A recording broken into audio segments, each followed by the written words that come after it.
Alrighty, what is up everybody? I'm back with another day of Spyro grinding and I hope you're excited for it.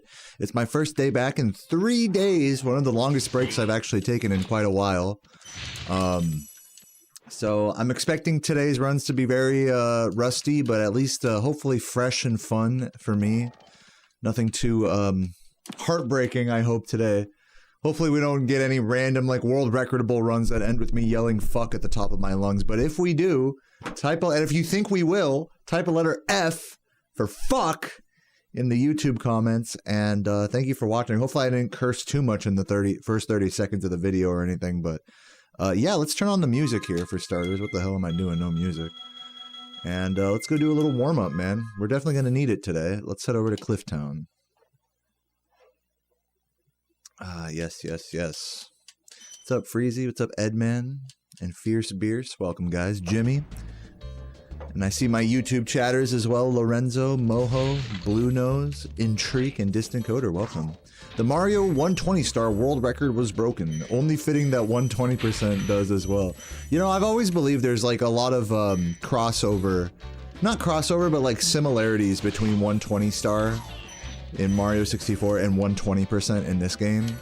I think they're very similar runs, like conceptually, and especially like they're both pretty like historically like competitive categories, and really the top players have like years under their belt of just movement optimization. Like you can do all the craziest routes in the world, but you need to have like years of just movement expertise under your belt to really get these top times. So I really think they're more similar than people think, than people give them credit for. Mario 64 and Spyro 120%. Just pure movement optimization 3D game, you know? With some awkward, hard strategies to boot. What's up, Kin? Thank you for the good luck. What's up, Cyclone and Mem, Perf, and Alyssa? EJ, welcome, guys. I'm back after 3 freaking days.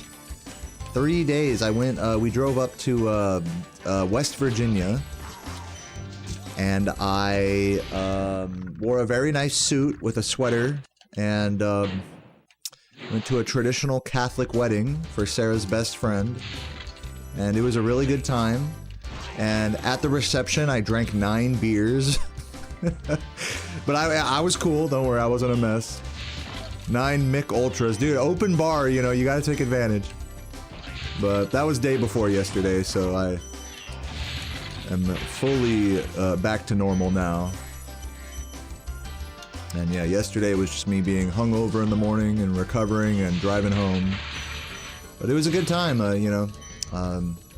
The bride and groom's families were both like really chill, really nice, kind of more well-off families from, you know, from the eastern United States. So I feel like I fit in really well, you know, with them. So it was good vibes. Glover and Gex come to mind. It's all movement optimization. Yeah.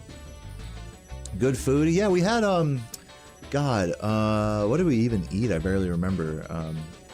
We had like steak. It was like real traditional fare, you know, steak, mashed potatoes, Brussels sprouts. The Brussels sprouts were good. They had crostinis, like the little mini bread toasts, and I do that with some mustard and a beer, and that was like, oh yeah, that was like my fucking snack, and some pickles. Oh yeah.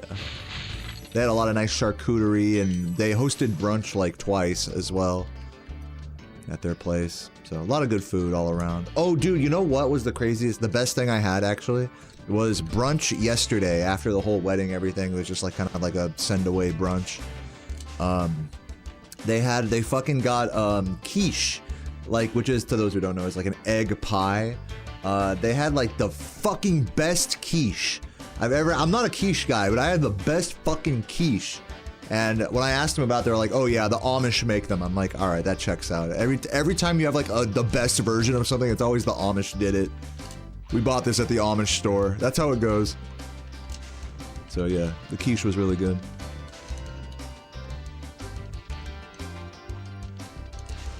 Yeah, Amish know what's up. Any baked good, any pie, any like fruit or natural thing from the earth, the Amish fucking Any pickled things. The Amish are on it. Alright, I'm going to trim down my thumbnail a little bit here while I head over to Lofty. Who wants to see some Lofty right now?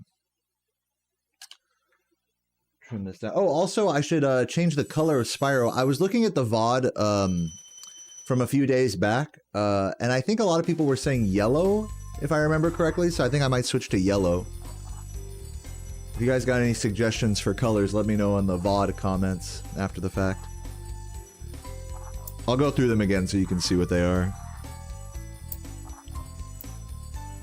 I'm trying to do everything I can for my dear VOD watchers, because I love you guys.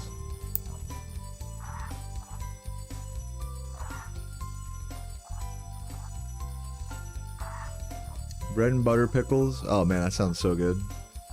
Dude, we got lucky. We hit the fucking, the rare, Kroger pickle drop. You know when you buy store brand pickles, from the refrigerator section, it's like kind of hit or miss.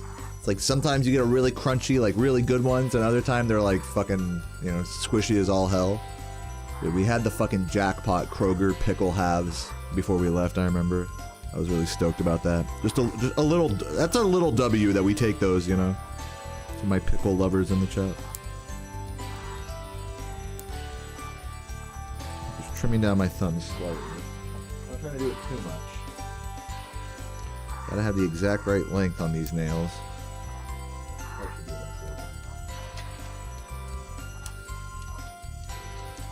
Do anything exciting for Halloween? No. Not at all. I don't know. I think Sarah wants to do something. I forgot what though. We're going somewhere and doing something. I don't know. Off the top of my head, I don't know. We did have to throw away our Sunseed jack-o'-lantern. I don't know if you guys saw on the Discord. Sarah carved the Sunseed like glasses and face into the into that shit. It was very cute. We might do that again. Come Halloween time. I think we are going somewhere for Halloween. I just forgot where. Yeah, something. That's me. I'm not the plan maker. I'm just the stay-at-home boyfriend that goes with the flow and does what he's told. I missed the red. That's okay.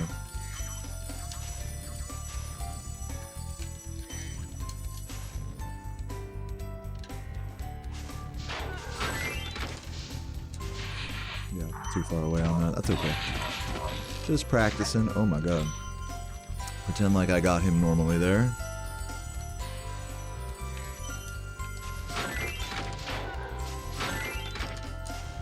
Oh, come on. Sloppy. I've been fucking that up lately. I'll go back and look at that in a moment, but for now, let me, yeah, I'll just go back up and try that again while I'm thinking about it. Do this. Drop there, and then do that. Easy.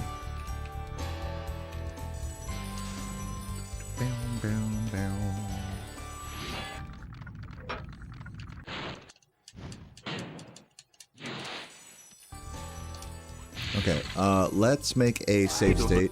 No-Nos Jamie, welcome. First sub in over 3 days. For 10 months, he says, going through a rough patch lately, but your streams have been a soothing presence.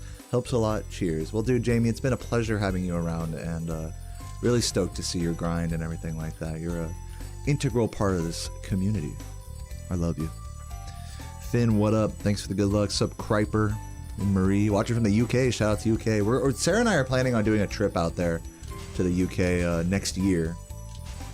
So we might book a flight like super far in advance or something. Head out to London or something. See Laura if she's out there, or Bex. All right, save state. Oh, and also I said I'd change his color. Let's do that. People are saying yellow, right? So we're gonna go gold, and we'll do dark red flame and a jade sparks. We'll do that. Okay, save state. Let's roll. Gold Spyro, because we're gonna set a new community gold in this level today. I can just feel it. No, I'm just kidding. I'm probably gonna fuck it up terribly. I know if I have a good lofty, I can definitely improve the calm gold for sure.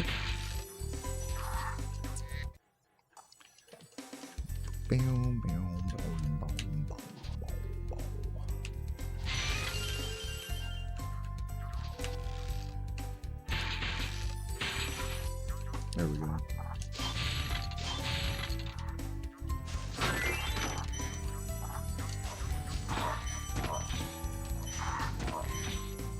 Oop, forgot about this guy. Oh no.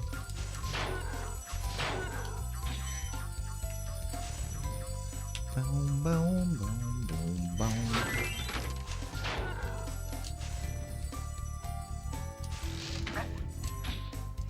Yeah, guys, just getting warmed up here. Welcome to anyone just getting here right now. I'm back after a 3-day break. I hope you guys didn't miss me too bad. I hope no one shat their pants or anything.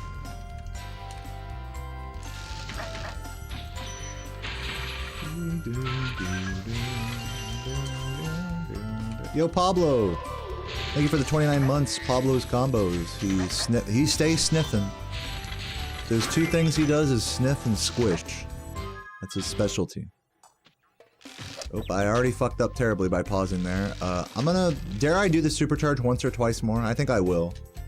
And then we'll do a...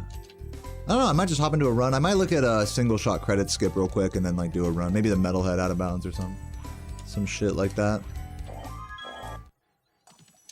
There we go.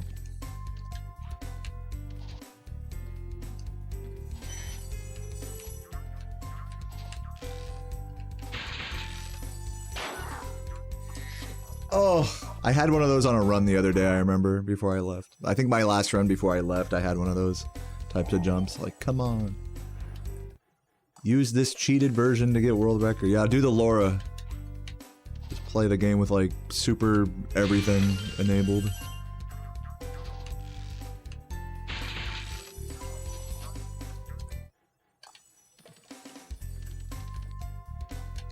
Victory Monday. What's the victory? What did we win? Did your favorite team knock it out of the park? Proud of you. Hey, what's up, Laura? You got a 113. Yeah, I know you're like stoked about that. You're like, dude, I beat record with cheats. Like, let's fucking go. Hey, I'm proud of you. I want to get a 113. You kidding me? Laura got a 113 and 120%. You can't take that away from her. You're not that stoked about it? Then how come everyone in your chat came over to my chat and was like, dude, Laura just beat your record? I'm kidding. Is the last jump mainly a height thing? It's like a momentum thing. It's a momentum abuse where you bump. We call it a bump. Where you like kind of collide with like a small edge, and the game doesn't really know like the right way to do that, I guess. Like it's not a tall enough ledge that you would bonk on, but like as you jump against it, it like bumps you upward because of the weird aggressive nature of the angles there. It's hard to explain, but yeah, I'm just bumping off the little curb there. That's all it is.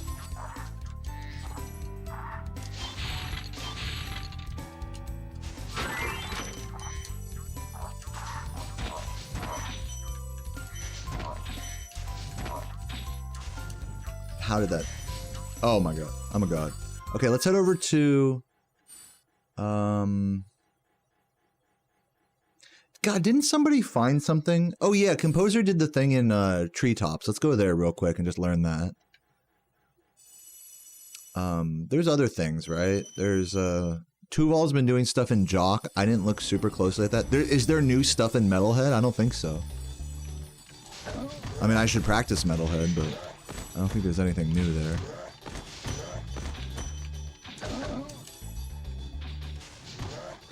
Let's head over here. I'm just skipping forward a bit. Nothing in Jock? What about what Tuval's been finding? Is that stuff not good? There is definitely faster routes in Jock for 120%. But I don't know if anything that Tuval came up with was unequivocally faster or not. So, okay, so I gotta, like, get the hang of the momentum here so that I can land, like, right next to the, thingy.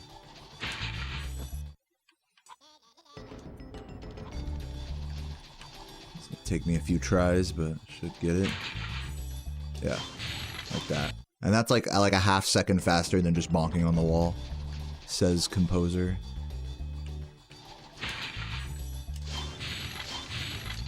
Feels nice. I wonder if there's a way you can charge out of that. Probably not, right? Like, charge back into the corner. Like, go against the wall. Like, do some shit like that. Get, like, really extra about it.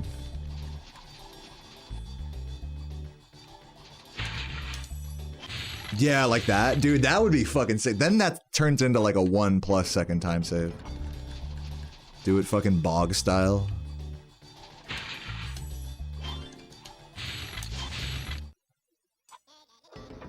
That'd be fun to go for.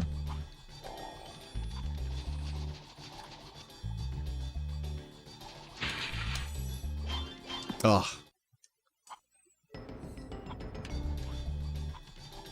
If you take the section too fast, yeah, well, you know, yeah, that's true. Yeah, that's true. So perhaps I should try, like, yeah, I'll try from right here and just practice the whole shebang to get to see what the red guy looks like with this. I'm gonna practice this this fucking shit a little bit more though. I want to see if I can get the bog thing consistent, and then I'll do it with the whole red guy just to make sure I'm not like fucking myself or something.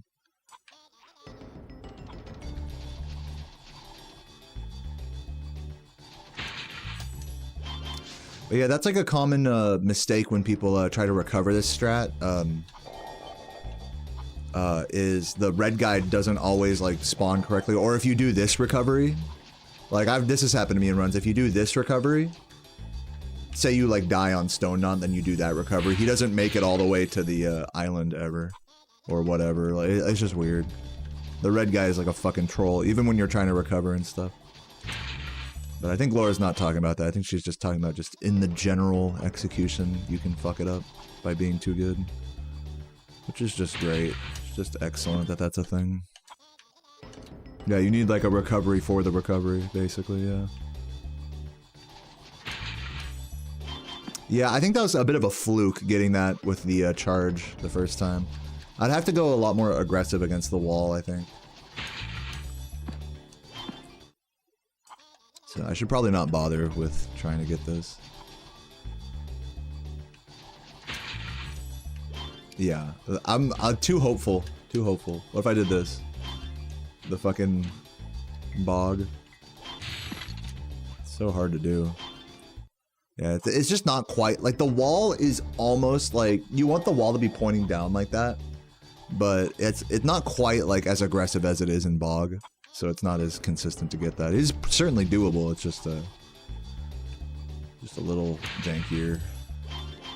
Yeah, I wish that was like confirmed like every time you get that, but you'd need to take like a rough angle at it. Like one of those or something. Yeah.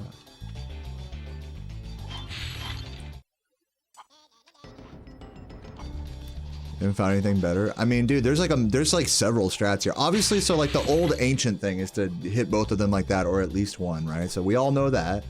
Then there's obviously the thing we were just practicing. Well, here's the old thing. This is like the safe thing. Is you just do this. And just do that. And honestly, you might as well do that and like not bonk all the way into the wall. Like let go of square. Instead of jumping back down, just like let go of square there and just do that. Like what the fuck ever, you know? No need to like jump around, right? But then there's the fucking daze strat, you know, where you do this. I think you're supposed to jump there. So this way you can confirm the double thing at the cost of like, you know, a second or two up here. So like net 1 second time save or something. There's that. Which looks cool, but I don't know, like, for the setup, it's like, it would be a lot cooler if you didn't have to do like a giant setup like this. So I think for me, I'm just going to just practice letting go of square like right there, and trying to get down in a way where I can get those easy.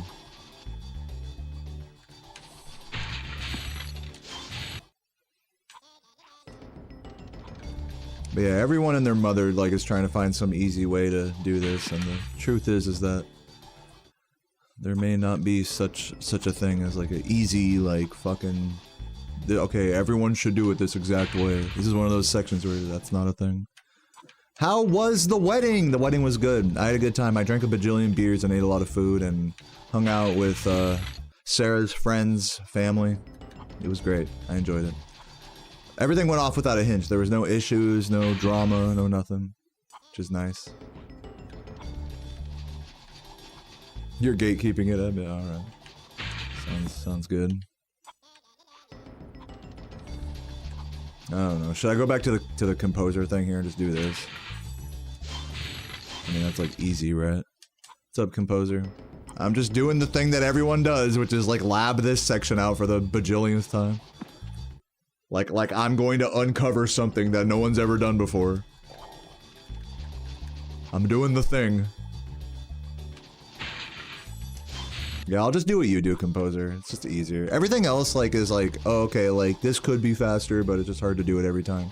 At least this, you can do it every time, and it's like, alright. Like, kinda faster. So we take that. Other ideas, and since you're here, I wanted to show you this, composer. Other ideas which are funny with your strat are this. Like, trying to do the bog, like, grab like that. It is possible. But, you know, again, it's like, it's like a consistency question. Like some shit like that. Maybe there's a world where you could get that consistent, but I don't know if it's worth it for me at the moment. Yeah, it's finicky. All this shit's really finicky. Or the days strat. Let's not forget about the days strat here. This thing. Fucked up. But yeah, there's that too.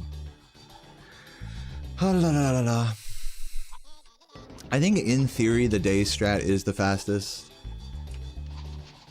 But just the setup is just annoying. I'm just a baby. I just want something that I can just do every time here. By the time I'm on a good run in this section, it's like I just want something consistent, you know? So we're just gonna stick with what you posted in the Discord, composer. We're gonna just stick with that. Yeah, don't charge out of that. It's hard not to resist the temptation to charge out of that. Yeah, because then you'll get a big spring chest. You don't want them. Don't get a big dick. Oops. Can I do it correctly for once? It's faster. How much faster is it? You said it's 0.3 seconds? That's huge. 0.3. It's faster, dude. Can't argue with that. You may be counting frames, but it still counts. Maybe after another 100 hours of practice instead of runs here, we'll get that up to 0.5. Worth it. Okay, now let's head over to Metalhead.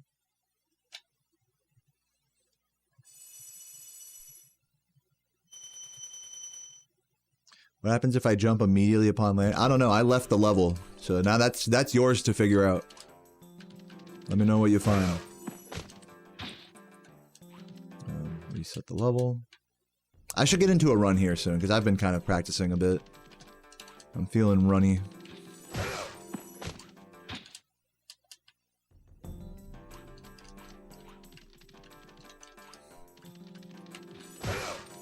Come on, dude. I've been fucking this up like so crazy lately. I've just legitimately gotten worse at this strat.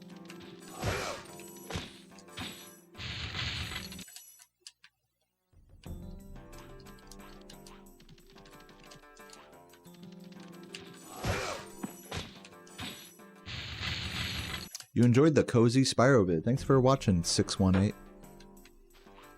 Thanks for the good luck left ear.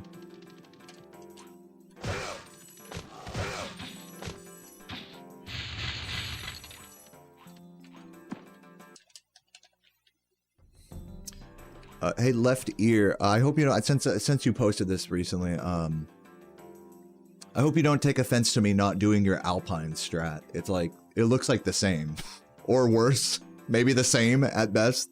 So I'm like, whatever. Unless someone like times it and is like, okay, it's like faster. I'm not gonna bother. And I'm not gonna be that guy. You're offended? Yeah, I'm sorry.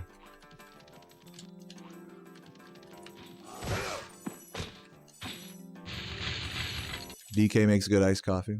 Is it just pure creamer and sugar? That's how most fast food iced coffee is, right? Yeah, if you want to actually have like a proper good black coffee at Starbucks, you don't order the normal Pike or whatever it is. I don't know what it is about their drip coffee. It's fucking terrible. It's like worse than like a fucking normal fast food coffee. I don't know what's up with that. It's a fucking, I don't know. Anyways, like Pike and all that shit, it's so awful. If you just drink black coffee like me, it's like, what the fuck? This shit tastes like dog shit.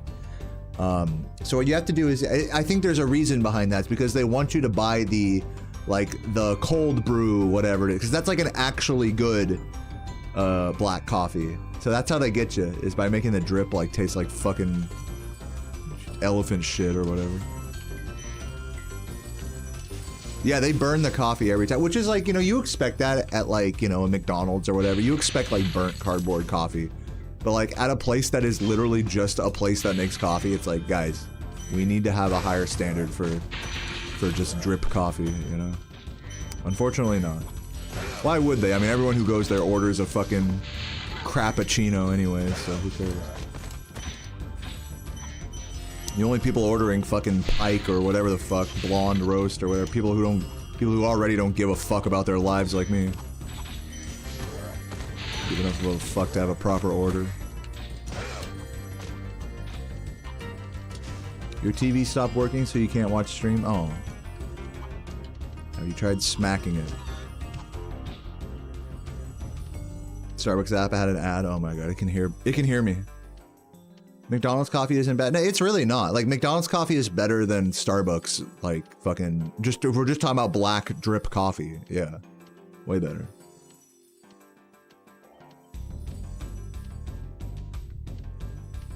Burnt coffee is extremely fresh.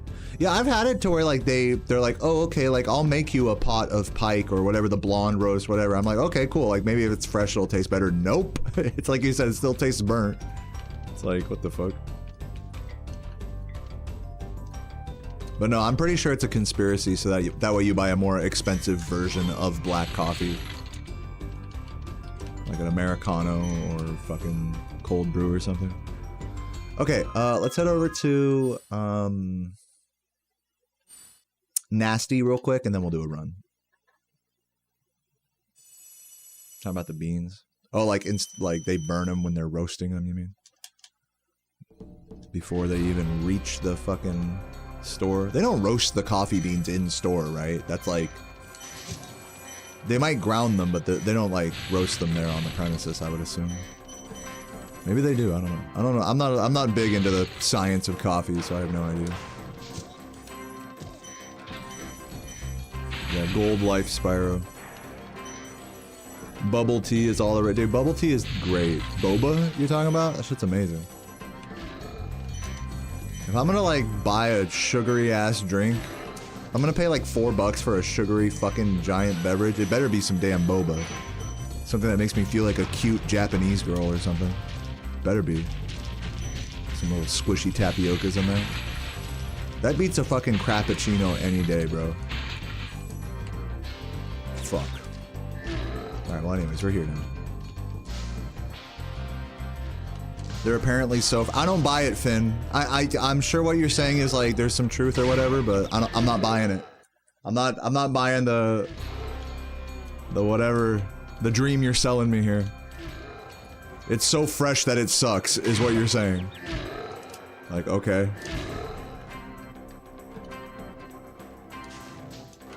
Yeah, so fresh it's bad. Like, okay, yeah, that sounds... Hey, if I worked for Starbucks marketing, I'd roll with it.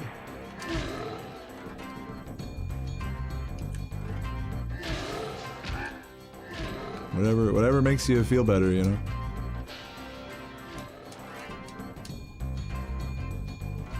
Boba tea is fire with one of those ice cream squeeze pouches poured down the... What the fuck are you talking about? Ice cream squeeze? I've never had that.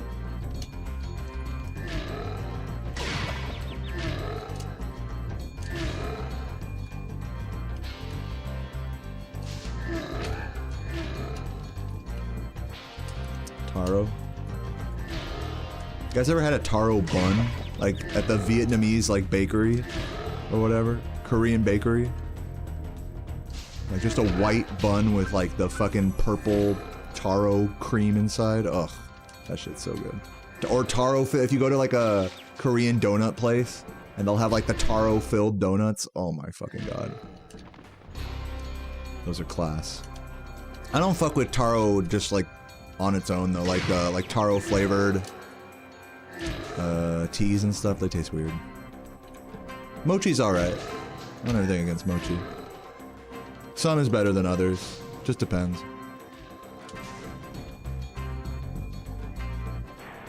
Like mochi ice cream is like S tier mochi.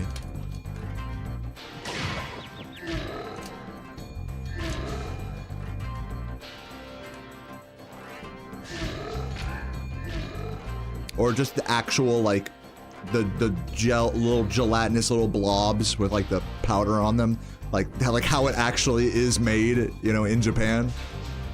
Like those are S tier as well. But then you start getting into like mochi flavored teas, you know. I don't know. I don't fuck with it. Same thing with taro. When it starts getting kind of faked and processed like that, it's the flavor's just weird. I don't mind like processed flavors, but those particular ones don't really do it for me. Maybe I'm just a red-blooded, too much of a red-blooded American. Give me the red 40 in my Gatorade, please.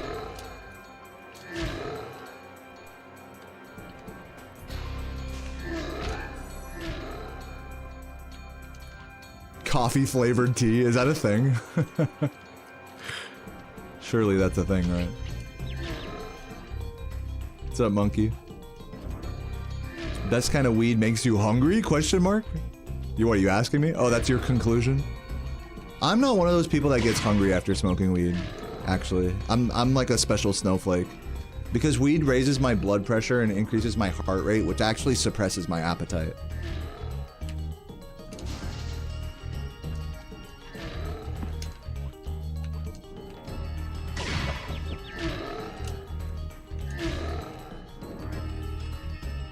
Speaking of weed, we just bought a bunch more weed while we were out in Maryland. It was nice.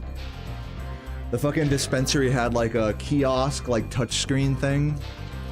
And I remember asking the dude who works there, of course he's like stoned as all hell. The dude who was like working there just walking around. I was like, hey, so like, you know, I'm like ordering stuff on a touchscreen. I'm like, hey, so do I get to like smell any of this or like take a look at it? You know, like a normal fucking dispensary. He's like, nope. Fucking that's Maryland law says it all has to be sealed. Like, even in the store, like, okay, well, I guess I'll get this one, you know. Give me the fucking, the blue drizzle dream special or whatever the fuck. No, and then the lady at the counter was like, oh no, we don't have blue dick especial or whatever, so can I give you this other one for $5 more? I'm like, just fuck me, like, go ahead. Yeah, sure. Like, not like I can tell the difference one way or another. I can't look at it, so what the fuck do I know? Yeah, sure, give me the fucking red penis, red butthole goatsy special. Like, oh yeah, that's my favorite strain. Fucking like anyone knows. I even asked them at the counter, I was like, do you guys have any like recommendations here? They're like, nah. All right, sounds good. Good talk. Fucking weed is so stupid.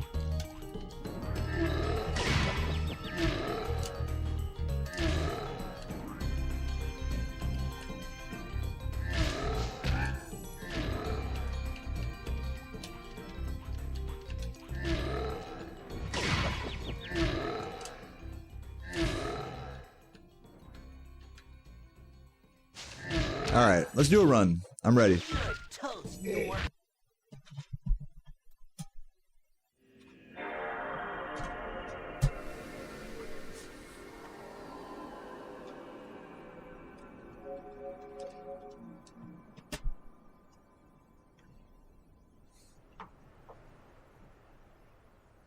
Oh, would it like trigger seizures for you, Monkey? I'm sorry to hear that. Isn't it normally like people with epilepsy say it helps them? It like has the opposite effect.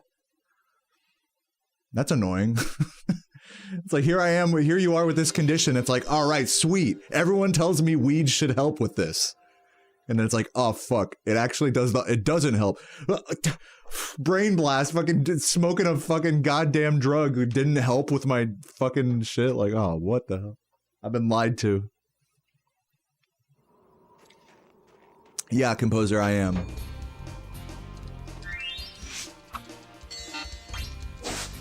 The big upgrade, like the biggest like ego pride points of what I'm going for now in runs compared to world record are the following: Nestor skip, lofty turnaround, single shot credit skip, and then small, to a lesser extent, upgraded loot, Clifftown, and Terrace Village routing.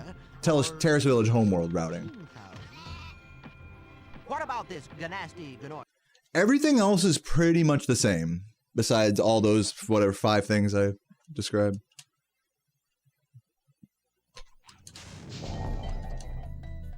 Watch this work. No, he's gonna fall early, I bet. No? Pfft. Easy money. First try. I'm back, baby. New loot routing? Well, you know, it depends on who's, like, which one you're looking at. But the way Piggy and I do it in runs, I think we're the only, like, we're like the early adopters of all this shit. Or at least the only ones doing runs with it. The way we do it is pretty respectable, I think. He actually does the invisible second plane hit that Daze does, and I don't know, I guess he claims that it's like a little faster. Especially since you grab the boxes right before that point, so the routing just like works out a little better for that now. So, I don't know, I think someone needs to time the actual time difference there. It's just hard in a level like loot. You have to, like, resetting stuff to, like, time it. You know, getting the height cap to the right point. It's such a pain. Yeah, but that's an idea for future practice codes is like have like some way to change the height cap or something. Little setting for loot height cap. I don't know. Probably too niche to really matter. More trouble than it's worth, perhaps.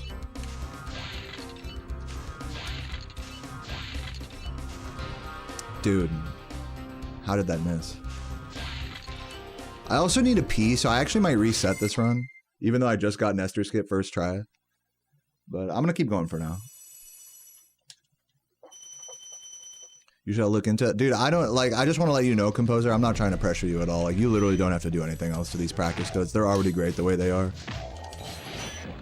I know it's like your baby or whatever, so it's no pressure. I want to take a step back and say you've done enough.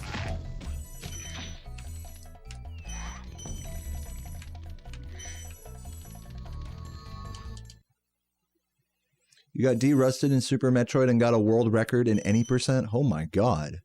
With a certain, but wait, so is it a misc category or is it like a real category? I mean, I'm sorry, I'm not trying to be mean about that. Is it a misc category or a main category is what I meant to say. Everything is real.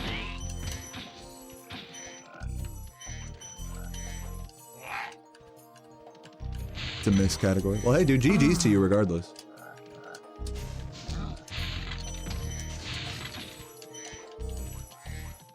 What's up, TFB? Thank you for the prime.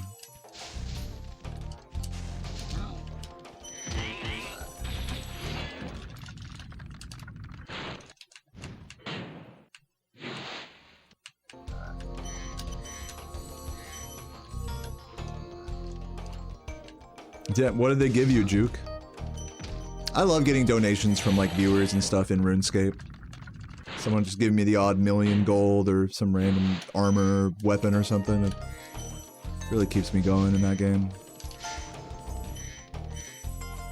It's not a real cat. Yeah, I'm not trying to diss it or anything.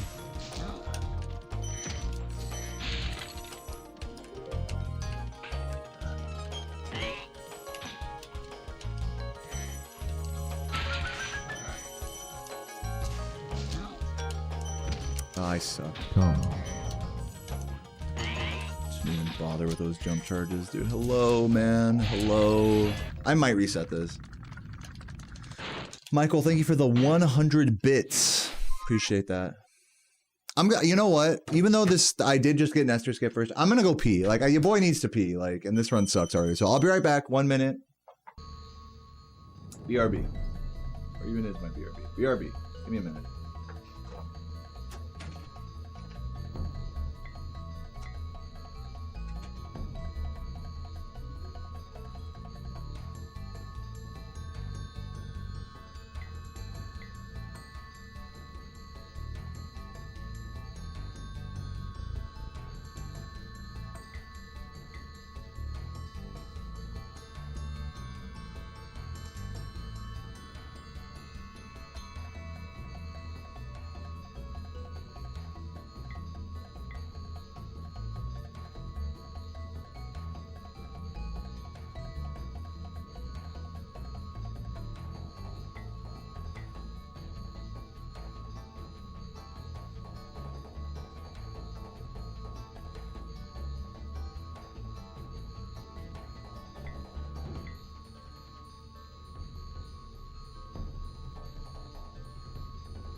Yeah, sometimes you gotta just, you gotta swallow your pride with a first try Nestor skip.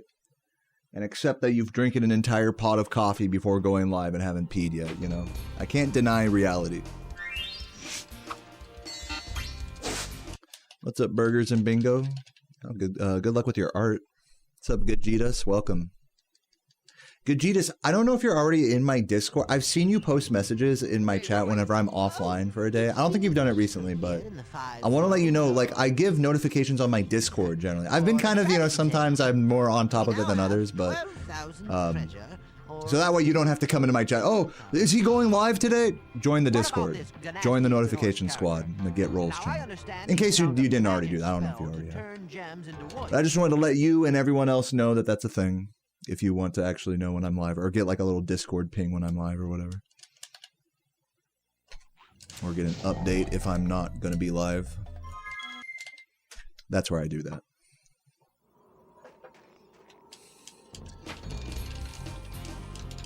But yeah, welcome Gajitas, and welcome everybody else. Funny enough, I just practiced for like, you know, half an hour and then got a first try Nestor skip into, wait a minute, actually I have to pee. Run. So I just basically threw my first run of the day. Okay, rolling. No big deal. Now we'll just do 40 Nestor skips before our next one, and then we should be sufficiently brain dead by that point.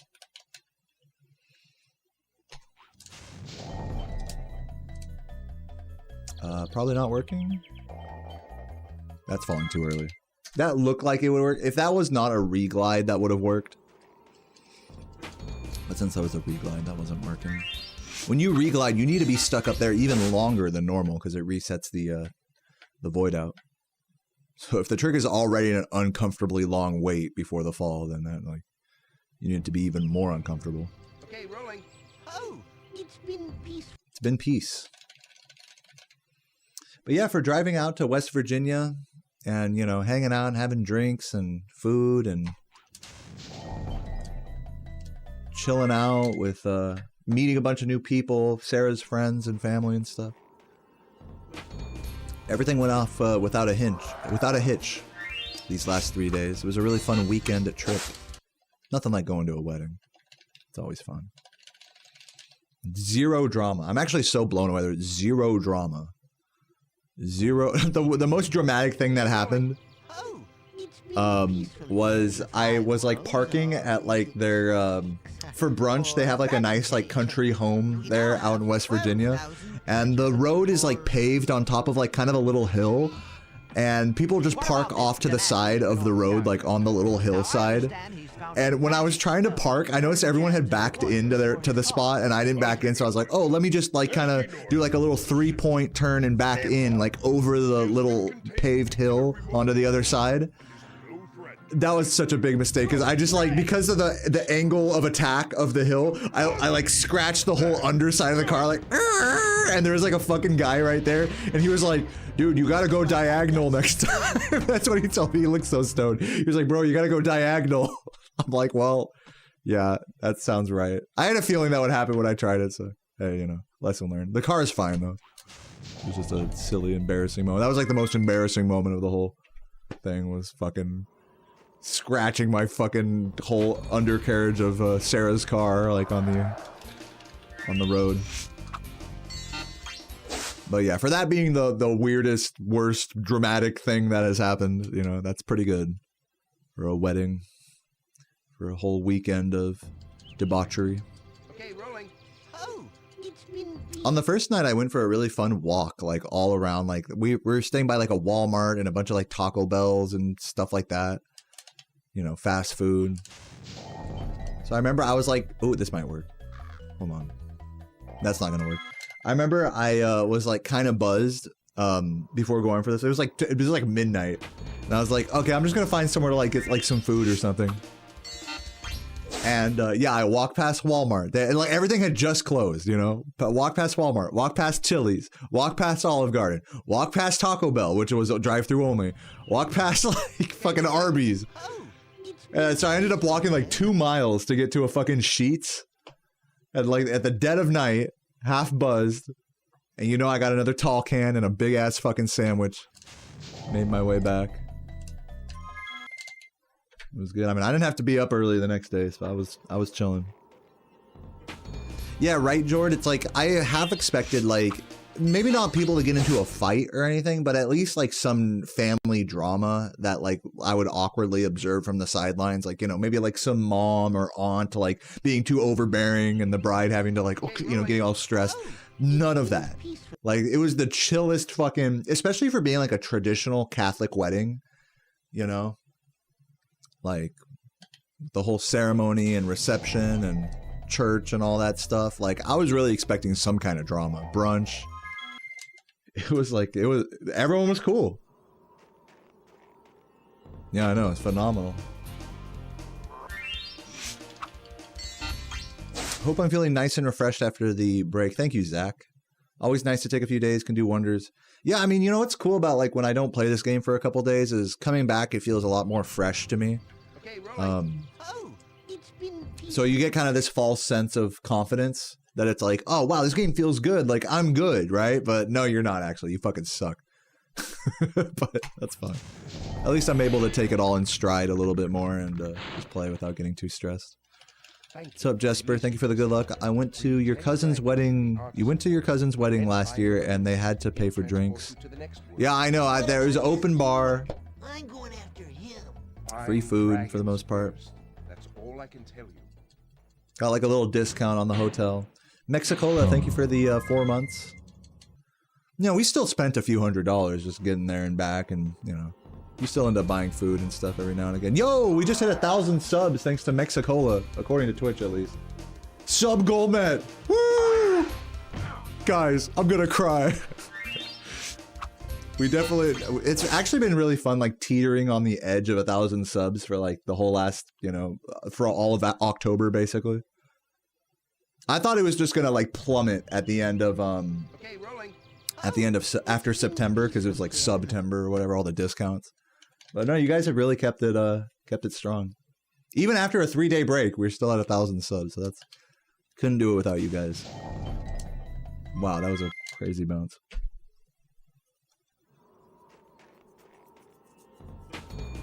What's up, Abigail? Thank you for the good luck. And Widow's Kiss with the Prime. Thank you for 18 months. Yeah, I'm still gonna be, yeah, 1,001 Widows. Perfect symmetry. I'm still gonna be shilling. You know, you guys know me. I'm still gonna be reminding everyone watching on YouTube that you can attach your Amazon Prime to Twitch for free and literally give me free money through a Prime subscription. Look up Twitch Prime on Google. So, god damn it. I'm like getting worse at this. Thank you for releasing me, Spyro. Free 10 dragons in the Ready to shoot your computer? Why is that? He'll transport you to I feel almost ready to shoot my computer. If I keep having these fucking, like, if I have another blue screen or something, I don't know.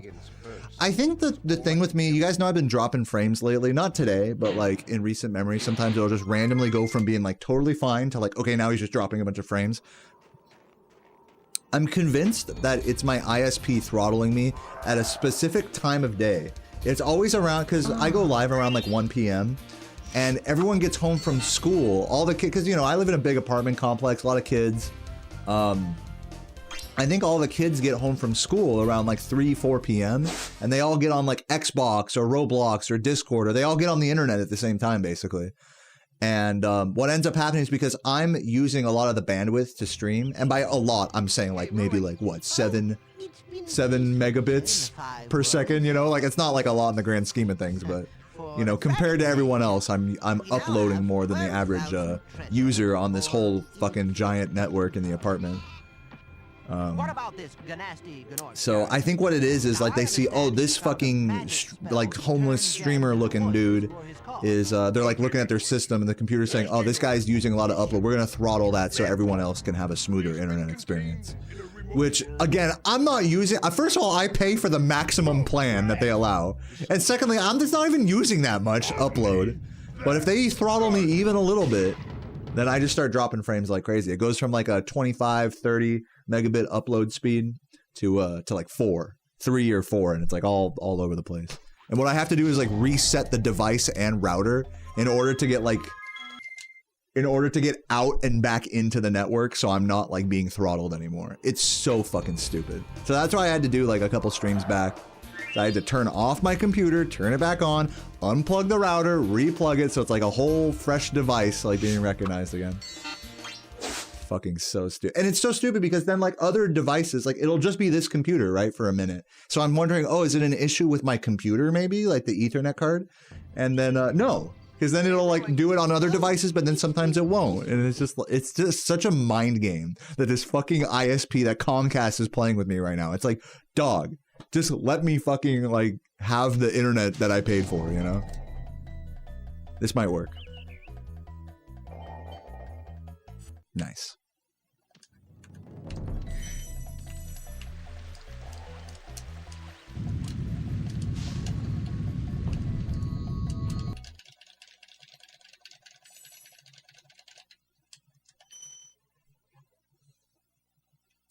Yeah, I get that. That sometimes they gotta like throttle. So if there's a million people on a fucking network, sometimes they gotta throttle one so everyone else can do. Okay, I get it, but don't do that to the people that pay for the maximum plan. Like if you pay for the maximum amount of internet, you should not be getting throttled. Like, I don't know. Am I crazy for that? Like, I'll buy into the capitalist fantasy.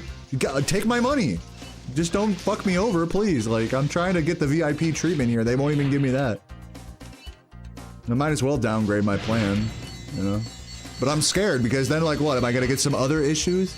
Even if the math is mathing, like, oh, okay, I still get like a 10 megabit per second upload, which is fine for streaming.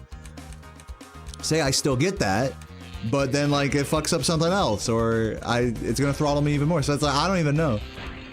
It's just a weird fucking mind game. It's just like, why can't they just tell me how it, like, of course they can't just tell you that they're doing that, you know?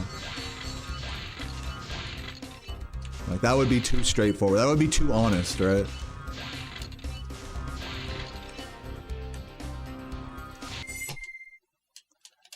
No, I don't have I can't use anything except Comcast because that's, because I live in an apartment. You have to have your internet plugged into like a fucking coaxial cable into the wall here. There's no, I can't just like hit up a Fios person and have them install a, you know, a fucking modem here. That's not how that works. I wish. It's not my property, you know, to do that. I don't even think they offer Fios particularly where I live. They might. If it's like a residential property, I'm sure you could probably get that. But yeah, just apartment living. That's probably the worst. If I had to pick like one worst thing about living in an apartment, it's probably that.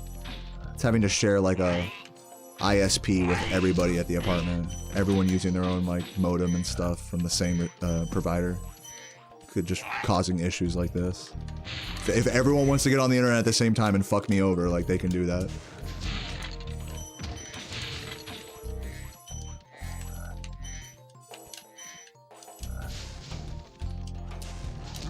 Just buy a house, bro. Yeah, I know, right? Problem solved.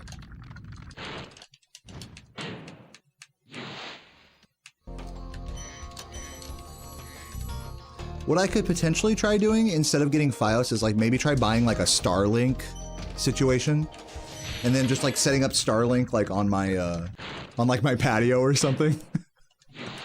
I could try that. That would probably be my best alternative strat. Wouldn't be cheap though, and I don't even know if that would even work or not, or if that'd be a legitimate thing.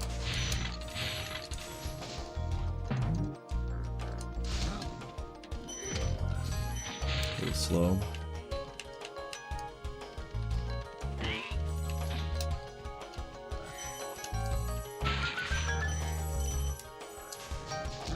But yeah, I should look into that, getting like a Starlink like receiver thing.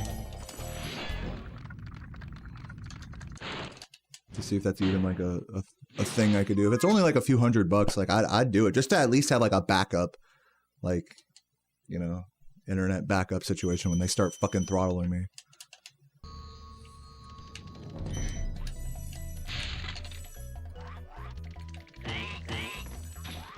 We'll see.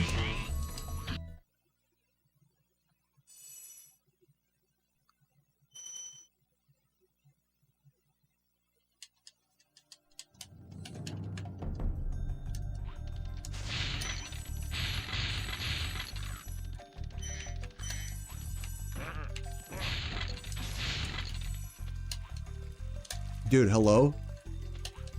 How did that not work? Sloppy.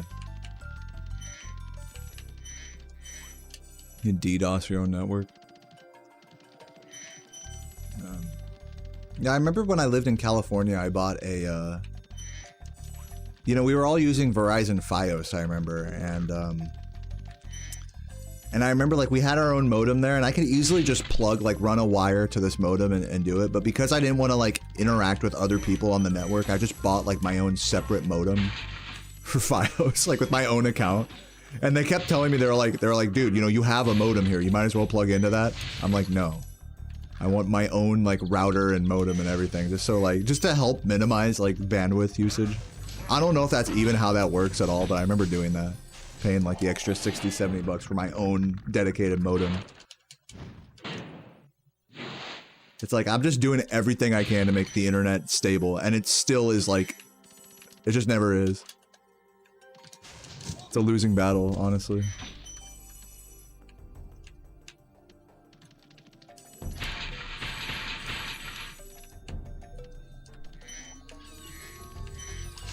Losing a few seconds here. Yo, Bambi, thank you for the Prime 7 minutes ago. I just saw that. Welcome, I Shot Bambi. I shot the Bambi. Now we're eating deer for lunch tonight.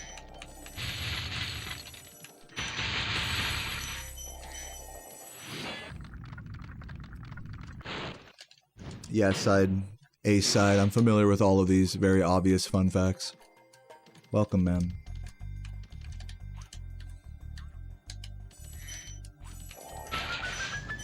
The facts you're sharing are so obvious, I have to assume you're trolling. I have to assume you're trolling. They're that... I don't normally assume that of people. You sound like you're trolling. It's like, did you know Spyro is purple? Did you know the original color for Spyro was green? Like, I don't play this game every day. Like, talk to people about it. It's like, what? I shouldn't be so snarky.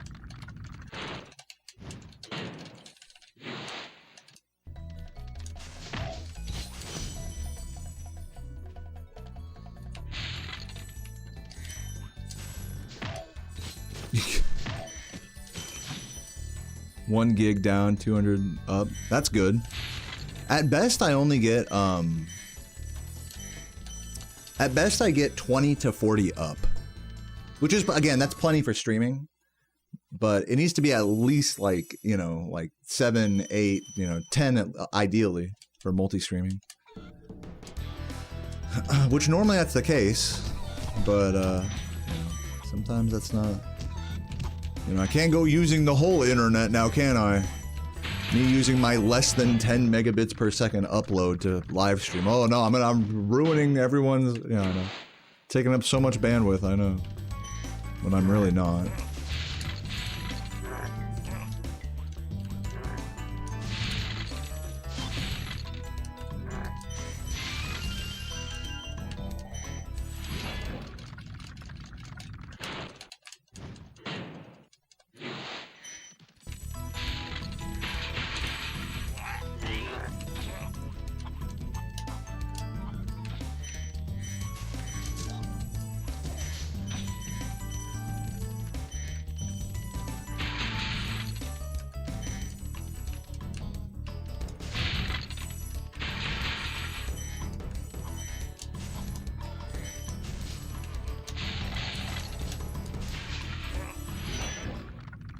Am I using that Restream? No, I don't use that. I use the old OBS plugin, the Japanese one. There's a newer OBS plugin that people use. I was using Restream app for the chat for a long time, but now I have a custom chat client. Also, there's a one that Stream Elements just put out, I think, as well, a multi-chat. So yeah, I don't use Restream for anything anymore.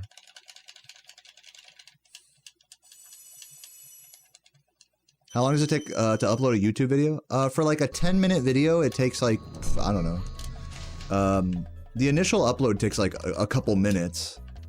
And then, if it's like a really long video, it's like an hour plus, then it'll take like most of the evening to render, to process in HD.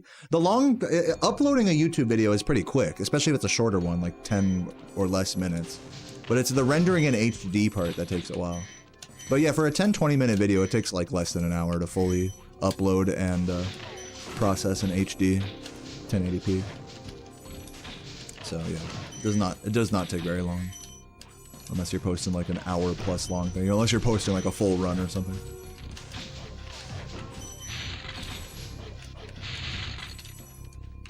What's up, Brian?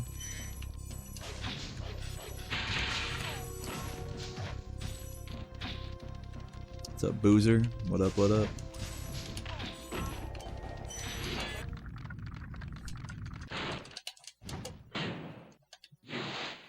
Yeah, it's funny because I get like 800 to 1 gig download speeds. I mean, that's great. So at worst, sometimes it'll go down to like 200 to 400 at worst. And that's plenty. It's the upload speed that matters to me. That's what drops my frames, is the upload speed.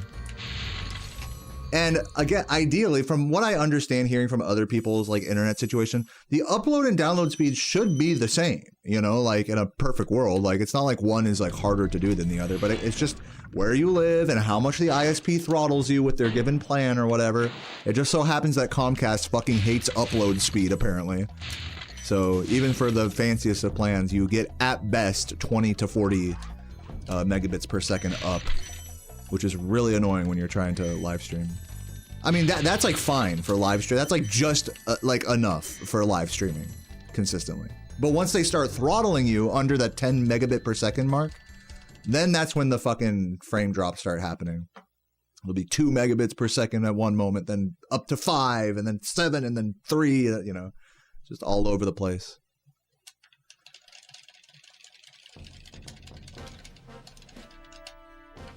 $100 a month for that experience, you know?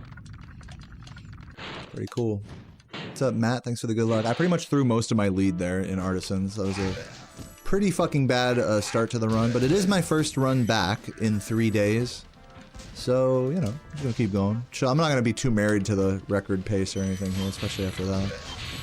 So we'll see what happens. Been playing games alongside the stream? Dude, nice. What games, Dan? Yeah, Toasty's music is the same as Nasty's World, that's correct. What's up, Mac? Wedding was fun. Had a blast. Welcome.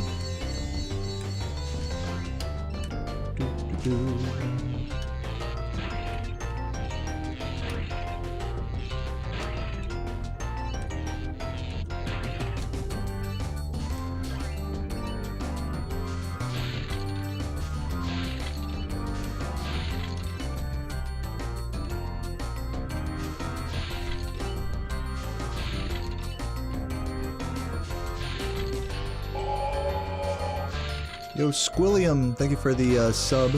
I'll read your message in a sec.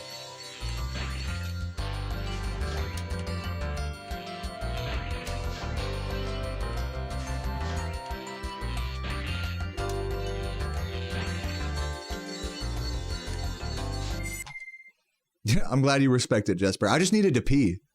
I had to throw that run. Yeah, Squilliam says, welcome back. Thanks for the streams as always, dude. Appreciate the good vibes, Squilliam. I love you.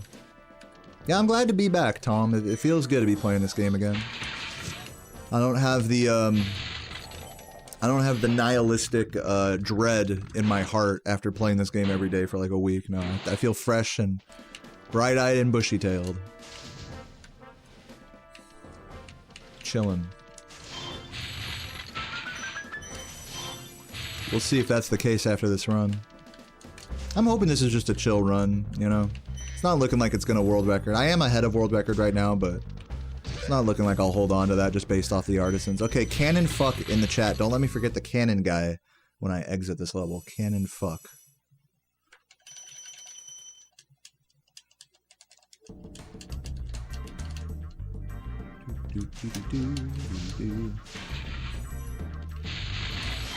Ugh, dude. Here we go, bro. Here we go. The bullshit. Fucking around with that bullshit. Thanks for the good luck, Cinnamon.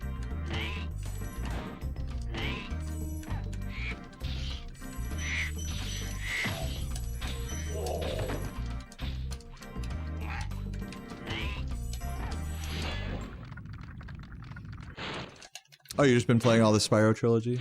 Nice, Dan. A man after my heart.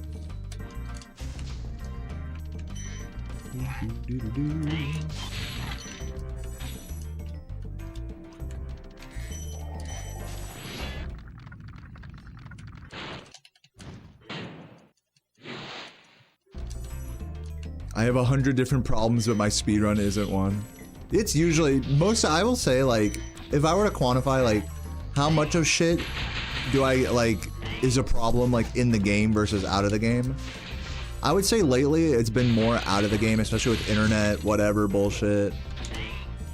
But, honestly, I get pretty pissed at this game as well. At the end of the day, it's like, my runs are only as good as my gameplay, right? Like, so I could blame everything in the world, and I do find a way to blame everything in the world except the game sometimes. When really I just gotta suck it up.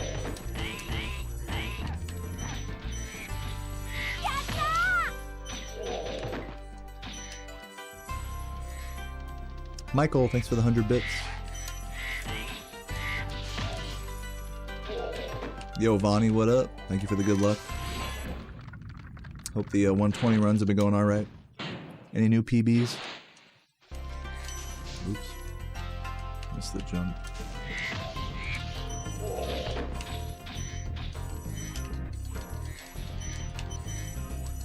Just making sure I got this like awkward movement. Oh. Thank you for another 100 bits. Michael, he says, I got 99 problems, but a glitch ain't one. Thanks for sharing. Dude, what was that? Turn on.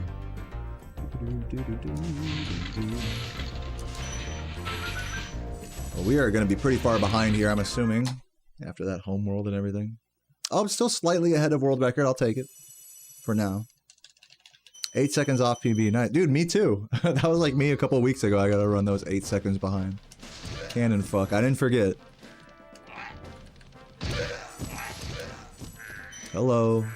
Hello. God damn it. What's up, Sephi? No, when I see Sephi, I have the opposite of problems. I have solutions.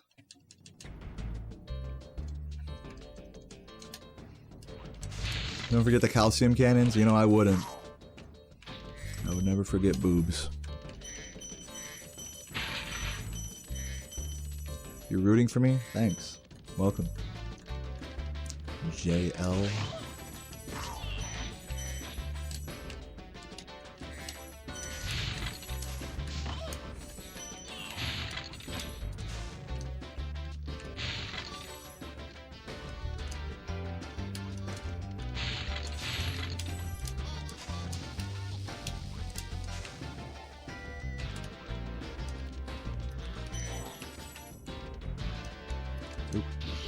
save. Are you rooting for Nasty Nork? This guy.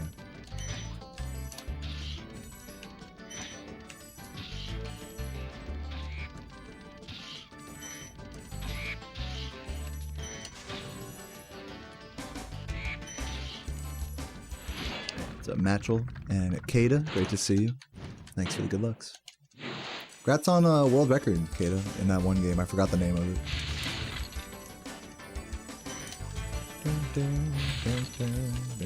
What game was it? I'm sorry. Now that I mentioned it, I gotta know.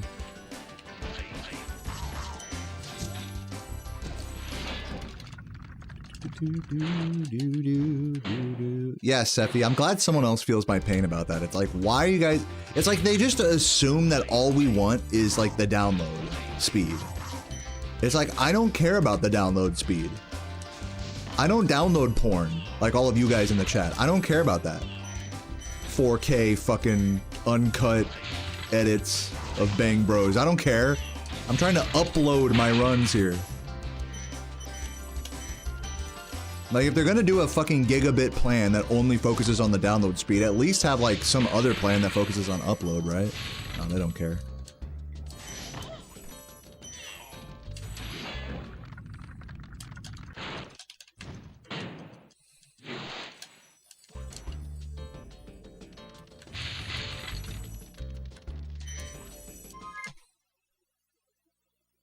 You upload? No, you download porn.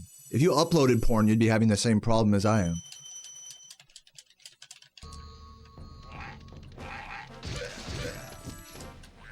You guys are consumers. Consumer coomers.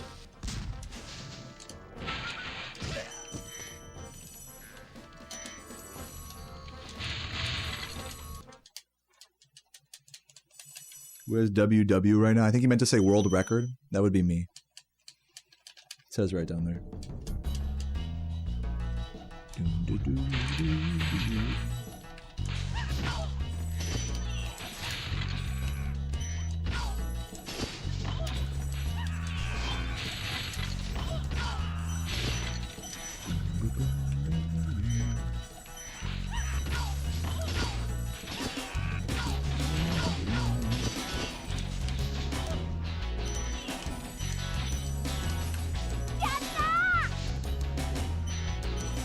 Where do I usually cut time? I have the potential to save time in pretty much any level that I play perfectly. But that's not the answer you want to hear. You want to hear where the fucking levels that went as badly as possible on world record are? That would be Lofty, Dark Passage, Terrace Village. What else? Some other levels too that are eluding me. Some endgame levels. I have some time to save in Nork and Loot with some alternate routing. So yeah, those are where the time losses are in record. In general, my late game is played relatively safe in record, whereas my early and mid game especially are about as fast as a human can hope to do them. So it's really a question of not really staying ahead of record on these runs. It's a question of just being close enough to it that I can bring it back in Beastmakers, Dreamweavers, and Nasties. So that's how the time loss, time save situation kind of looks with this particular setup. But, you know, just to reiterate again, like, you know, I could definitely be 20 seconds ahead of record if I just play well, even in the mid-game. It is possible. What's up, Beard? Thank you for the 3 months. It says, welcome back, you've been missed. Dude, I missed you too, Beard. I love you, man. It's great to have you.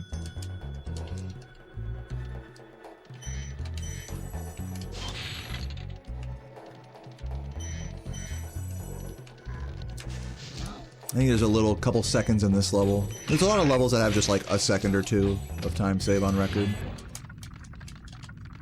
What's up, Morris? Thanks for the good luck.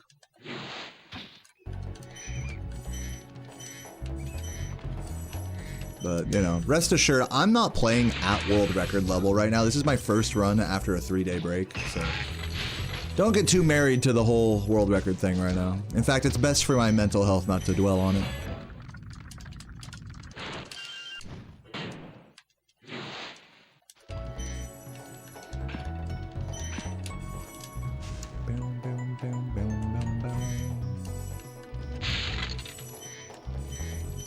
Can I think for you? Yeah, let me just distract myself as much from the run as possible to be a good streamer monkey for you guys and answer every question. I'm on it. You guys know me.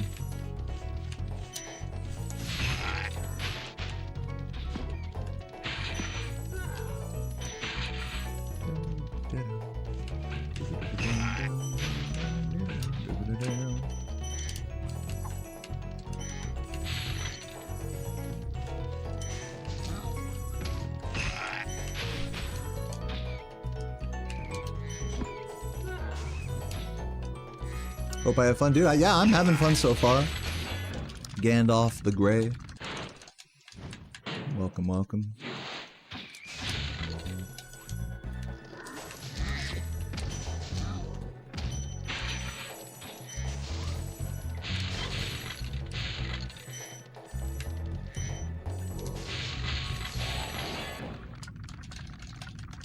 And I see you up there, Dylan J. Fox. I don't know if I shouted you out, but welcome. Love you. Shoutouts to Dylan. He didn't do anything, just shoutouts to him. Actually, he has been grinding a 14 tally at a very, I guess one could say a very high level. That's very, dope. So, good luck to you on the continued grind, yeah. So, Michael, thank you for the gift to Dylan. A reward for hardcore Spyro gaming. Or just being beautiful, whichever one makes you happy. Oh.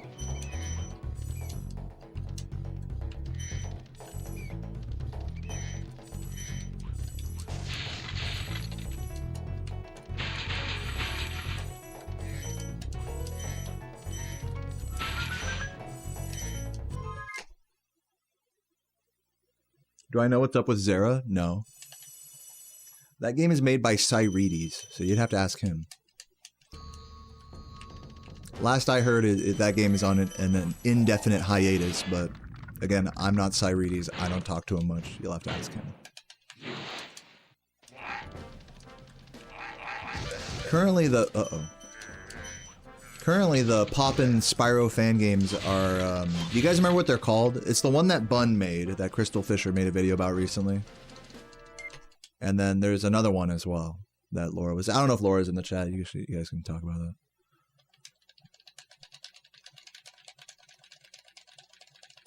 Any other games that have a bigger skill ceiling than Spyro? Sure. I mean, dude, like Melee, like fucking Super Smash Brothers. That game is a pretty, I would say, a pretty infinite skill ceiling. Still being pushed to this day. Spyro, by comparison, is like a very baby, simplistic game. I think compared to a lot of games, Spyro is pretty simple mechanically, even at a high level like this. So, yeah, the skill ceiling, or at least the limit for mechanical complexity, is definitely a lot higher, especially in like fighting games.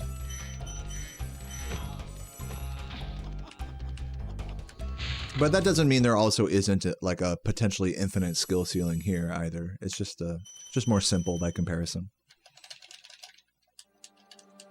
Speedrunning? Yeah, I mean, I don't know. Name some games, you know?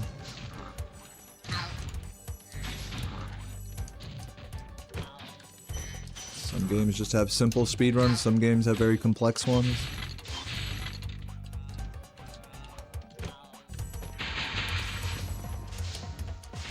And a lot of times that can be independent of how simple or complex the actual physics and mechanics are within a game engine.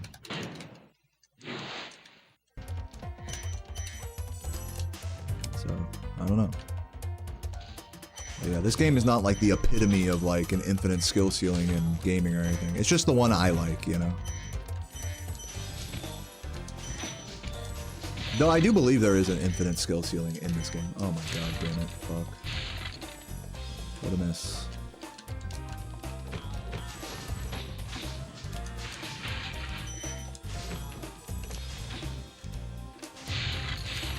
Oh my Jesus, dude, I'm playing like a bitch. Did I get the other green there? I think I did.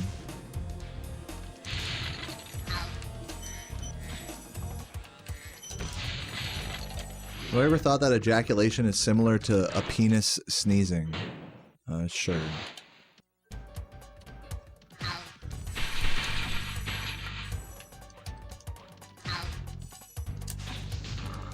I don't equate, you know, I'm going to push back on that. I don't equate an ejaculation to a sneeze. A sneeze is much more visceral and, like, violent compared to an ejaculation. I don't think of coming as, like, the same thing as sneezing. I can understand the connection you're making there. It's just, I don't really think they're, like, the same thing. You know?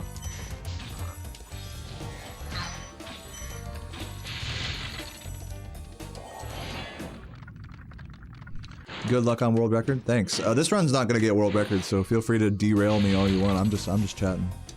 What a fucking weirdo. What? Are you guys like offended that we're talking about coming now? Relax. Who cares, dude? Get over it.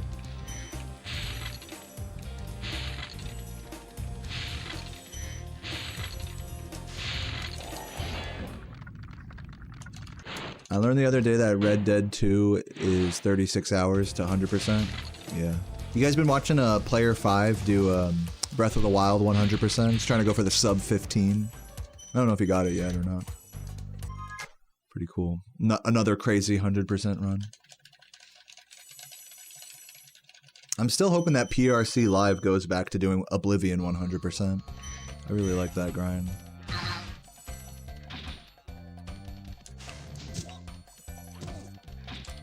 $15 hours to 100% Breath of the Wild.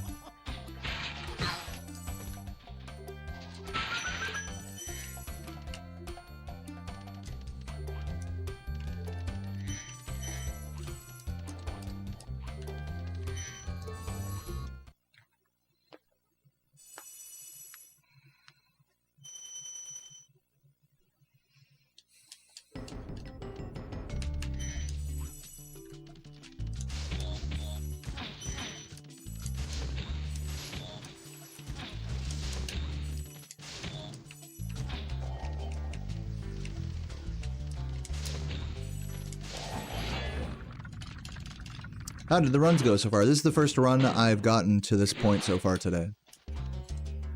Make it... Because I knew I was a little, like, off cycle, so I trusted that charge jump, even though I really shouldn't have. On a better cycle, you really shouldn't go for that. But I knew he was, like, going to be coming towards me a little early, so I went for it. It barely worked out.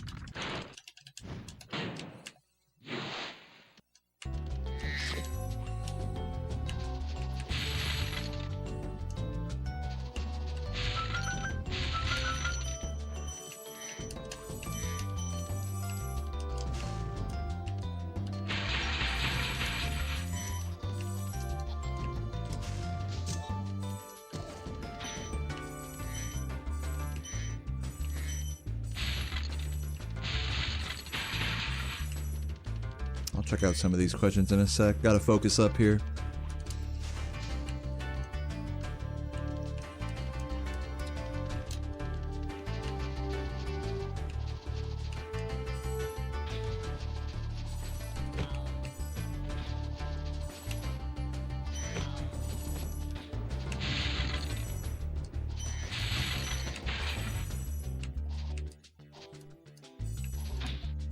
What the fuck, that proxy? We're good though.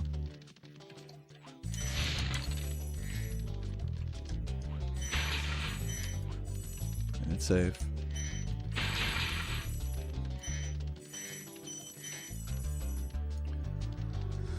Oh yeah. You'd be a professional wine taster. Yeah, I'm trying to like half read these questions. Hold on. Now I can read them. If every job paid the exact same amount, which job would I work? And do I reckon the peak of platformers was the late 90s, early 2000s? Yeah, to that second question, I'd say probably yeah, honestly. I'm sure there's like some good modern platformers out there, but like, you know, the adventure game, the action-adventure game, like as a genre, has really like shifted a lot. I think it's like probably one of the most like changed genres from like the late 90s to now. an action adventure game was effectively a platformer back in these days. But now it's like more akin to a movie with like quick time events and like a focus on realistic graphics. Some Last of Us type shit. So in that sense, you know, I definitely prefer like open-ended like game design, especially in an adventure game. So like the true like, in my opinion, like the true like evolution of like the platformer is in what we call open world games today.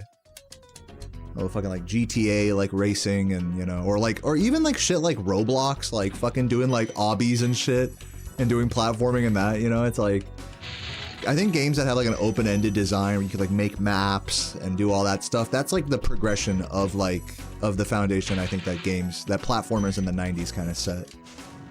But culturally, like, you know, the best platformers aren't even like action adventure games anymore. They're like, you know, offshoot, like fan-made, like custom maps of pre-existing open world games, Minecraft and whatnot. So that's my take on that. It's evolved into a different genre, basically.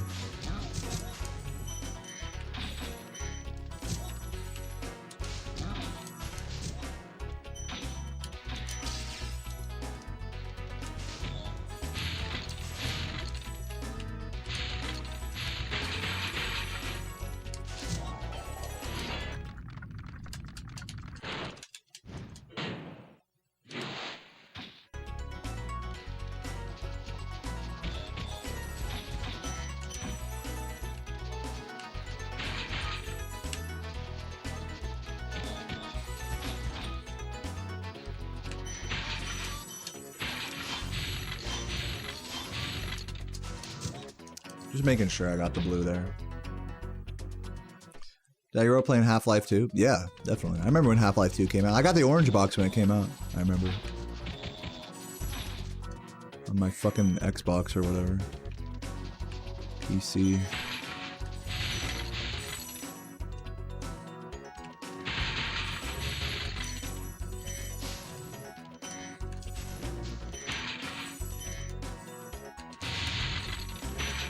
Yeah, I definitely agree though. We definitely grew up, most of us here, like in our mid late 20s, whatever. We grew up in a really golden era of video games, for sure. No doubt about it.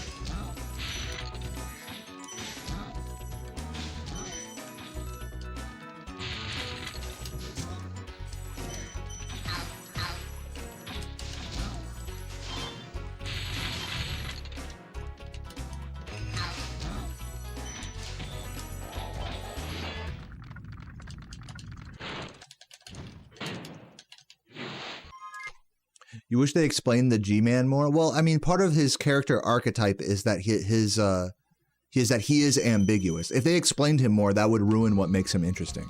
Don't you think?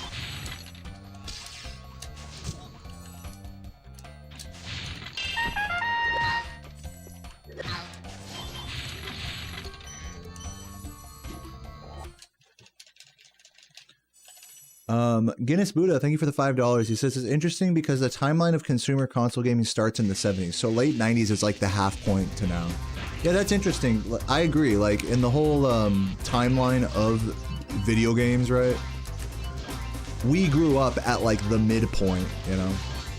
It just happened to be at like during an era where like it was like a crossover into 3D and disc-based games. So I think technologically it was like a big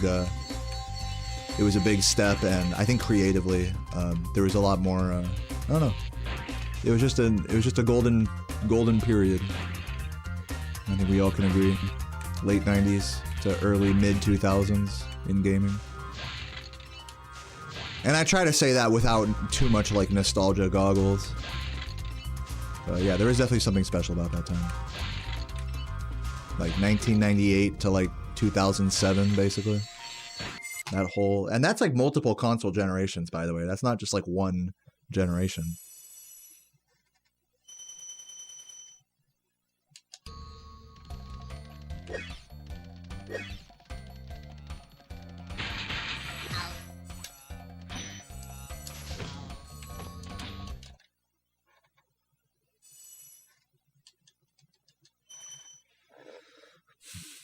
Excuse me.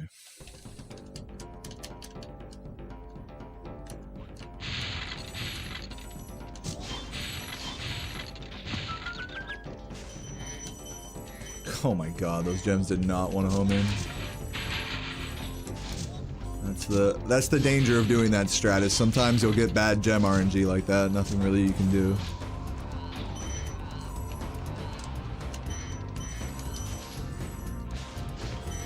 Oops. Dude, hello. This is so bad. I'm losing like 10, 20 seconds here.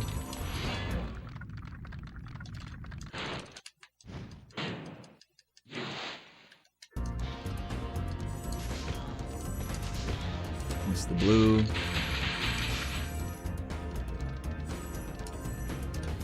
Oh my. Not a good recovery. Ooh, he almost got me.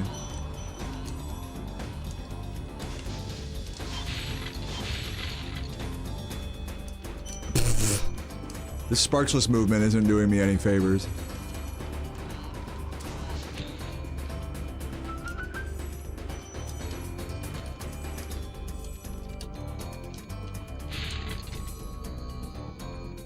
That was pretty atrocious.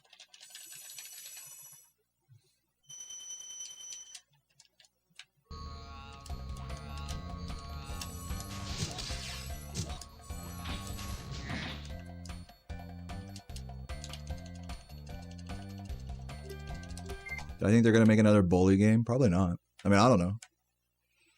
I'm pretty sure Rockstar's doing a GTA 6, right? So I think that's probably what they're focused on. Yeah, GTA 5 Online and GTA 6. I don't know why they would make a new bully game with those being such cash cows, right? I'm not gonna get that.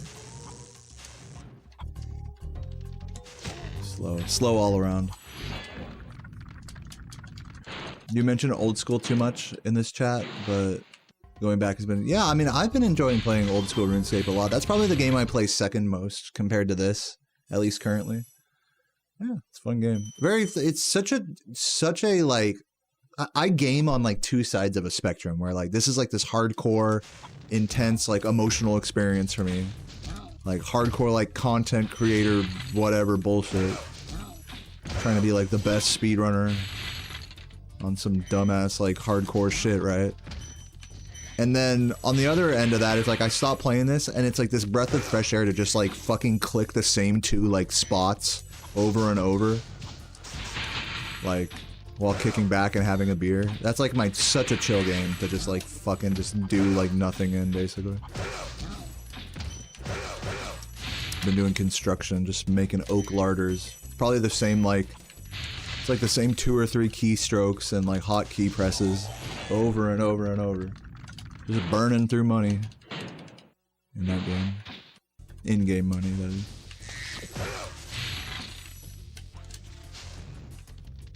Got 99 farming, congrats.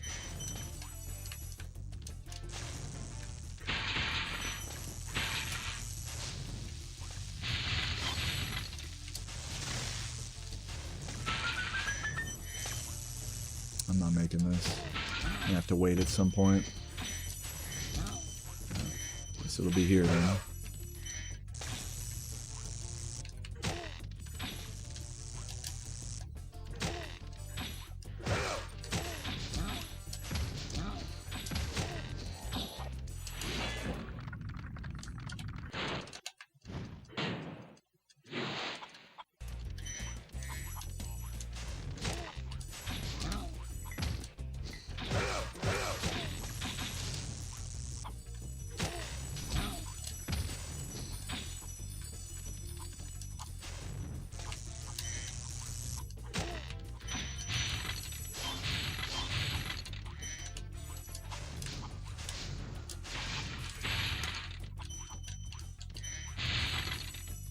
Dude.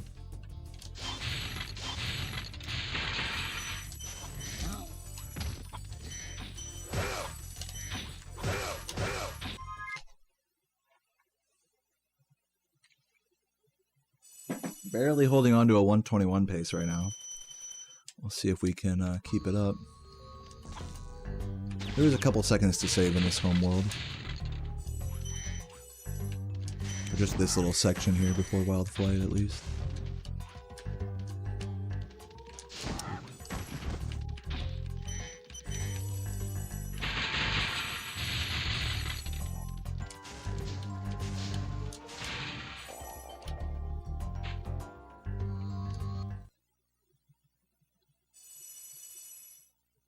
Bro, you got, it's so funny, like the types of RuneScape chats I read are talking about like a spectrum, you know? It's either like, oh yeah, I played RuneScape once and like you know, I don't know, like I'm starting a new account. What do you guys think? Like should I try making iron armor? You know, like the real just like brand new noob. And then the other messages I get are like, dude, yeah, I just got all 99. I just completed this raid. I'm literally top of the high scores.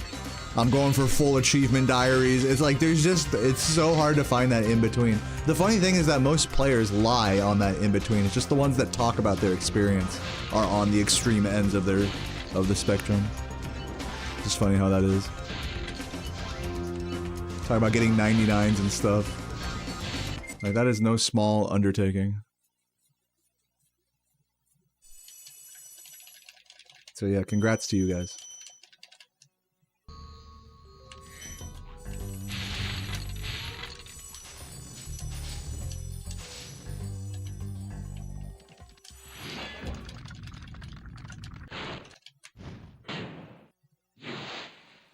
What's my favorite level? I don't know. Misty Bog is cool when it goes well. We'll see. If I have a good bog, then I'll call this one my favorite. Since I get to spend it here with you, problematic bish. Maxed iron with an infernal. It's like literally you guys just type like the biggest, craziest, like multi-thousand hour achievements in my chat. Like, it's insane. Like, I can't even like appreciate it. Like, I can't even appreciate how much time some of you guys have put into this game. Into RuneScape. I put a lot of hours into RuneScape. I'm a lifetime away from those things. A maxed infernal on an Iron Man. Are you kidding me? That's insane. Like, congrats. You know? I don't even know how to congratulate that. That's such a big fucking, like, accomplishment.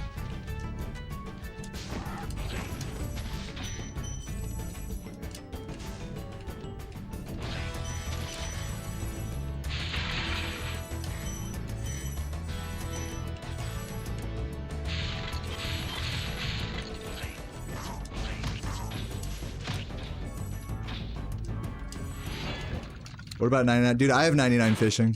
I spent a summer doing that. I feel you on that, Jack. 99 anything is sick. Even like the easiest 99s take like a long time to get, like cooking or whatever.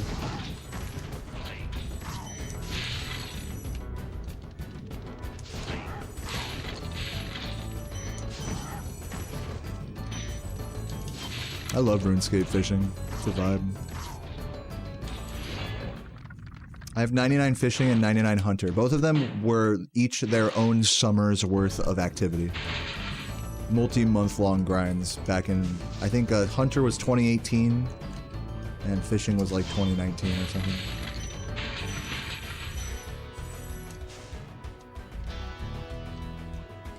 But I haven't, despite playing the game like a good amount since then, I haven't gotten another 99 since then. I've just been working on rounding out my account, which is its own whole undertaking. Trying to get like base 70s and do a lot of questing and stuff. But now I'm getting back into my skiller era, doing construction and farming. I think I just hit like level 80 farming or something. Level 75 construction. So I'm still like a pretty far ways away. I'd like to get up to like 90 in both of those at least. That'd be cool. If it doesn't completely drain my bank, of course. I'll probably get high enough in construction to just boost up to like whatever level I need for all the nice like altar and, you know, magic swap, spellbook swap shit or whatever. The fountain, the fucking spirit tree, just get those things, just boost up to those and then probably call it a day with construction. That'll be what I do, probably.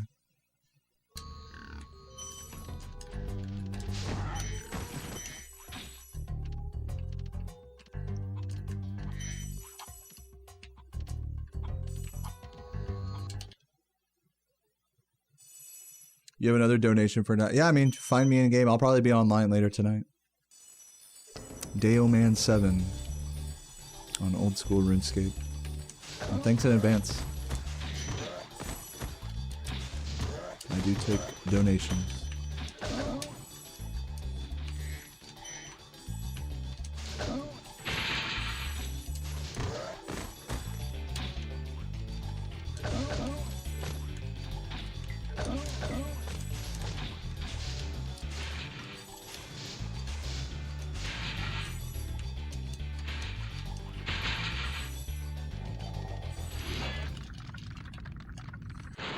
Does any silly, wide-reaching stuff happen? Nowadays, it's more like, what is it, like clan fucking like drama and stuff like that, which I guess that's always been a thing in any MMO. I don't know. There's lots of big communities like around RuneScape streamers now, like Oda Block and Bodhi and all those people, and creators. I think those are where the biggest congregations of players happen. Is under the umbrella of like a creator they're following or hyping up, you know, on their grind or you know, unique special account that they're doing, like Rendy and stuff like that. So a lot of it comes from out of the game and comes into the game that way through creators, I feel like. Whereas, you know, back in the ancient days, talking about the cabbage cult, like that's more of a grassroots, you know, of a community thing. But I've never been like a big community guy in MMOs. I'm very like RuneScape is a game like you can just totally play like by yourself and not interact with anyone. I don't mind interacting with people. It's just I'm not like big into the whole clans or PKing or any of that.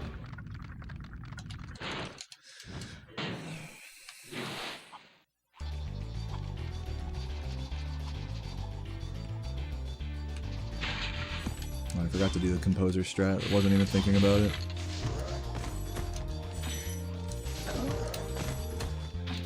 What's up, CMNE?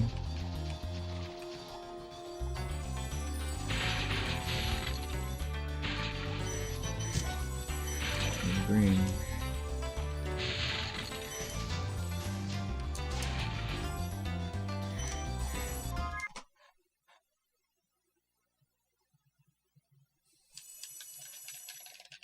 What's up, Lazuki? Welcome.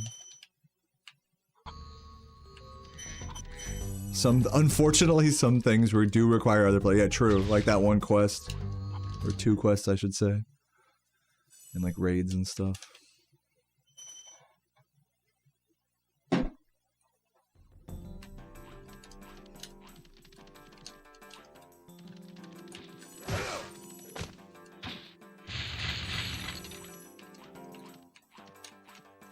What happens to the two yellow spring chests? What happens is I'm charging against a downward facing wall, like over the chest, so the wall is pushing me into the chests as Spyro like activates and collects them.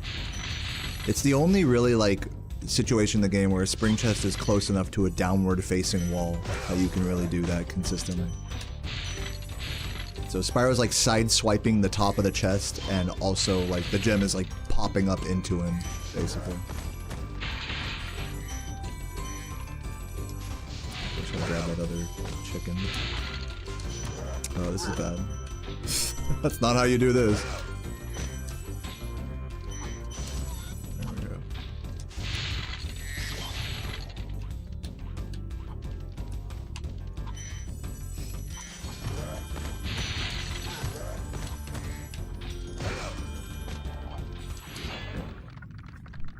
Exactly, Alex.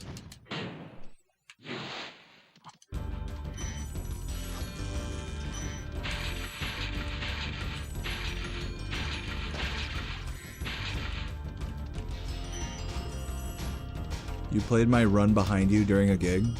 Wow, that's an honor. Were you guys playing Spyro music or something? Or?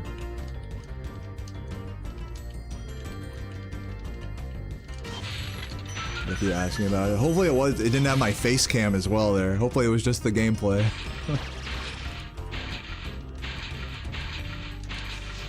I would be mega weirded out. Well, I see that sometimes. I'll go into like a fucking, into like, I don't know, like a gamer themed like bar or something, and then they'll just have like streams playing on the TV, and it's like, It's cute. I'm not gonna hate on it. It's just like, what the fuck am I watching? Like what is this dystopian world I've just walked into? That's how it feels. I don't know. Am I crazy? Like, it's not like you can hear them or anything, so it's like, what's the point? Indie punk stuff. Well, cool. Hey, man, thanks for putting me on.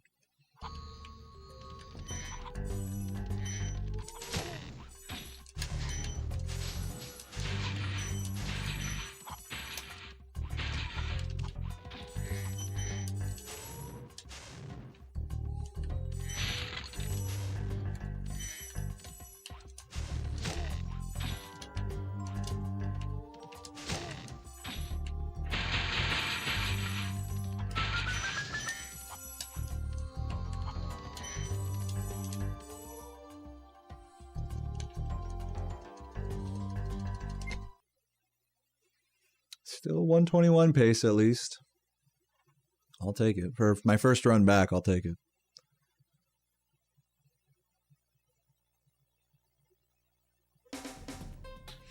I'm the Zezima of Spyro, thanks.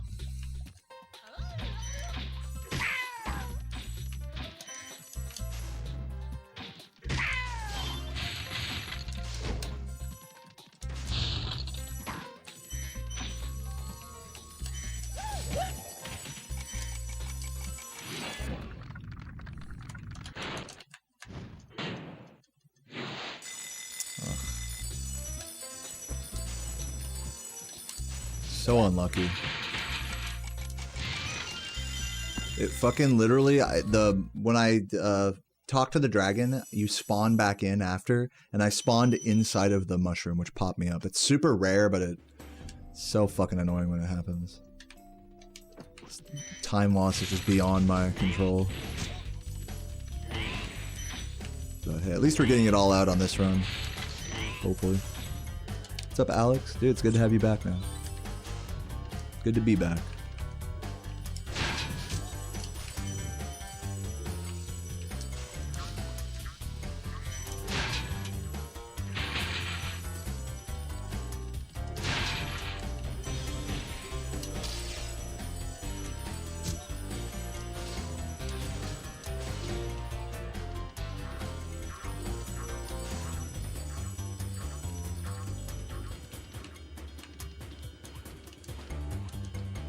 Jump.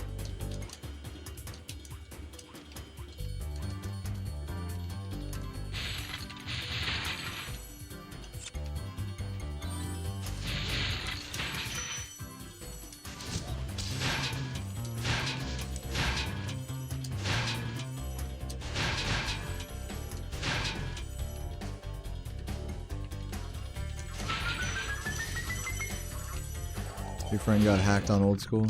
You got a bond and bandos. Well, that's really sweet, Problematic. It's a very sweet story. Sorry about your friend. Got it in your bones that today's gonna be a good day. Yay. Glad to hear that, Trench Dog. Welcome, dude. I don't think I said hi to you yet.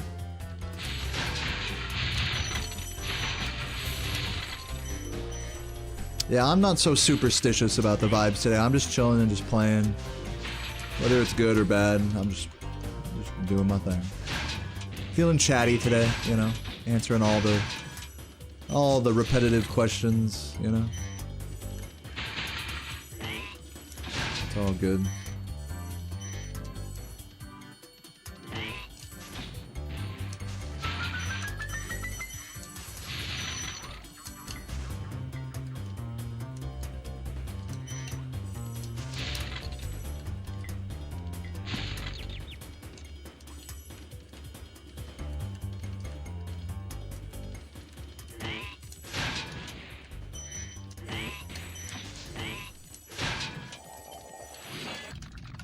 What's up, Ruber?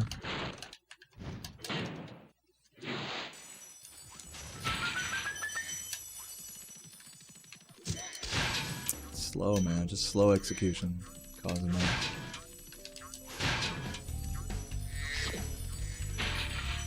Got the red, the late grab. Nice.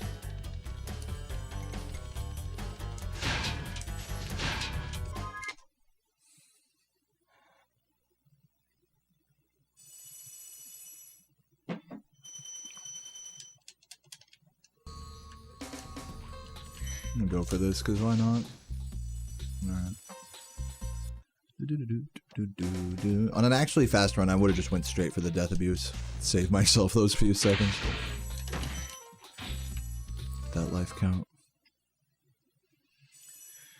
We did fall down to 979 sub points on Twitch. I think today must have been the day, like, the last month when, like, Cat Icarus gifted, like, 50 subs or something.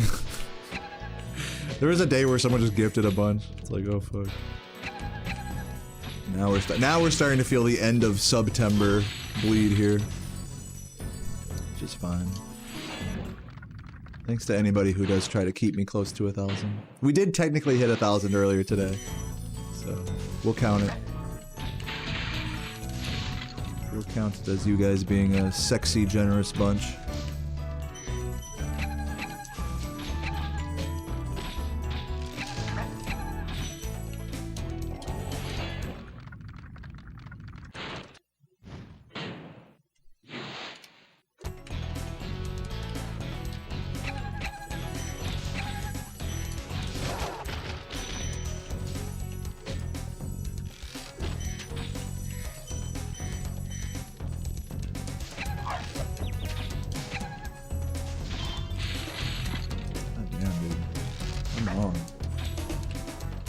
Crazy sloppy.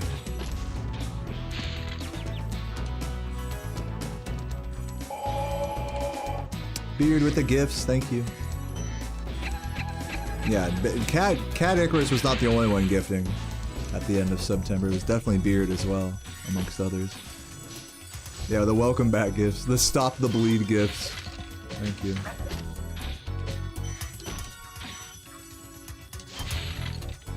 Yeah, but for how bad this run's going, I think 121's dead at this point. For how bad this run's going, chilling, feel good. I hope you guys are having a good Monday as well. I know most of you guys probably just getting started with the work week today, so hopefully it hasn't been too torturous.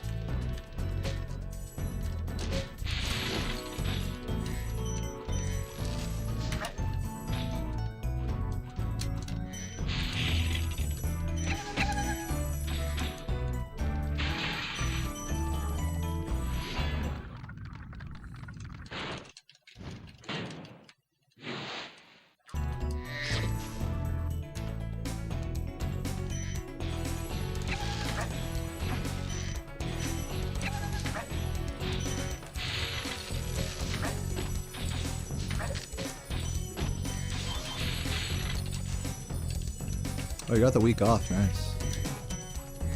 Anything fun planned? I wouldn't have anything fun planned. I would just be like, alright, I'm just gonna hang out at home and play games. That's what I do with my vacations. What's up, Head Sprouter? Welcome, welcome. Wait, this? Dude, oh my god, he took fucking forever. I was on like the worst possible cycle there. Might as well just ran around and flamed him. Yes, this game promotes animal abuse. Let's roll.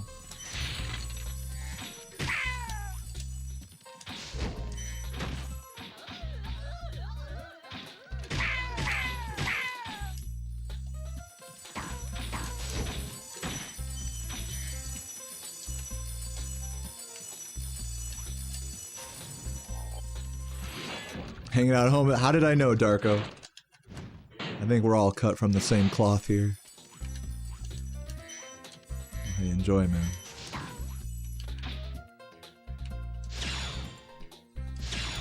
Should work.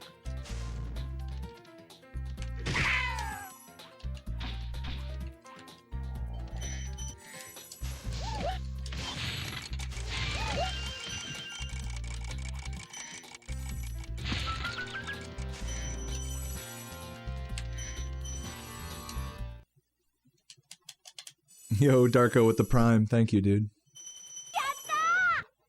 Yatta!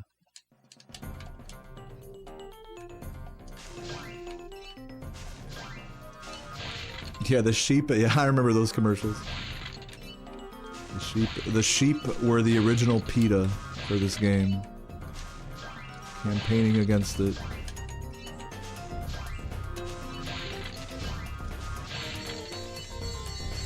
The sheep with Boston accents.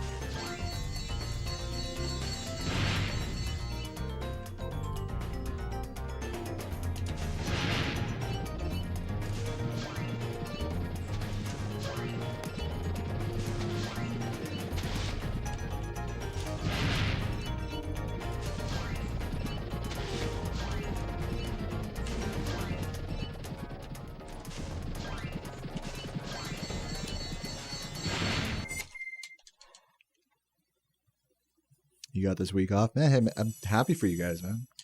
Glad to hear it's going to be a chill week for y'all. Okay, I got blue sparks. Which is good. Alright, if I have a good lofty here, then it's all worth it. I can save like 15 seconds if I have a good lofty, so pray for me.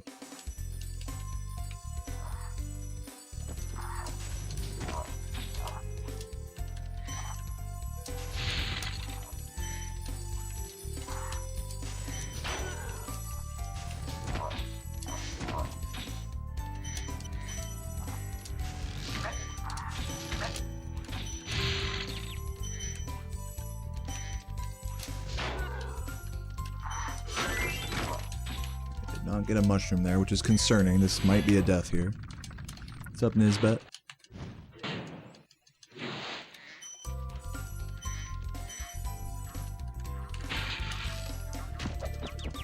No.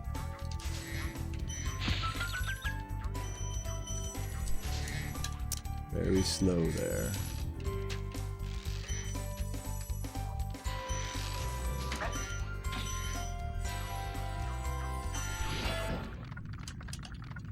You're preparing shit for your band's release. Good luck, dude. And yo, Piggy Bank, thank you for the raid. Welcome, Piggy. Having kind of a sloppy lofty here so far. Let's see if we can't make up for it.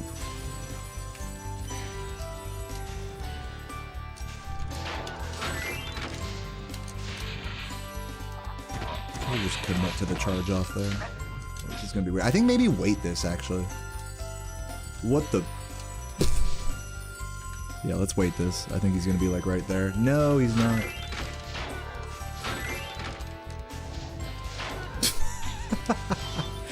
Alright, you know, we'll count it.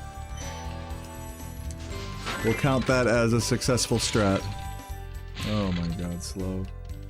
Everything's slow. You community golden loot, dude. Congrats, Piggy. That's like your new favorite level, I can see. You've been spending a lot of time in there, so well deserved. 124, very nice. Alright, let's see if I get this turnaround.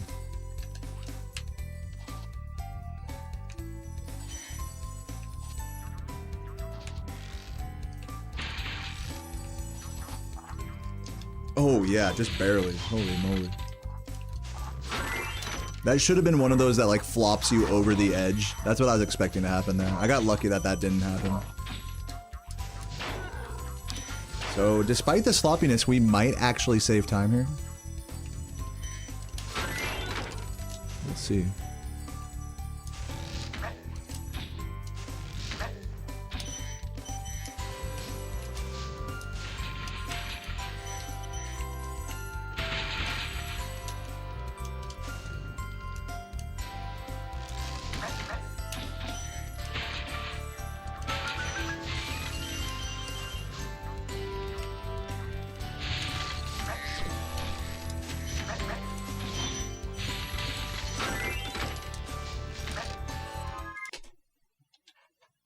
Alright, now big time save off the 121 splits as well. That's nice. Yeah, saved 13. And that's with a sloppy lofty that just gets the bump and cleans up at the end nicely. Everything up to, I easily lost like 5-10 seconds just in movement in the first half. Crazy how much time save there is there. Yeah, lofty W there. That, what a bonk.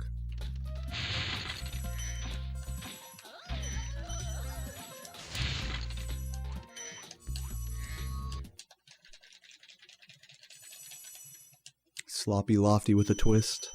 That's what your mother gave me last night.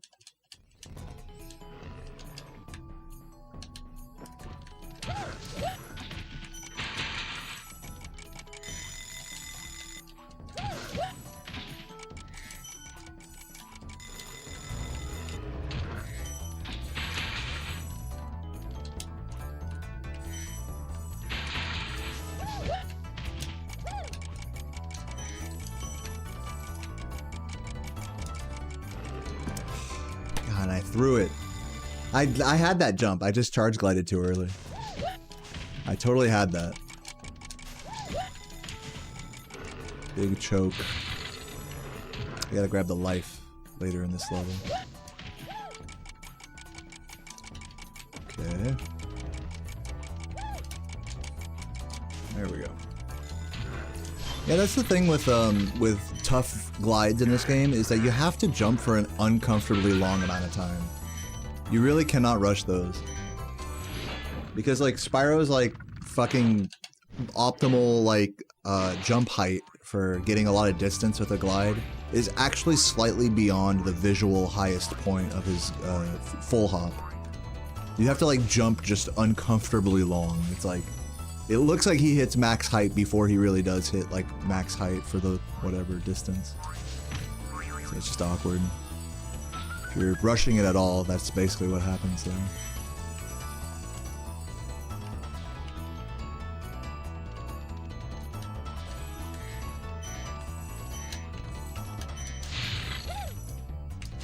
Oh, what the fuck? I did not mean to press triangle. That was just a straight up fat finger right there.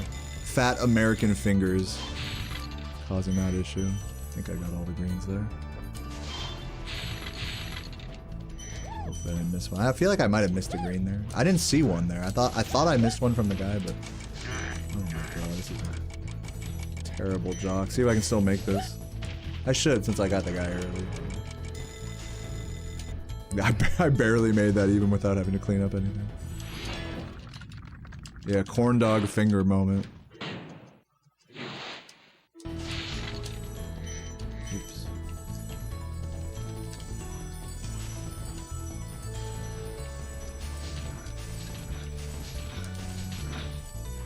Okay, grab this life.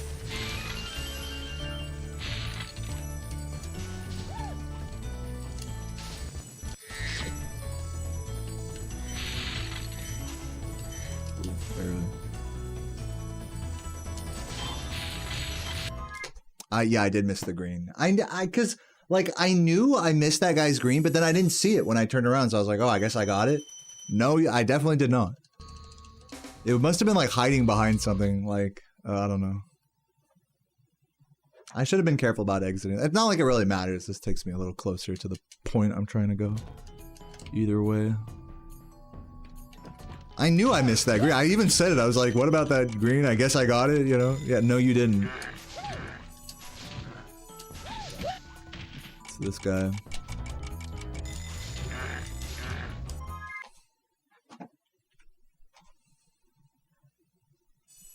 Well, that could have been a 121.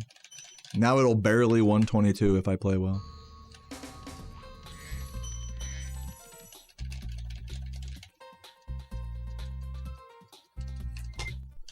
Pretty terrible run, all things considered. But hopefully, you know, maybe I'll have a good end game and just, I don't know. I am going to do more runs today, so I'll have a chance to redeem myself. I know I'm a disappointment to my family with this one, but perhaps things will look up at some point. Thank you, Rook, for the bucket of luck in my eyeballs.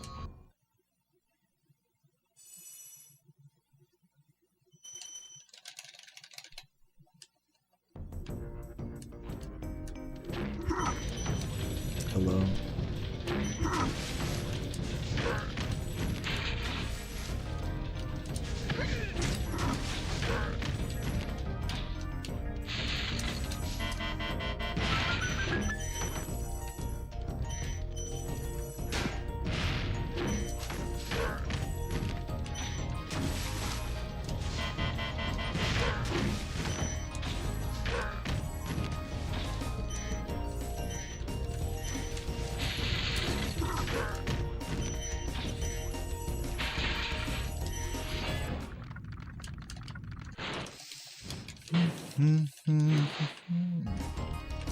Dog, just give me the gem.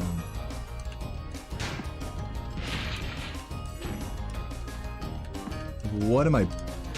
This game is like giving me all the bullshit right now.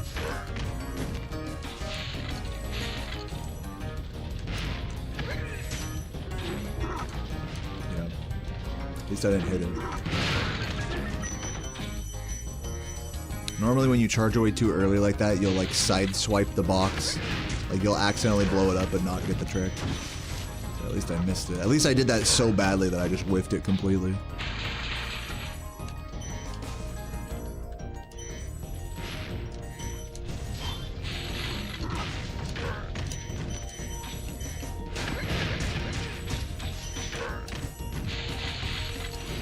What's up, Paquito? Welcome, welcome. What's up, Amanda? Thank you for the good luck. And Claudio, what up?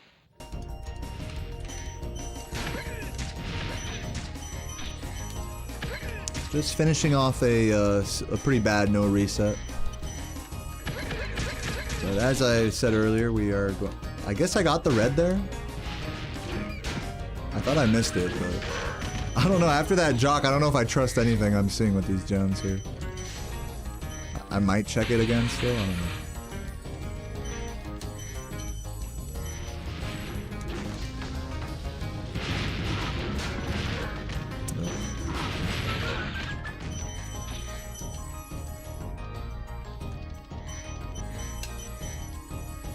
I'm gonna check because I just don't trust anything. Guess we're good. Unless it was hiding inside the box and Spark still somehow didn't see it again. I think we're good.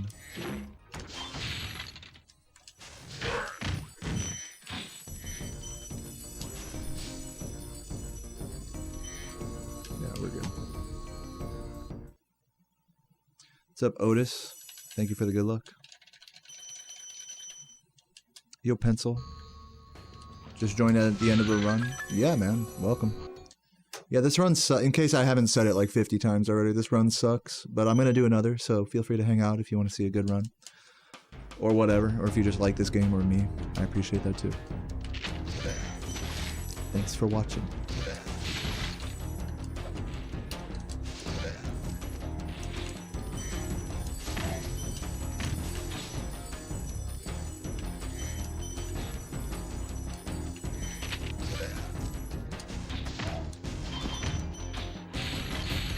The recovery.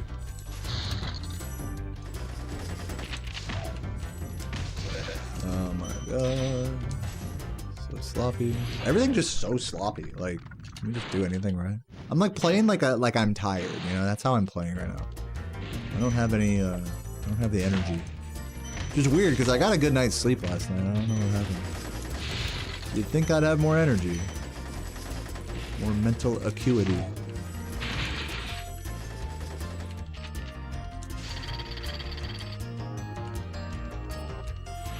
What's up, Tulu? Welcome.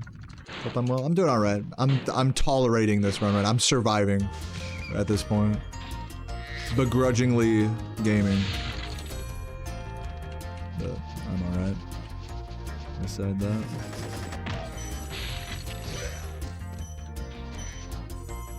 Let's see other gold.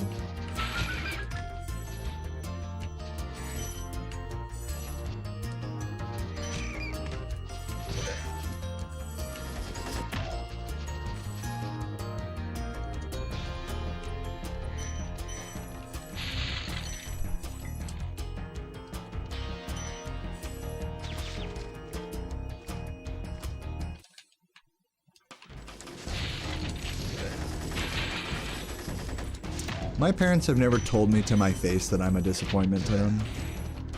To answer your question, Duke Rocks. I don't think my parents are disappointed in me, though. They happen to be like one of those rare sets of parents that actually just want me to do what I love and be able to support myself with that. And since that's the case with this, they're very proud of me. Not all parents think of their children's lives in that way, sadly.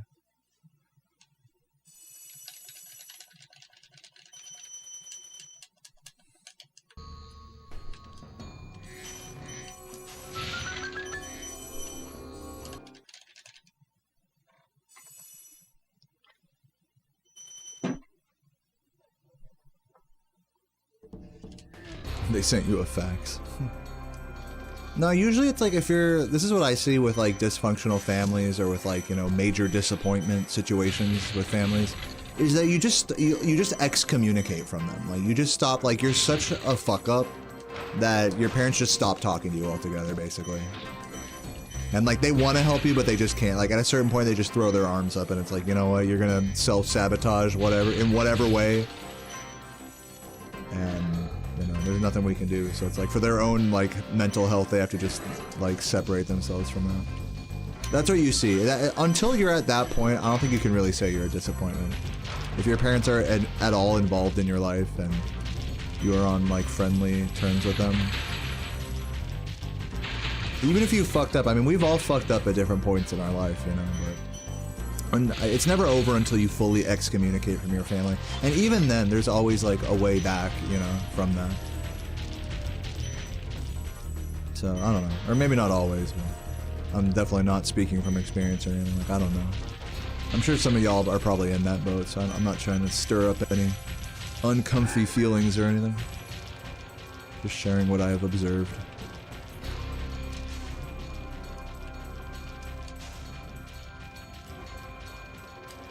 Sometimes you gotta cut contact with your family for one reason or another. It's a very sad thing, but what are you gonna do?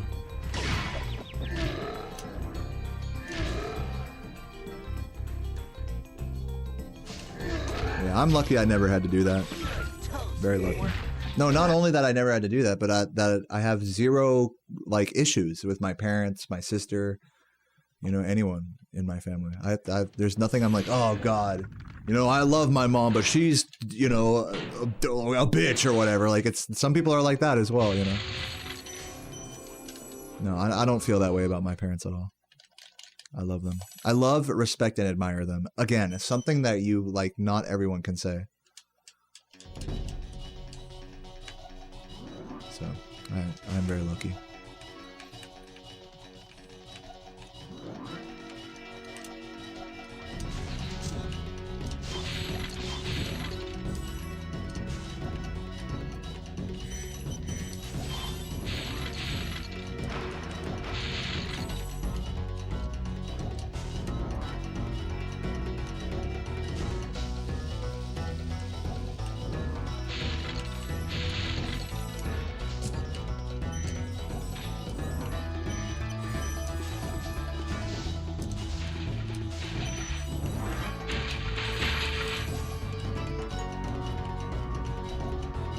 Great credit skip, thank you.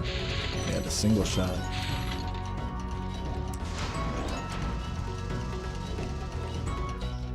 I'm supposed to do the other strat, but it's all good.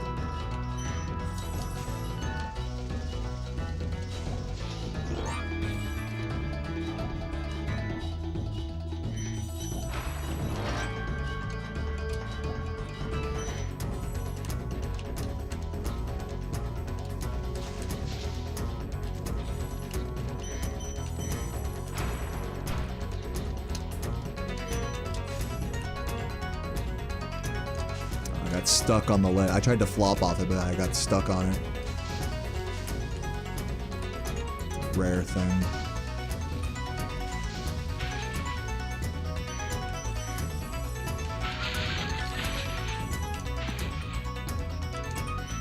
Very nice.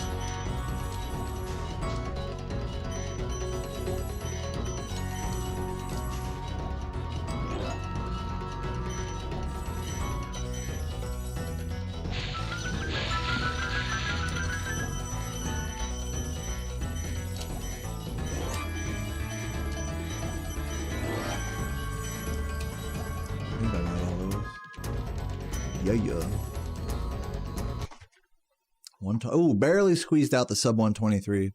For losing like a minute in Jock, I'm happy with that. It would have been like a 121 if not for that Jock, basically. So pretty good. Actually not as bad of a run as I was complaining about. I was salty after that Jock, you could tell, but I respectably brought it back in Nasty's world, so that's good. I did actually lose net time save. I did lose overall 10 seconds in Nasty's world, most of that probably being in Cove. And missing the early yellow and Twilight. But everything else besides that was good. It was good loot and Nasty. Which always feels good. Always feels good to end the run strong. I'd rather have a run like this than a run that's like low 121 pace that just fucking misses credit skip, so we take what we get.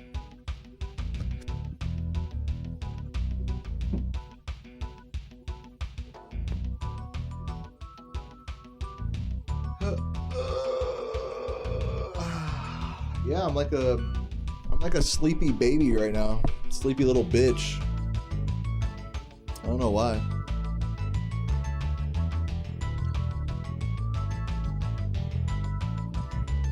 Maybe I should go make a little coffee or something. Make some pumpkin spice coffee.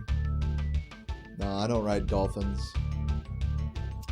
Yeah, thanks for the GGs. If you guys are enjoying the stream, feel free to show some love in the chat. We have been dropping subs today.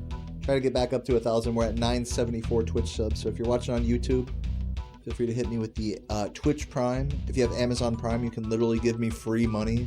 Just Google Twitch Prime. It takes like 5 minutes. I'll be right back to thank any of the dear primers that may do that. And we'll probably do another run. So stick around, and I'll see you guys in a second. BRB.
All right.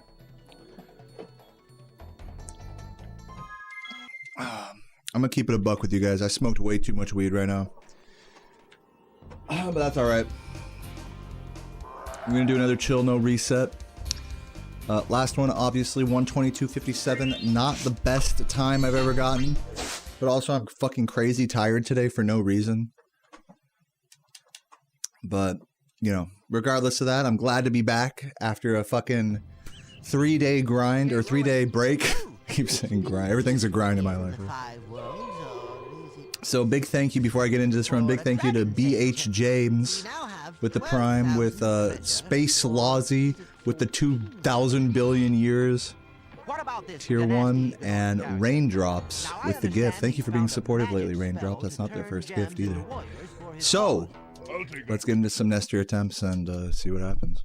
Yeah, today's a chill day. I realized after my run just now that I'm not getting world record right now. I'm not about to go hardcore. Like today we're just getting our feet wet again, so whatever that may be is whatever it will be. So all is good. Actually, I think I just touched my glasses with my finger. It's okay. It's acceptable. Don't you hate that? Glasses wearers in the chat. You accidentally touch your glasses. It's like, fuck. And I have to clean them again. I feel like there's two types of glasses people. There's people that, like, need to have their glasses spotless. I'm like one of those people. You know, or else you just can't use them. Or you have, like, the dirtiest, grimiest, like, you just accept that your entire life is fogged up, like, and that's it. Those are, like, the two extremes of glasses wearers. I'll look. Yeah, no, it's not gonna work. See how much extra long it takes when you get the fucking reglide there? Even that was, like, longer than normal, but still not enough to get the respawn. I'm going after him. Toke assisted speedrun. Yeah, this is a particularly stoned run right now. Normally I try not to smoke so much midstream. I accidentally took a little bit too big of a hit. But that's alright, because I got, like I said, I'm tired, and I got my pumpkin spice coffee right here. So it's not like I was necessarily gaming out of my mind or anything, so. This will help, I think, mentally for me to get into a headspace of like, let's just play and chill and talk and hang. Which I think has been the vibe today so far. I think the vibes have been comfy. It's been peaceful. Would I consider contact lenses? I've tried contacts when I was in like high school. I fucking hated them. Not into contacts. It's not working. I don't like putting things on my eyeballs. I'm squeamish about that.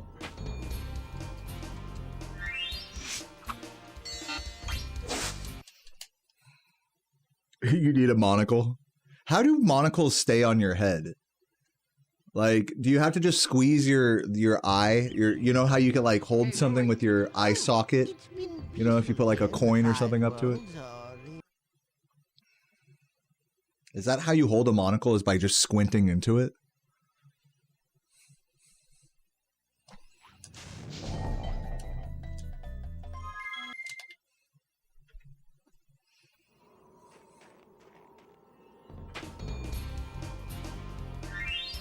Yeah, you use telekinesis.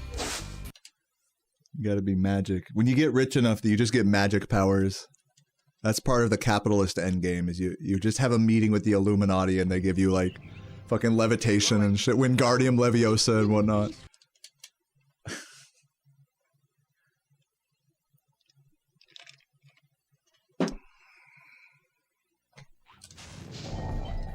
Maybe if that was the case, it would be worth all the blood and sweat and tears that people put into just making money alone. If you got magic for it, I mean, dude, that would change the whole grind, you know? That'd change the whole, that would convince me to get into a Sigma grind set. I really do think so. Is if a lot of money gave you superpowers. Okay, rolling. That would be so sick.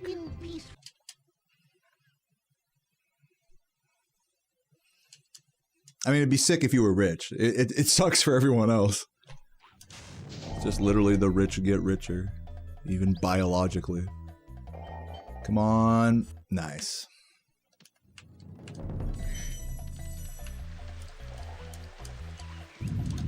Turn into a bio weapon. Hey, maybe that'll be a thing with cybernetics, right? Like you could get a prosthetic arm that has like that's like better than a real arm or something one day. One day. Man, we're not there yet, but one day. Get a fucking Tesla cyber arm. And you know Elon Musk wants to do that shit too. Like you already know he's thinking about that.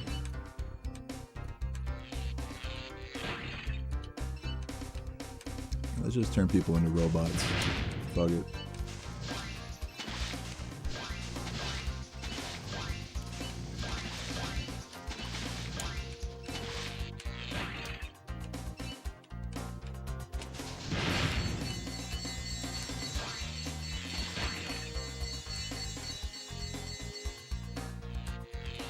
You're gonna trespass at a park. You know, there's a park right by my house I still haven't visited yet. I didn't even know it was there until recently. It's like covered by like a tree enclosure, or like a wall of trees rather.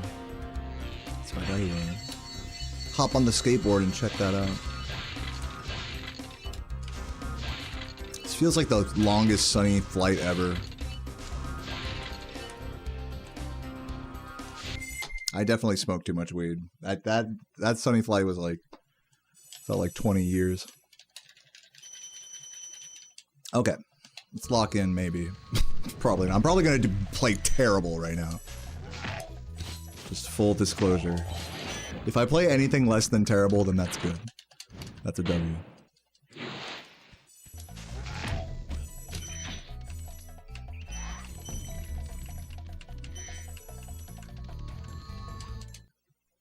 You're working on becoming a correctional officer. Dude, nice. You're gonna watch me play Spyro.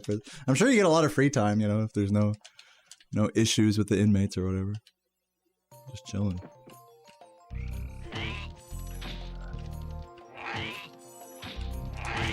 Well, that's the thing, though, is there's always an issue with somebody, right? So you don't get any free time, because people are crazy.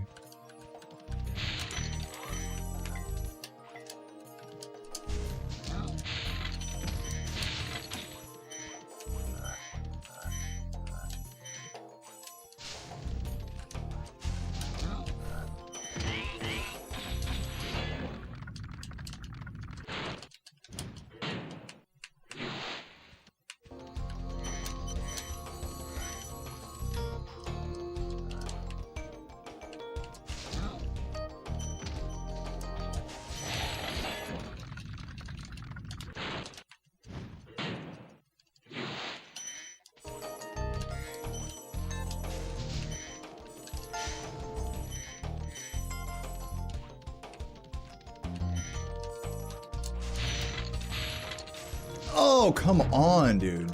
Why have I been so slow with it? Get out of... Bruh.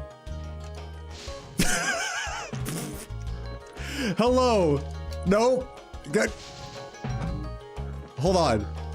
There we go. There we go. Now, easy. Easy recovery.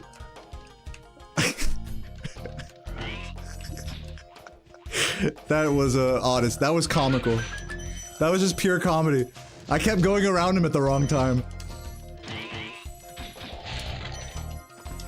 If you haven't done that at least once in this game, you haven't lived. I believe it. You all did that as a kid, don't lie. Just like trying to get around him and like, wait a minute, what the fuck? Like, he just keeps bumping you and following you and laughing at you. The bastard. Well, hey, the level went good besides that, though. Besides that 15-second odyssey with the fat man. I think that was good. Yeah, so smooth. So clean.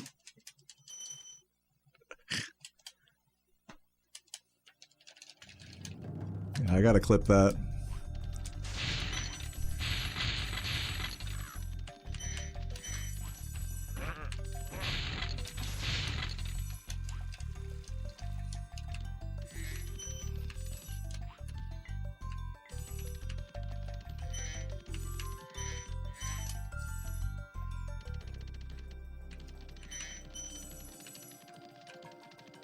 Yeah, dude was working for Nestor. I agree.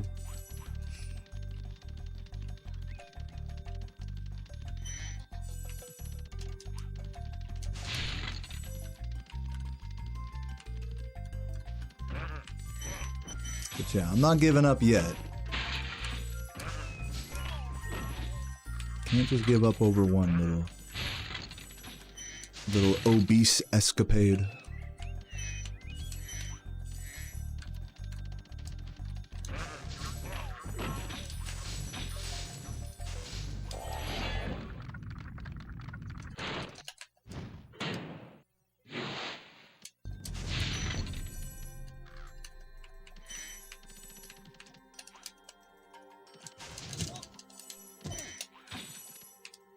That was good.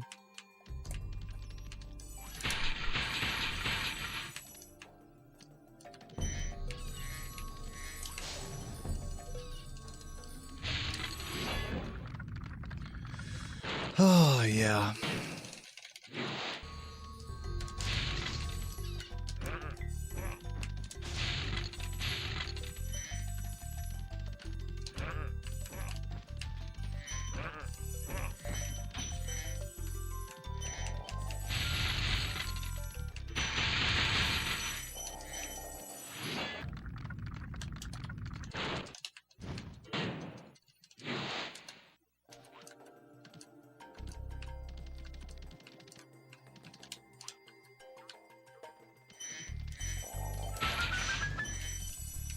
Oh my Jesus Christ, man.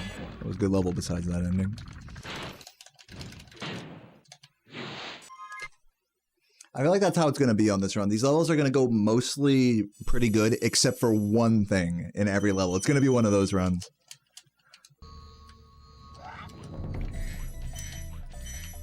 There's going to be one big issue in every level that's going to piss me off.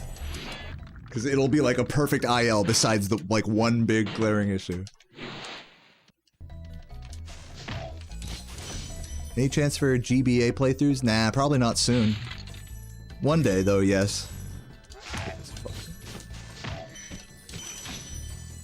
One day. I'll probably just play them on an emulator or something. Get the Game Boy Advance player with the capture card, that'd be way extra. I have one of those in California, though. I could have my mom send it to me. Or my sister or whoever. But no, you know what it is though, is I need the component GameCube cables, and those are hard to come by unless they make third-party ones now. I know those used to be very expensive, the first-party ones. They probably still are. Component GameCube cables. There might be cheap ones now.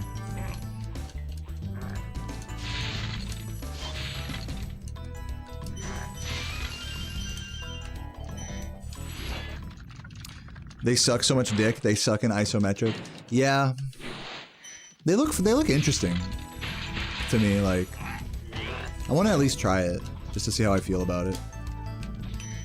I might hate it. Like, I feel you.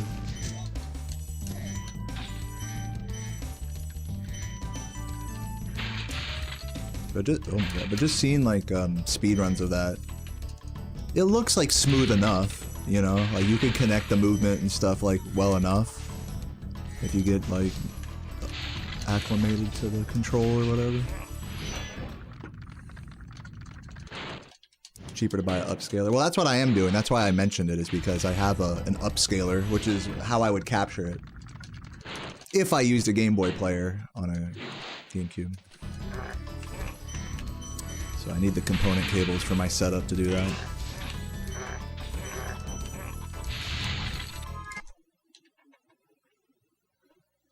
What's up, Equinox? Welcome, welcome.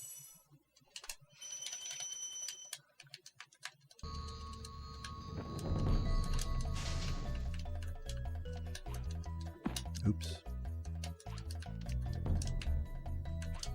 Oh my god, the long load too.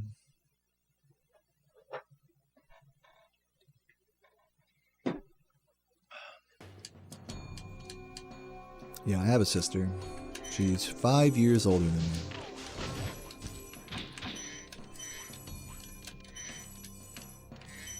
And I'm 60 billion years old, so that's really fucking old.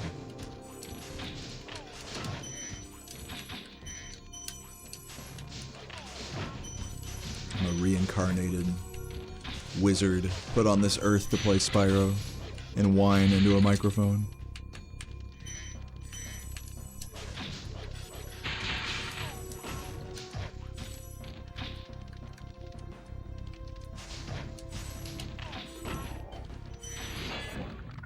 Yeah, turn into the Yoda. Dude, once I get old, I'm gonna fucking look like Yoda, straight up. I won't be short like him, but I'll be about as bald as him.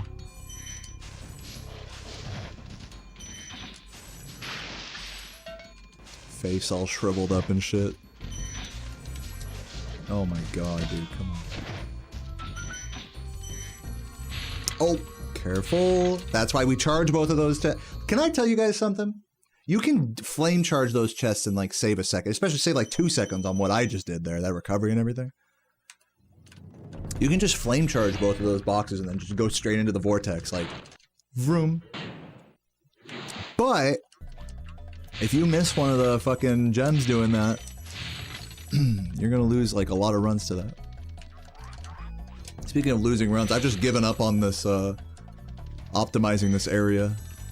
When really I should look at that more. But that's okay. Cause this is my issue with it, is like I look at it, but then it's like not consistent enough for me yet. Like I could do it like not, maybe at best I could get it like 7 out of 8 out of 10 out of 11 times. I can like get the fucking power jump, but it's those 1 or 2 times that I don't, that it's just like, God, fuck this power jump, dude. Or whatever, power bounce. It's not a power jump. Power jump's a different thing. Power bounce.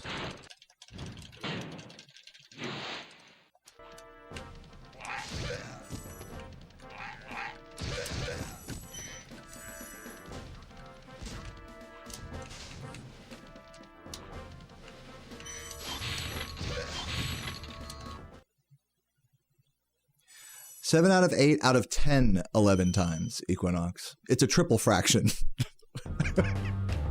It's very mathematical. What's up, Hypno? How you doing? Thank you for the good luck.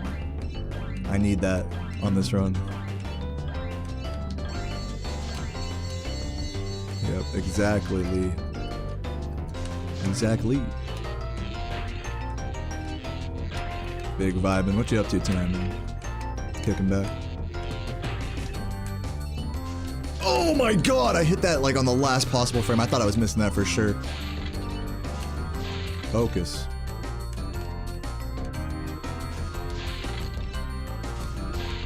Yeah, you guys don't realize how close that flame was. That really should have missed. And the last lighthouse.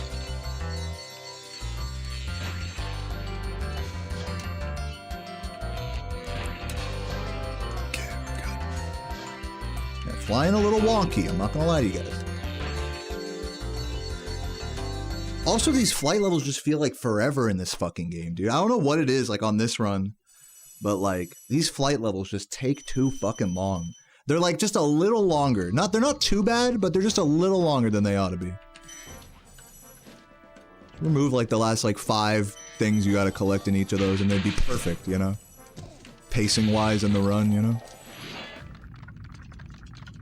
Just remake this game to craft it into a more perfect speedrun. No, but that's not why it's special, though. Isn't that a funny irony that anytime they try to make a game good for speedrunning, they kind of like take away some of the magic of it? Some of the movement, you know, weird coincidences, you know, that the developers maybe tried or didn't to account for, little skips and things. It's like, that's what makes speedrunning fun, is like learning about those, getting consistent at those, analyzing just how much they save and stuff. I feel like if you build a game with that built in, like, it's just different. It's just a different vibe.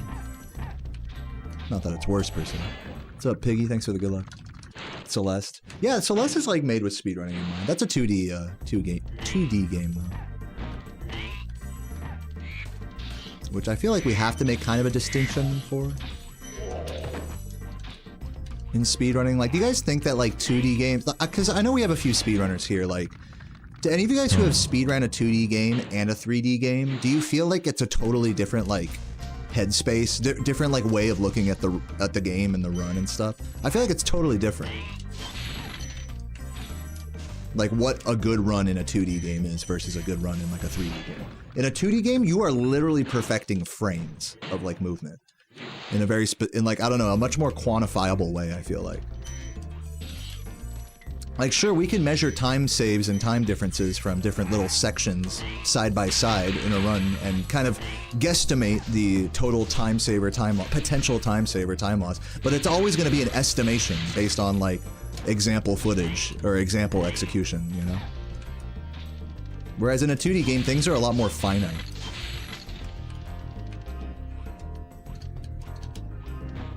Not always, but... Not necessarily? You guys don't think so? See, that's why I'm curious, because I don't speedrun a 2D game, so I'm curious like what the multi-game speedrunners think about it. Oh my god.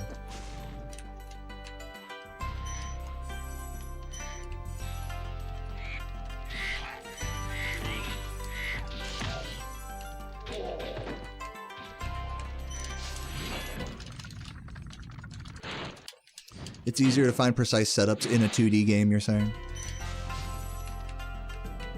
We're totally overgeneralizing, but this is all like, let's take a step back. Obviously, what we're saying doesn't apply to like every example. There's gonna be like counter examples to everything we're saying here. Just picking up on the tendencies overall. It's hard to comment on that, you know, to swipe speedrunning with such a wide brush like that. But it is interesting. Oh my god.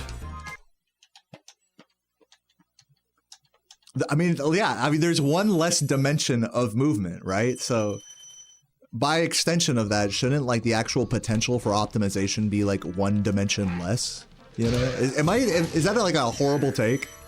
That's, like, a horrible take, right? Or that the finite nature of optimization is, like, more simplified, you know? But not always. Not every game is an example of this. I'm just saying, like, just as generally speaking, as a medium of video game expression, whatever.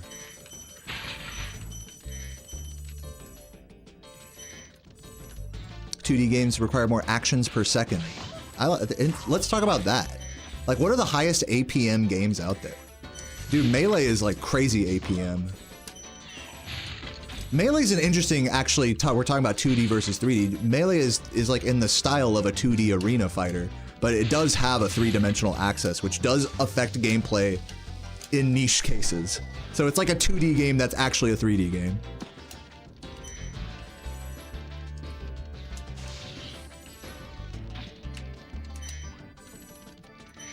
Yeah, Smash Bros is weird for that.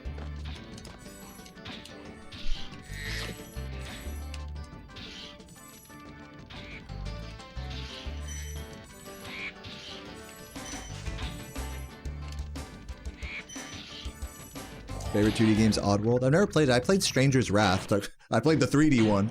I played Stranger's Wrath on Xbox Original when I was younger. Never beat it though.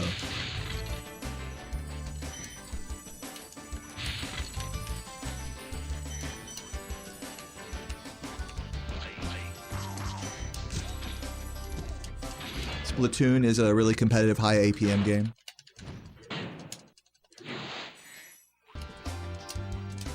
You think, Finn, you think Spyro is like really high APM?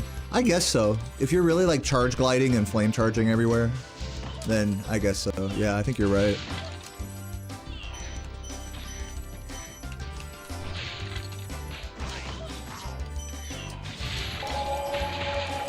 No, and you know what also affects APM is whether you're using digital or analog movement. Because if you're using digital movement, like a, you know, whatever, like a keyboard, then, you know, it's going to be a higher APM compared to all the different angles I'm hitting on a joystick are more just one motion. Or less actual strokes of, you know what I'm saying? Less keystrokes.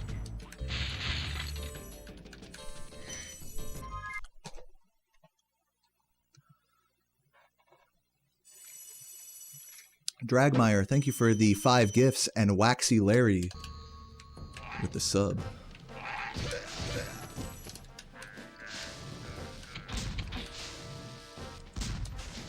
Oh.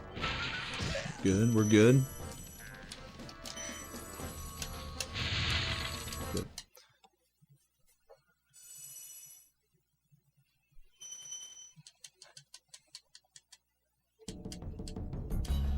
What's up, Goop? What's up, guys? Yeah, Ratchet and Clank has like the most like movement tech, like actually like exploitable movement tech I've seen in like a 3D speedrun. Like PlayStation game. Not to be confused like with PC games, I think that's the highest like tech ceiling. People are asking me about like other like high skill ceiling speed games, you know? Or does Spyro even count as that? Which I think it does, the way I'm playing it at least. But you look at a game like Half-Life, any Source engine game, and like the way they exploit movement, now that is truly like an infinite skill ceiling. Bunny hopping and all that shit. Boosting with the fucking gravity gun. Peeking portals and stuff out of bounds in Portal. So that's like on a whole nother level. When you start talking about like keyboard mouse movement versus analog stick movement versus all digital movement. It's very different. All digital key presses. Movement buttons.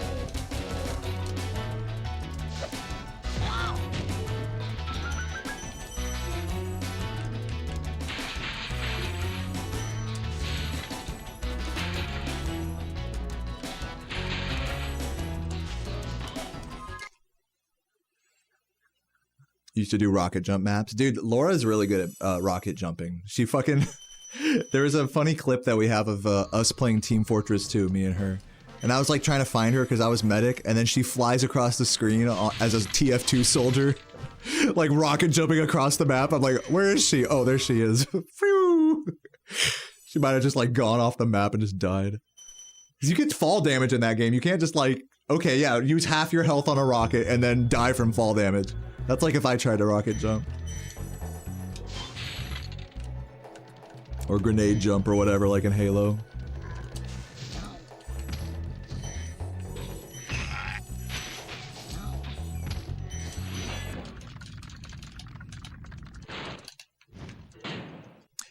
Juke, there are 99 RuneScape, 99 in a skill RuneScape speedruns. A lot of them are actually from, what's his name? EVscape. Not EZscape, but EVscape. Cool channel. He's quite the goofball as well. He's like me on stream. He's like, he has the camera and, you know, does the whole spiel.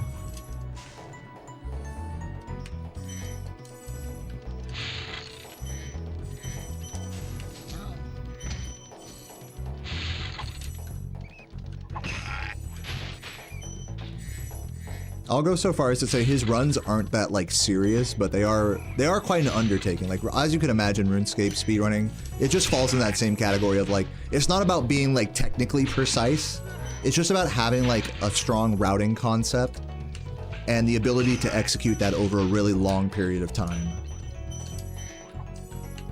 Like 10 plus hours, you know? Because that's a skill, because it doesn't matter if you're like really optimal in the game, but if you're taking a bunch of breaks, you know, or if you're not calculating that stuff right, getting, you know, so much that goes into a long speedrun. Even, yeah, any game that's like 8+ hours, it starts to become less about like doing everything optimally. Like what right here, I'm trying to do everything optimally, you know, like right down to the millisecond. But in those games, in those types of runs, you have to just think about having a good pace. Long-term pace.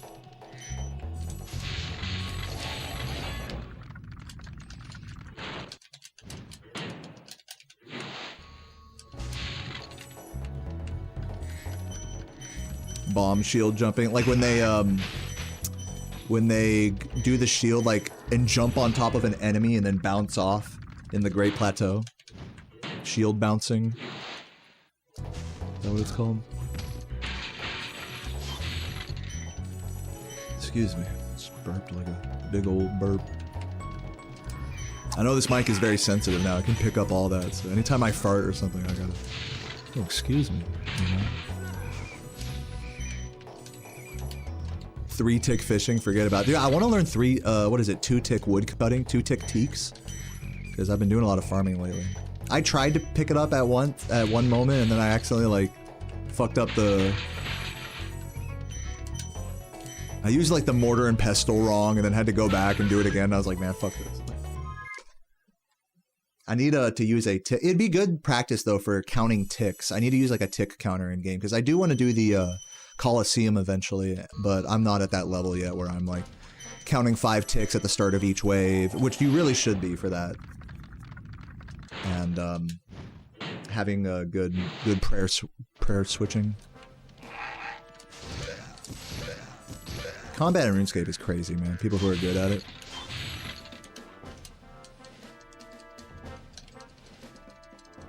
Did I get all that?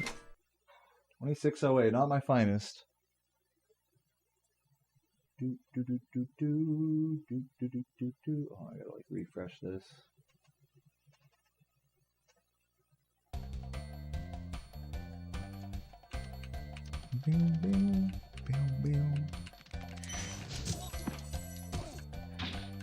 Since maxing your account, you're glad you never have to skill ever again.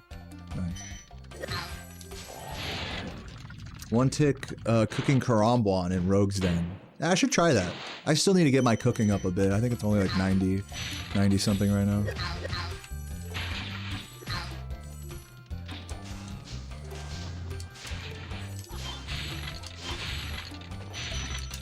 Oh my, come on. The beard is looking glorious, thank you. Thank you very much. Oh, by the way, Algo, I don't know how long ago this happened, but thank you, Algo, for the YouTube membership. Welcome to True Spyro Chugger, and that is a real sentence. Welcome.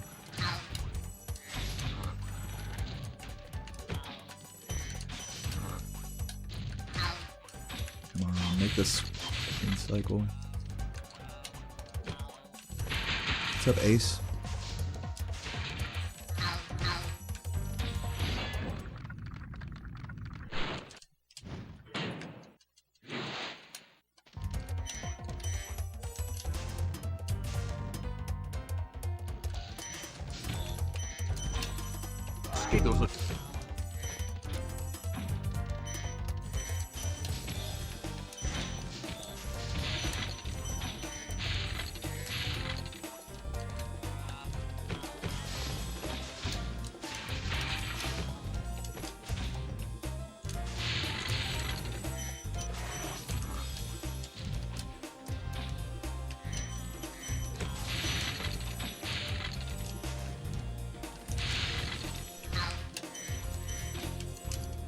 I thought I would be further ahead of the cycle than I was, but we're good. What's up, Serja? Dude, thanks for popping in, man. I love you too. Oh god. Fuck.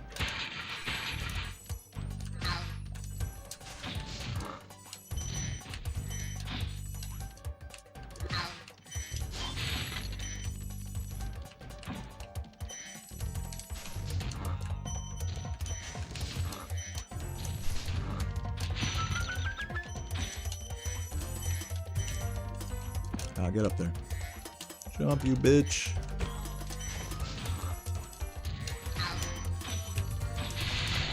There we go.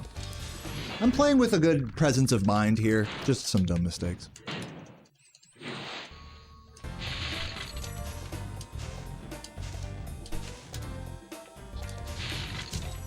I'll read chat in a sec. I see some questions out of the corner of my eye.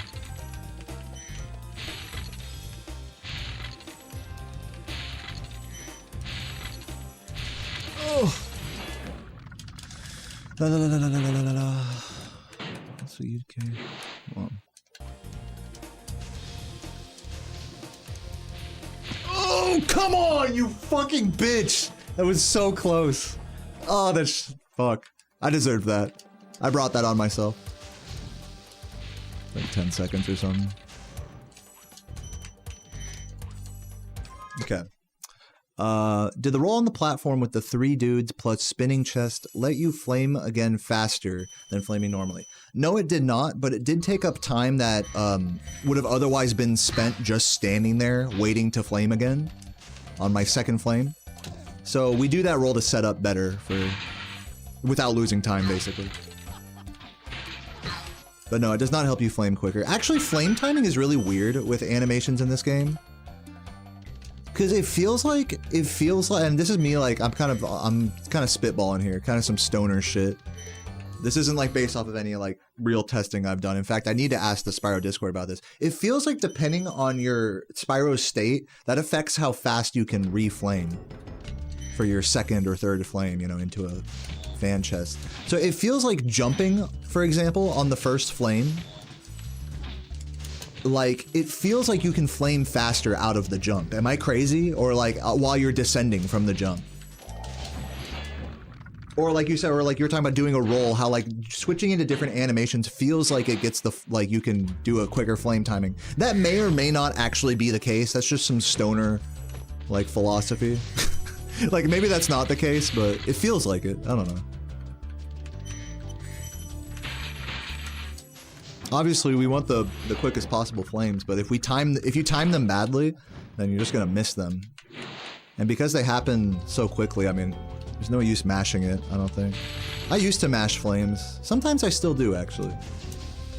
I don't know. Anyways, just like I said, just stoner bemusings of this game.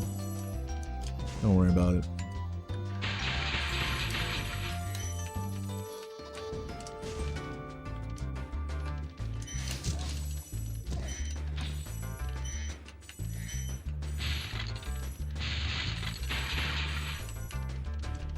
No, you can't auto flame. You can auto jump with supercharge without pressing X, depending on how you land out of a jump. And hopefully that doesn't happen here by accident.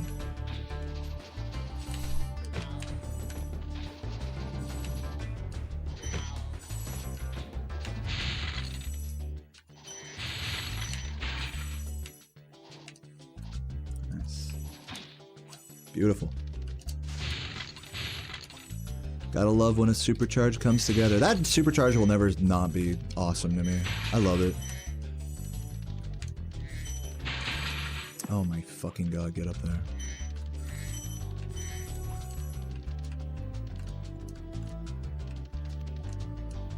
Yeah, testers could time this stuff. I should. That's what I was saying. I should ask in the Spyro Discord about that. If you can like lower the actual reflame timing by using like jumps or whatever rolls. If like doing different animations interrupts or resets the timer for a flame.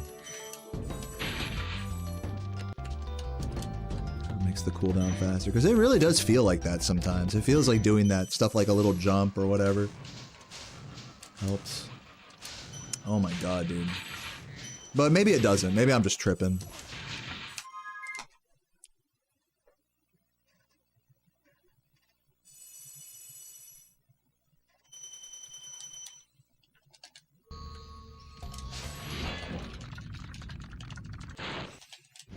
Which one has a higher elevation? High Caves or Wizard Peak? Oh. Yeah, any level that takes place over a foggy void, it's like, just even the homeworld itself here, like, which one's the highest elevation? Oh man, I hit like a thing in my eye. Alright. That's good. In Beastmakers, there's clear elevation because, you know, Treetops takes place in the tree, at the top of the tree that goes off screen in the homeworld. That's cool. That's like cool design with the homeworld, where they really try to connect the levels to it.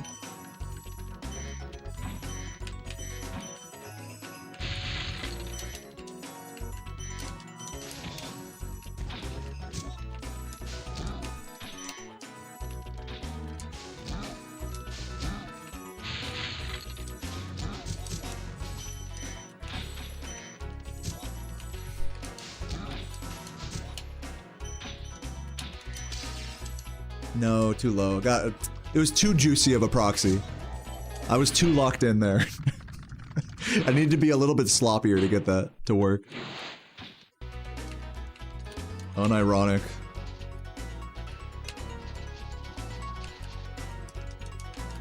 Dude, God damn it. Here we go.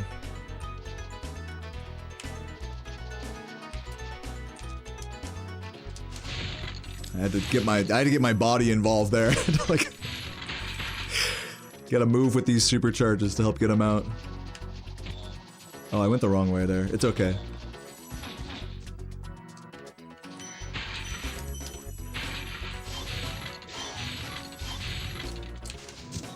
Get him on this one.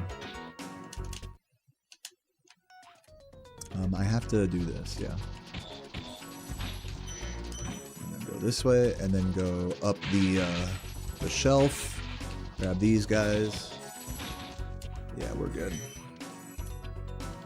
Chilling.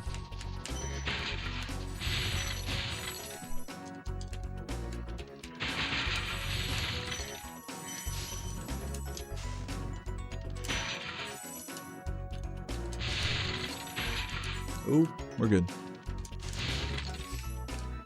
Gotta save your glide. Save your glide there.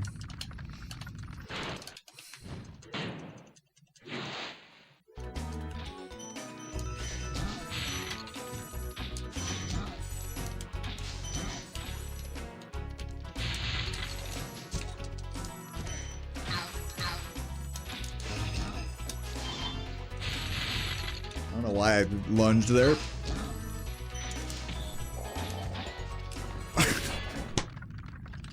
I mean, it's fine. I'm losing like 15 seconds. I'm losing a shit ton of time, yeah. Like 20 seconds. I missed Wizard Proxy. Barely missed Wizard Proxy. Fucking missed the turnaround. Yeah, that's like 20 seconds. 15, 20 seconds.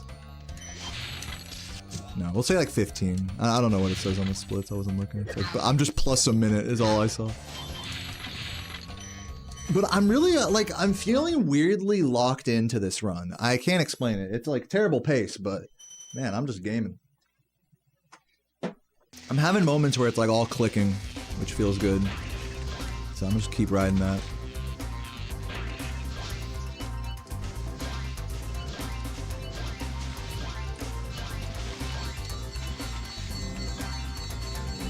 Yeah, I'm gaming, exactly. Style point. Yeah, this run definitely had style points. I'll give it that.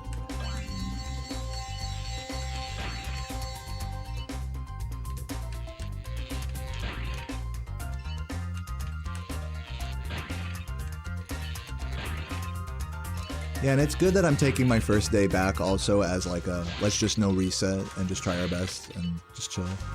Because tomorrow I feel like I could probably be more hardcore. Try to have a light breakfast, maybe go for a walk, quick walk in the morning. Don't sleep in too crazy hard. You know, just really try to don't drink too much tonight. 1 beer, that's it. After dinner. Actually, dude, I have to go fucking get groceries, actually, so. Get a good night's sleep tonight. And get more hardcore tomorrow. But for today, we just fucking vibe. I may even do a 3rd run just vibing. Because it just feels good to be back playing.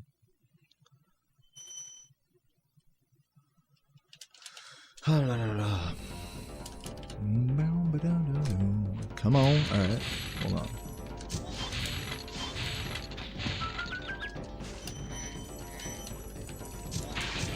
Oh, nice pushback.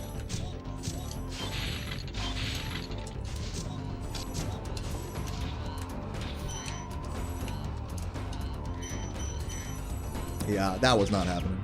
It's okay. We're fine, just losing some time. Annoying. I felt like I had to send that. I could have probably gotten that if I was just like a crumb quicker and ballsier with that movement.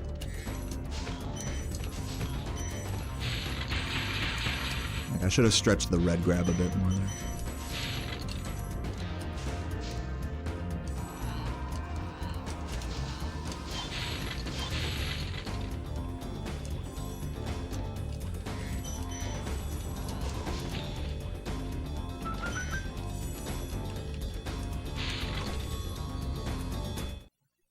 That's wrong.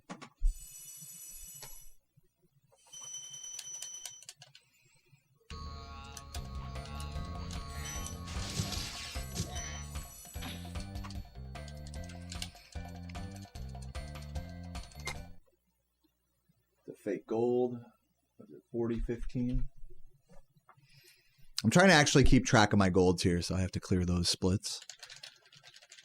I'm becoming a good speedrunner. Good live split user. Can I make this? Come on! Yes! The last possible moment. By the way, shouts to Serja MJ for the Prime. No, I'm a little late with that. Thank you, Serja, if you're still here. Love you.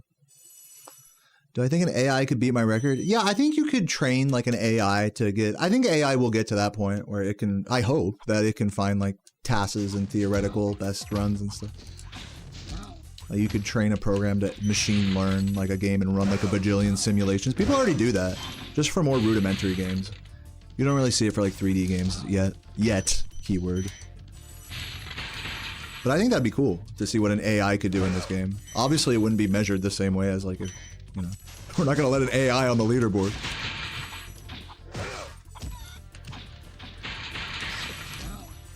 No, and imagine if someone tries to cheat with AI. Imagine. Dude, think of the drama. Think of the juicy YouTube views. Kidding. Get an AI only leaderboard. All of your favorite VTuber AI girlfriends will be at the fucking top of the boards. They'll all have their own like AI VTuber models and stuff. And they'll just be like the best speedrunners of all time. Better than TAS. I'm probably not making that. I was just a little slow there. I have to take the L on that one. Yes, look at this. Not good. Not good, not good. I should have taken it there and then saved that mistake for the other cycle. I shouldn't have waited if I didn't have to. Because you can save that wait for later in this process and give yourself more room to make that mistake, for example. Because now I'm 2 cycles behind instead of 1.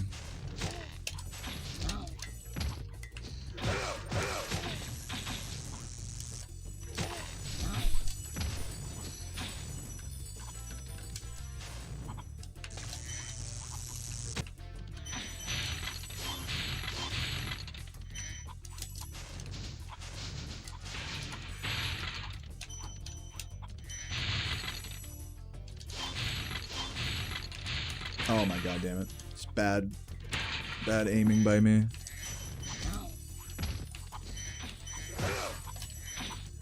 Oh, this level is losing time.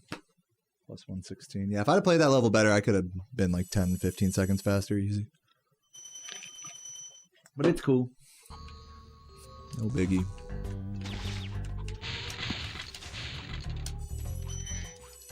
Dude, you know, there's a really good deal at Wendy's right now. They have the Biggie box. Any Wendy's connoisseurs in the chat?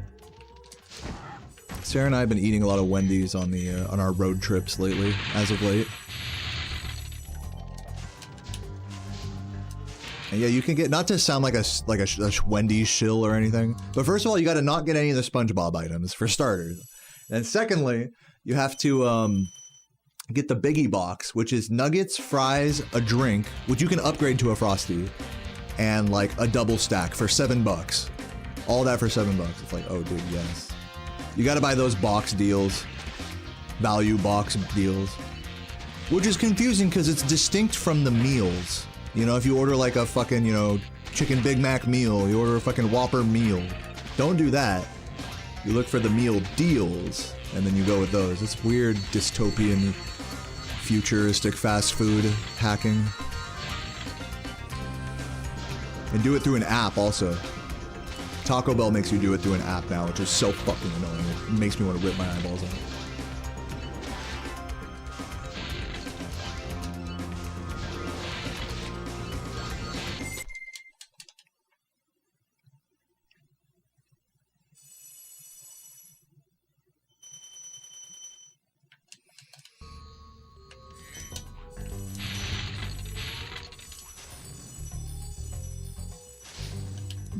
BK coupons, nice. Yeah, we've been here long enough in Virginia that we're starting to get grocery store coupons in the mail of like the exact things that we buy. Like they just know our whole life. Like here, it's a coupon for avocados. I know you're gonna get those next time. For some fucking bread, I know you're gonna get that. You know, whatever. For some anal lube, you know, a big discount. You need a lot of that. Huh, daddy? It fucking says that on the coupon. Just kidding, I don't use anal lube. Oh god.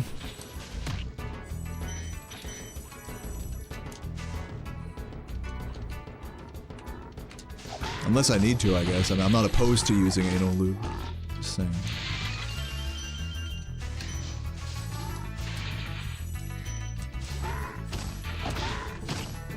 The only lube I've ever used is water, I believe water-based. I don't see any reason to buy anything besides that.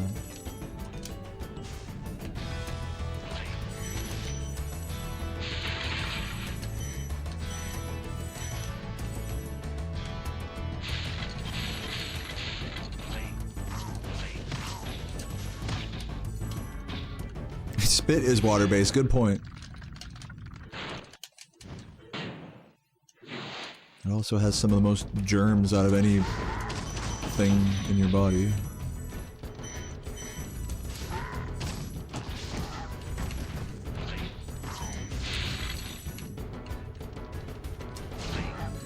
But that's alright. Nothing wrong with getting a little dirty, you know what I'm saying?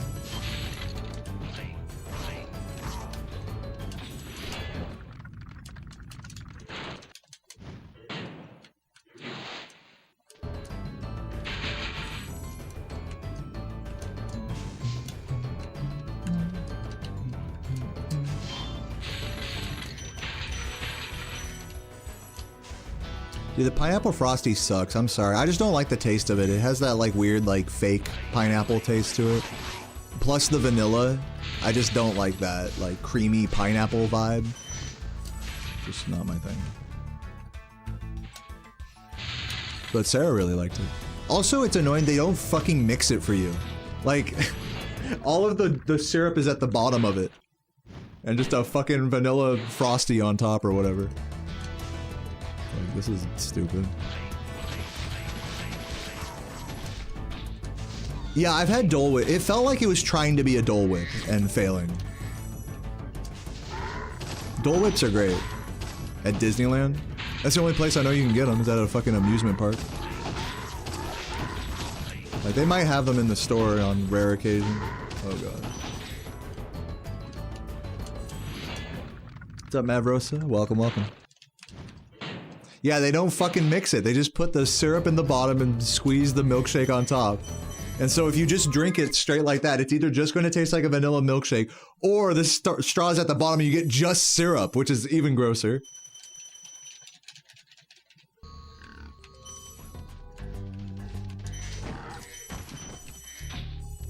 Yeah, lazy, dude.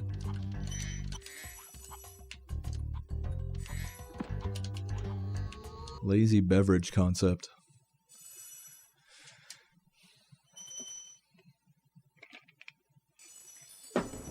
Ah.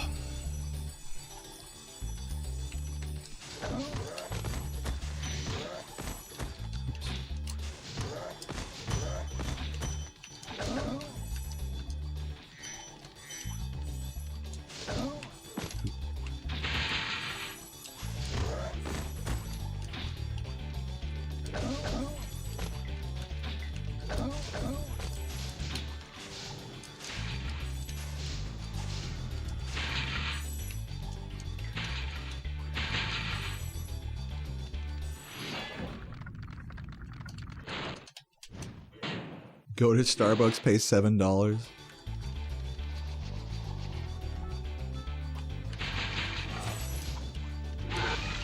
Dude, if I go to Starbucks with Sarah, I know it's game over. Because she is going to... But you know what? I like it. I like being with someone who is a Starbucks aficionado. Because they, like, know what to get, you know? I feel like I never know what to get at a place like Starbucks. Call me a boomer. Like, the best thing I've got from there, like, is like an Americano, you know? Or a cold brew, you know? And that's about it. Maybe with some pumpkin spice froth on it or something for the season, but that's about it. Sarah will always know the fucking randomest ass drinks till I get.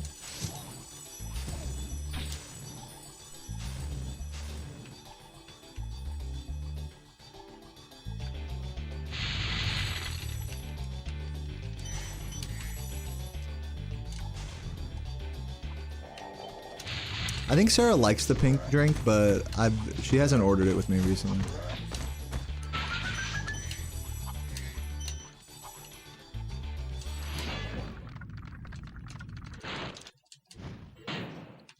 She usually gets like a nice like iced coffee thing. Not like we don't get a lot of frozen things or juices from Starbucks, which they do have a lot of those as well, to be fair.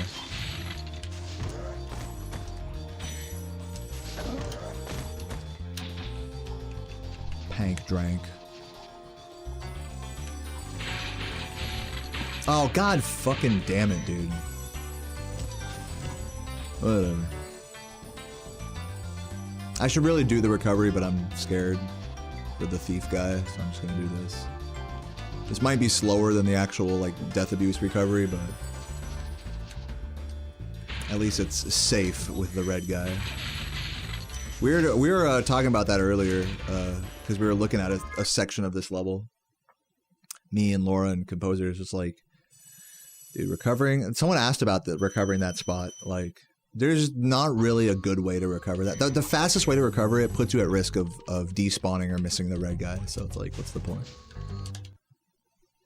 In 120%. For any percent, you might as well do like the fucking double jump strat thing. But if you're playing any percent, you might as well just fucking exit the level early and just grab more gems at the end. Give me that. At least I've been hitting that today. Second run, this is the second run, right? The second run's going subpar, as to be expected. Probably like 2 minutes behind right now, at this point. Or something like that. But it's cool. It's my first day back, you gotta give me a break. I'll be more hardcore tomorrow. I've already decided, like, today I'm not gonna be too hardcore. It's not smart.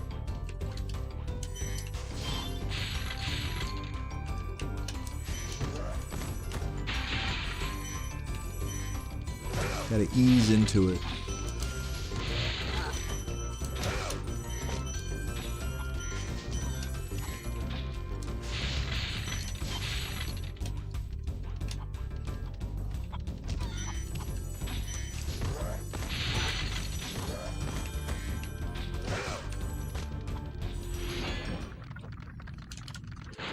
You haven't gotten the OOB once. That's fucking annoying, dude. I've been failing it a bunch lately. I'm lucky I've been hitting it on these runs today. But yeah, that out of bounds in this level is just such bullshit sometimes.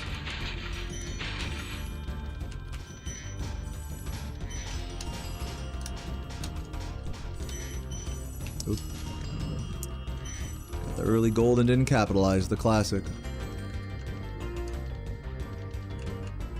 You're gonna have a rare completely sober. That's what I should do. Especially after drinking so much this weekend.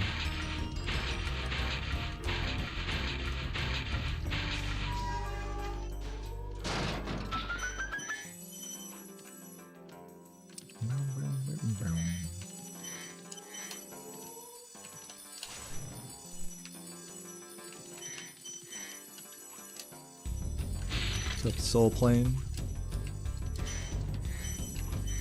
Yeah, I think that's probably part of why I'm just kind of tired today, physically, is that despite getting a good night's sleep, is that I think I'm still in some residual sleep debt from this weekend,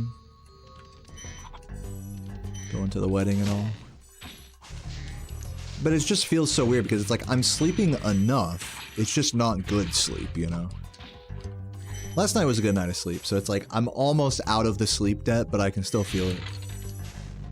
So I need to really try to go to bed at a reasonable hour tonight.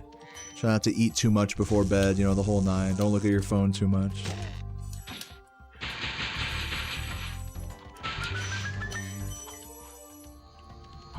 If I want to be playing good tomorrow. Sleep debt is a real thing. It's not even a meme, Penjies. So real. Yeah, just enough sleep, but like bad sleep. For me, luckily, I have like I can sleep. I can go back to sleep. That's what you need when you're having like a bad night of sleep. Is you need to be able to wake up and then go back to sleep and then wake up and go back to sleep and do that a few times. Like yes, you will be groggy, you know, but at least you'll be like rested enough, like that you're not just completely. Your body's not just gonna completely give out on you, type of shit.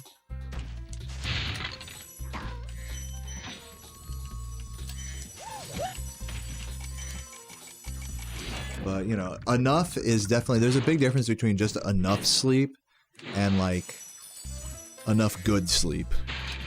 Oh, God. And I'm definitely kind of teetering that line right now. Like, I have enough, but it's not, like, good. We need to get to, like, good level. We need to hit the cool meter on Parappa the Rappa. You know what I mean? When you play a level extra good and you get, like, cool. Go in the cool zone. It's better than good. It's cool. We need that with our sleep schedule.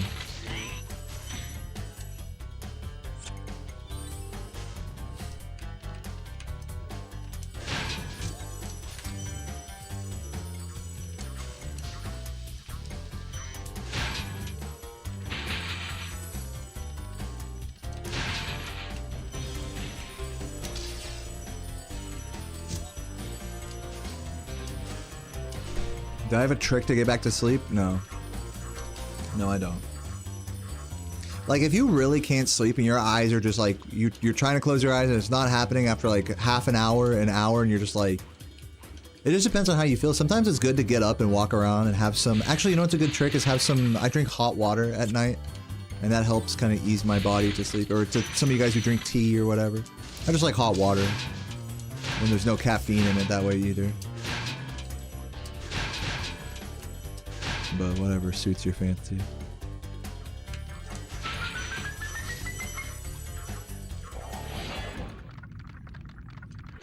But I don't usually care about caffeine anyways because like I'm one of those people that can just drink so much. I'm so addicted to caffeine that I could just drink it at any time of the day and like I can go to sleep right after.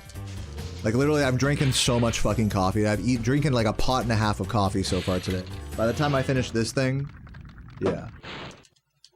And I'm still fucking tired, you know? So that's just sleep debt right there. And being addicted to caffeine. So it doesn't even wake you up at that point.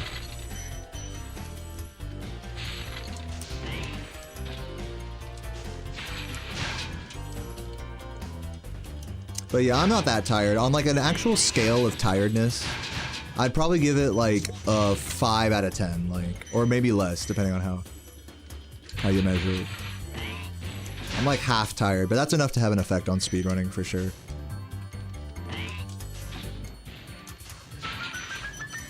And execution. Oh god.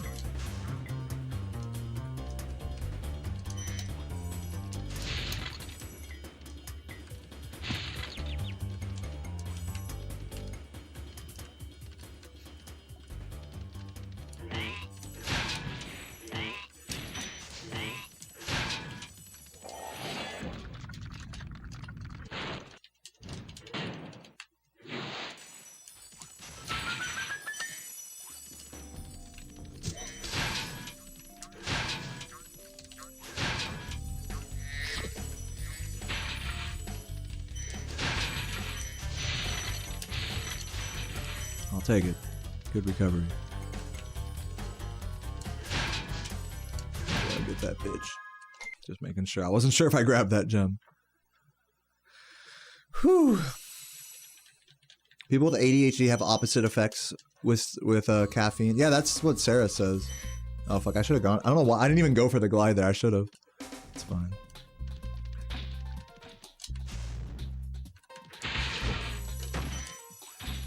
Gotta grab the extra life though at some point. I might grab it in this. I like grabbing it in this level when I'm at 0. Because there's so much risk in the run if you save it to the end of Jock, you know? You might as well grab it here for like the same time difference. If you're at 0.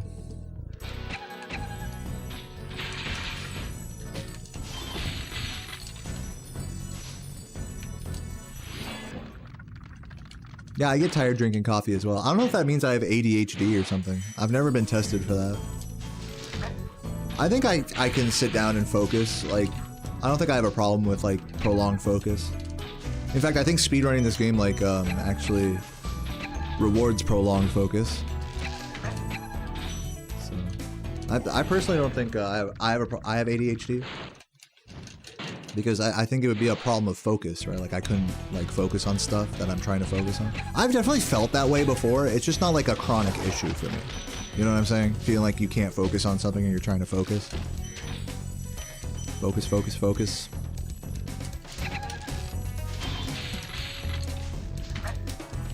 But yeah, I know a lot of people struggle with that. So. That's why I don't like jump to the idea of saying I have ADHD or ADD or whatever.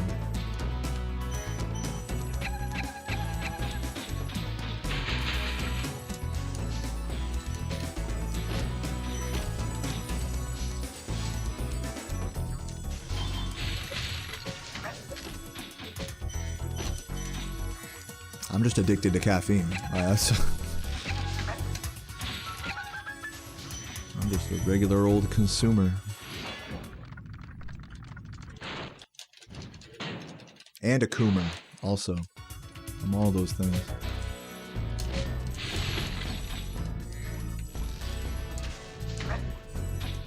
Big eater. I'm a big eater as well. It's a miracle I'm not more fat, like straight up. I've consumed a calorie excess for my entire life. And I'm somehow not like fucking obese as hell. Got lucky genes. Like honestly, if I had anything, any discipline at all with my diet, I would get so skinny.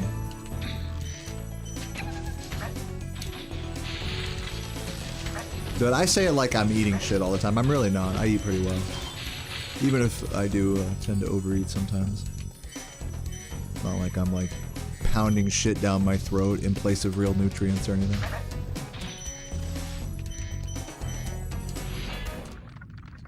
I don't go to the gym. I need to exercise more. I don't exercise really at all right now. I walk. I go for walks on a semi-daily basis. That's about it.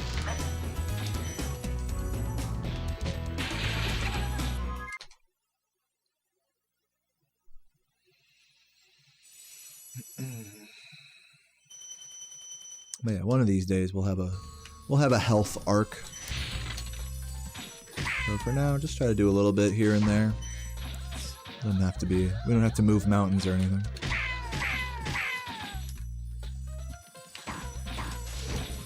When it comes to our own health.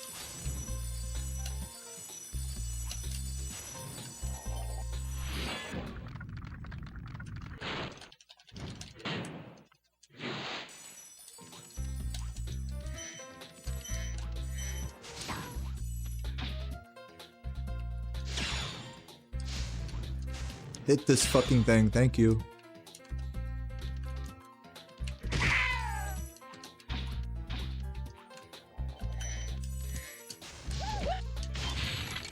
Need this.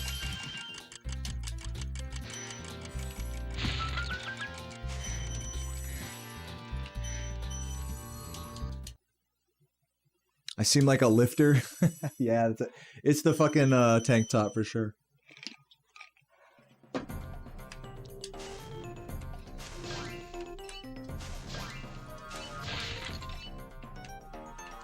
No, wait till I actually start getting buffed. I'll be a little lifter. Lift a thing or two. Lift your mama off the damn fucking bed.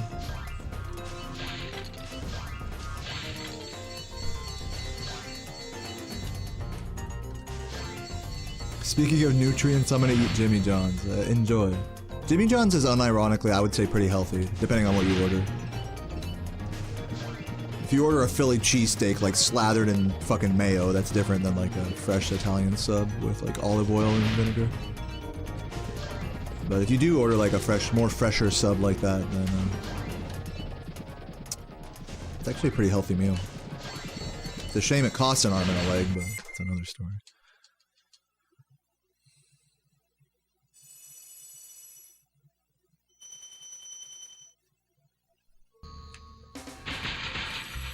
I mean, it's not an arm and a leg, it's like $10, you know. Compared to how much some food costs, I guess it's not that bad.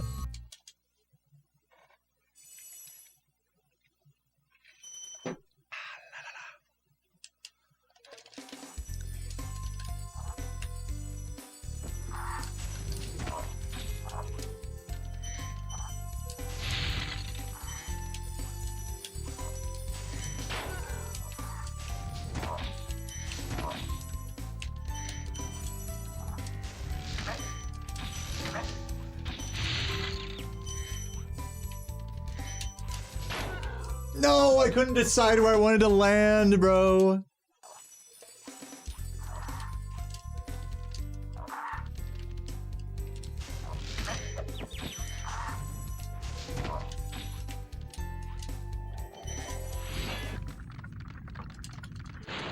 What's up, Ludwig?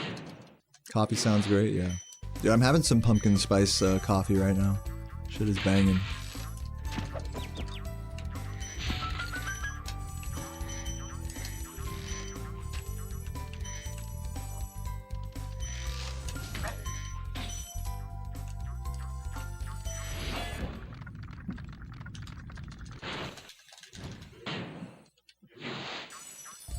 Yeah, I can still save time here if I get a good bump. Break even or something.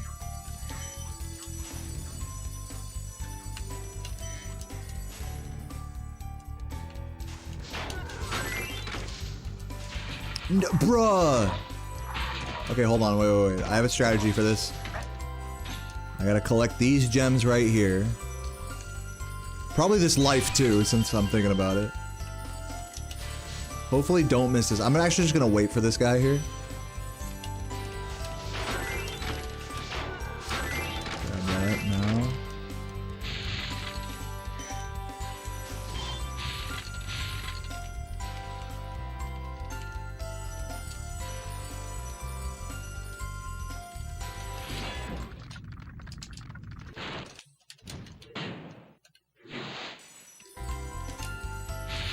Okay, now we gotta, instead of doing the turnaround, we gotta go this way.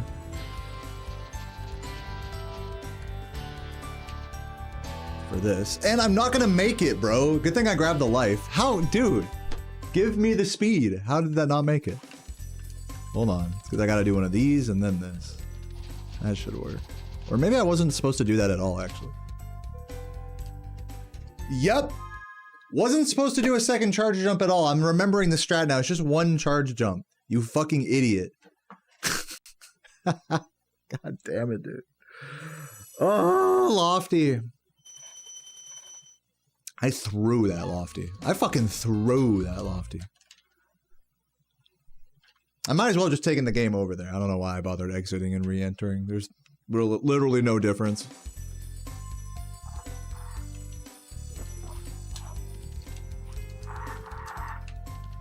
I'm pretty sure game overing would have been faster in that situation.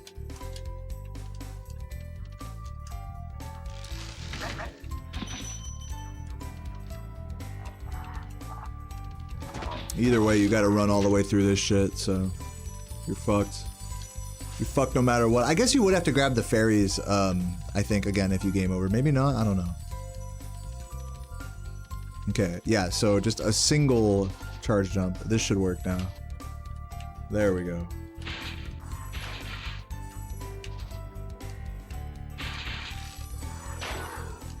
Hey, hey, you know what though? We got the bump.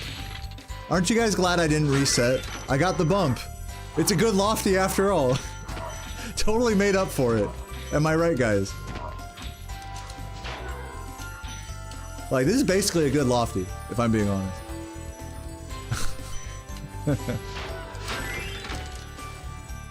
Yay, wow. I know. Best Lofty ever.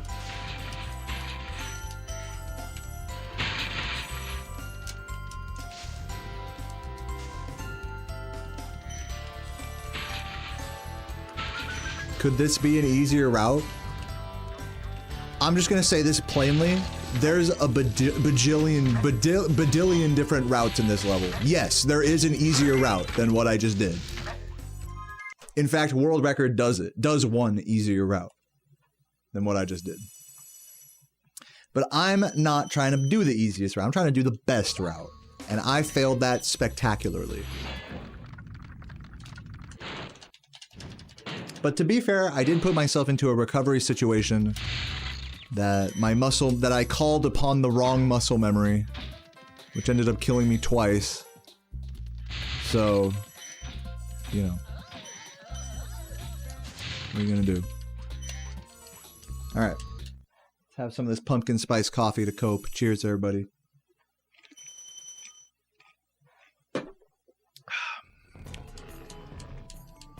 Easier and faster? There is not an easier and faster route than what I just did.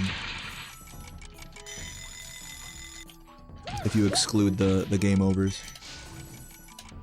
The accidental deaths. Excluding those, my route was the fastest thing you could do. A human could reasonably do. Anything easier is slower. Oh god.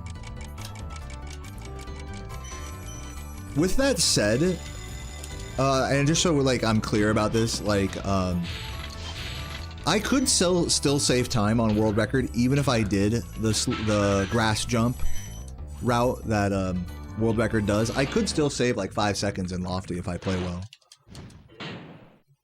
But why save 5 seconds when I could save 15 seconds with a ballsy route that kills half my runs, you know? I'm at that point now where I'm like, I've had enough playing it safe in that level. I've already gotten a good record with a safe strats there, so. Been there, done that. Yeah, let's just play it easier there. Alright. What's next? That's where I'm at in this journey right now. Just to put it all into perspective. So yeah, it makes sense. That's why I'm not like torn up about it. I'm not like, oh fuck dude, what's the deal with Lofty, man? I can't get a run going, man. It is frustrating, but it's like, I get it. I get why it's happening. I'm not like oblivious to what I'm going through here. I know what I'm signing up for, you know?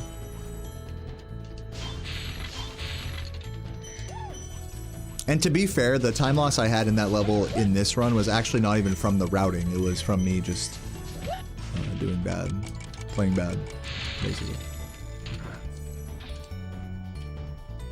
So, well, not even a routing issue on this particular run. Recovery routing issue, maybe.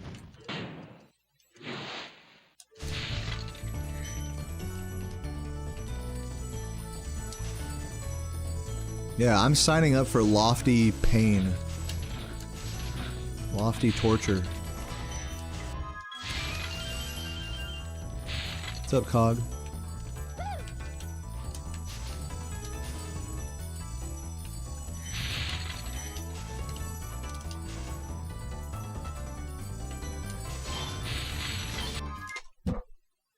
You're at work? Dude, good luck at work today. Hopefully it hasn't been too hardcore of a day for my dear workhorses in the chat. What's up, Octave Luigi?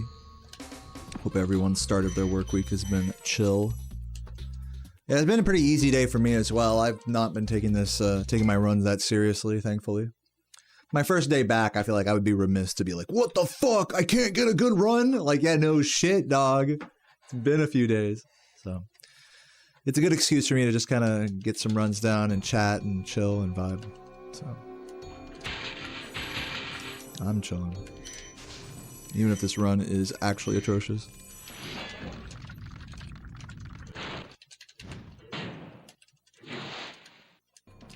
And who knows, I might do one more run today. That might actually be good, who knows. But probably not. If I do another run, it probably won't be good. I'm okay with that. Being okay with that is the first step, y'all.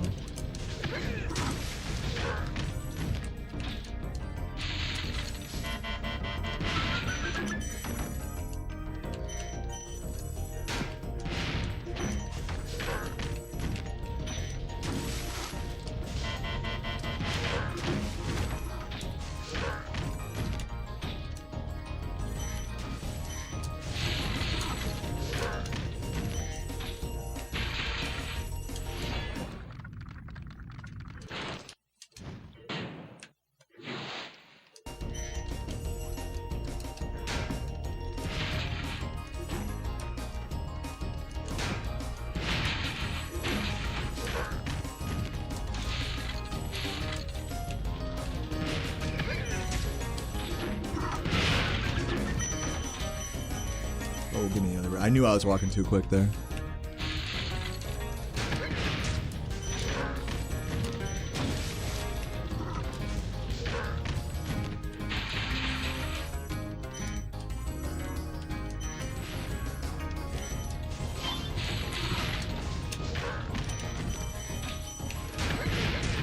Too quick.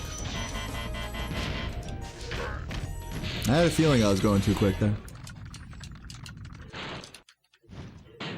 Yeah, you're right, A-side. It was that one green gem in Jock. That really was, like, such bullshit. Because I knew I had missed a green gem on the descending enemies. Hold on. Speaking of descending enemies.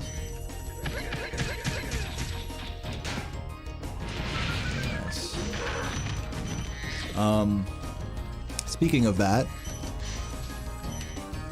Yeah, they, like, I knew I missed the home in from one of them. But then I, like, turned around and looked and it was gone. So I was like, oh, I guess I must have got it. Wrong. So I don't know what the fuck was going on with that, but either way, thank you for the raid.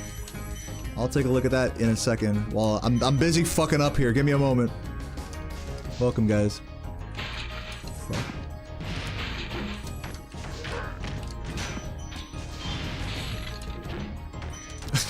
What is this weird movement? Oh my god, almost bonked there. Jesus Christ, I'm ice skating over here. On a whisper's edge. And Chovy with the raid, welcome Chovy. Chovy. Hope the grind was good.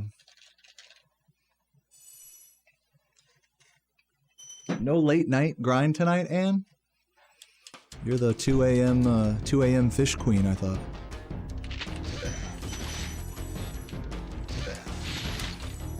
Little CTR. Oh, that's right, you have been learning CTR. Or playing or grinding, whatever, I don't know. I haven't been keeping up, huh? What's your PB in that, now that I mention it? How's that going? I got like a 58 in that game, like grinding it for a month a while back. Any percent, no major glitches or whatever it's called. No major skips. Or is it no major skips? It's the one that doesn't do the fucking memory manipulation. Sub hour? Yeah, dude, it's such a fun milestone to go for in that game. Sub 1 hour. Because you don't need to be like a god at that game. You just have to have like a plan. Like a rough plan for every level, rough route, you know, and just get a move on, you know? Now, if you can just get a move on in that game, like, you can grind out the sub 1 hour. It's a fun game to have that little grind with. Yeah, I got a 58, so I just gave up after that. Once I got the 58, I realized I was like, okay, now I need to actually learn, like, mini-turbo routing for each of these levels. Now that I have my own whatever route I made up for each of these levels, now I need to, like, if I want to get faster at them, like, because I'm effectively playing them, like, as well as I can at the moment without, like, understanding exactly where to mini-turbo to build reserves, you know? So at this point, at that point, I needed to take more of a magnifying glass to my route learning, and I just didn't feel like doing that. I just moved on to something else. But maybe one of these days I'll get back into CTR. Not soon though. You guys know me. You know how most speedrunners say soon TM? I'm like, not happening anytime soon. TM. Any casual playthrough, speedrunning plans, all that. Even videos. Like literally my next video, I'm just like, not soon. Just playing this game. I'll let you know when I work on that more. I'm literally the laziest full-time creator ever. But that's alright. We're still gaming. That's what matters.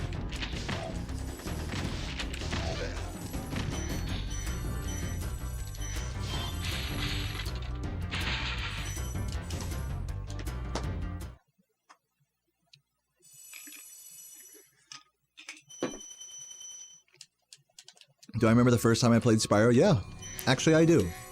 I was 3 years old. It was on a tiny little CRT, like a little portable CRT,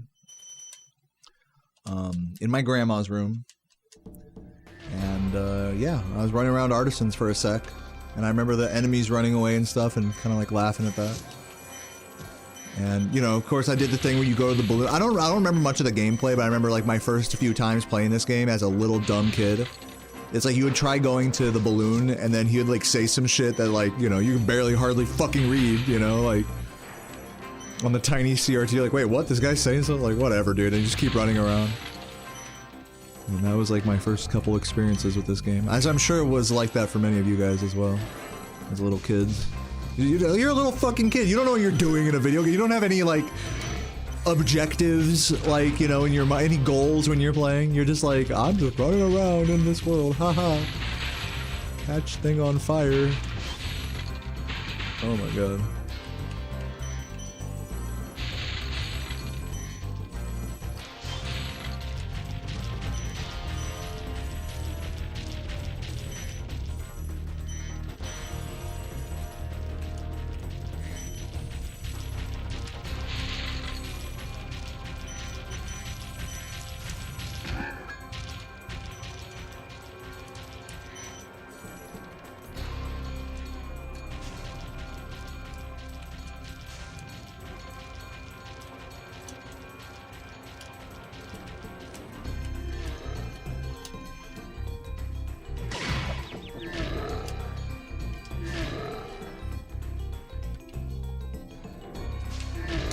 Very nice single shot credit skips today.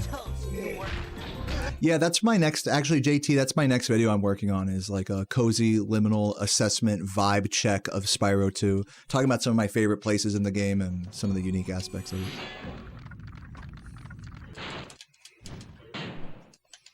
Just a vibey nostalgia-y.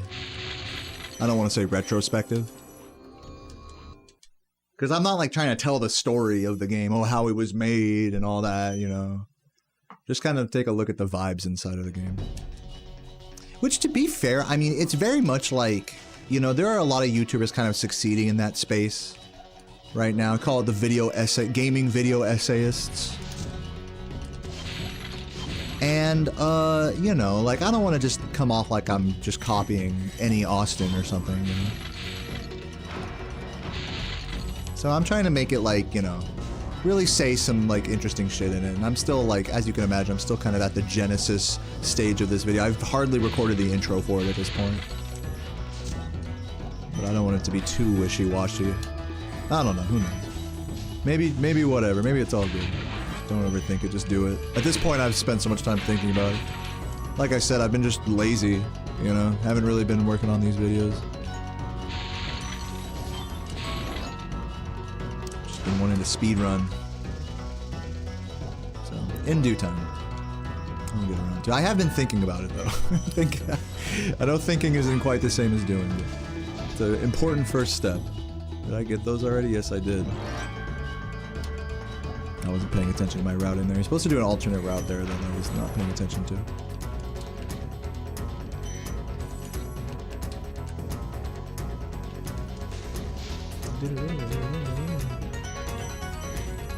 Three more days of eating with a spork. Nice.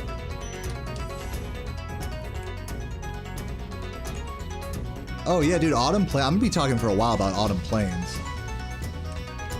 All the different like columns, like little lookouts there. Especially the one at the top of the tower. How you can hear the wind during that. Like it's probably the only spot in the game where you really feel like you're high above everything, you know, like truly high. Literally. Not like drugs, but you know. Something about standing on a fucking building, you know, like in Spider-Man, you know? In a game where you just fucking, you hear the wind blowing. You know that if you jump down, it's like you're just either gonna die or fall for like fucking like a minute straight. I missed a ton of gems there. Where were they? Did I forget to do the, you know what? I forgot to do the thing. I forgot to do the 2-vol. I like did the old strat, not realizing that I left the gems down there. Silly. That was a silly move. That's what I get for not paying attention. We're talking about some, whatever the fuck I'm talking, buildings in video. I'm talking about video game architecture. Yeah, that's why Mirror's Edge is sick though, because it really gives you that feeling like that it has the ambient like air whizzing by your head noise that just happens when you're standing on top of a building. I love that. I missed the 1, 2, 3, 4, 5. Good riddance. We already got one of those like a week or two ago. We'll be fine. Now I'm gonna grab this guy. Oops. I'm gonna chase him down, I mean. I'm gonna grab this guy, but I'm gonna try something. I'm gonna first of all grab these gems that I forgot. And second of all, try this. Try to push, nah, actually, no I'm not. Try to push up against this shit. No, it's not worth it. You might as well just raise the height cap normally. Maybe I can do it here. Let me see. I'm just experimenting at this point. So don't grab this guy. Actually do grab him, just so I have his key. Where is he? Okay, never mind. I don't need him. Just fly up. Fuck, hold on. You have to go from, like, back here, I think, right? See if we can break above.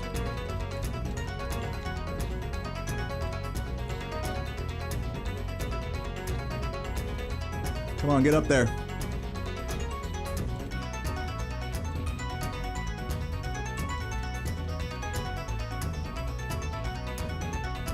Keep going, we got this.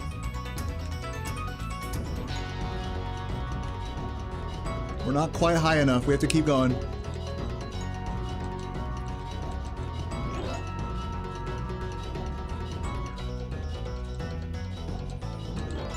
Come on.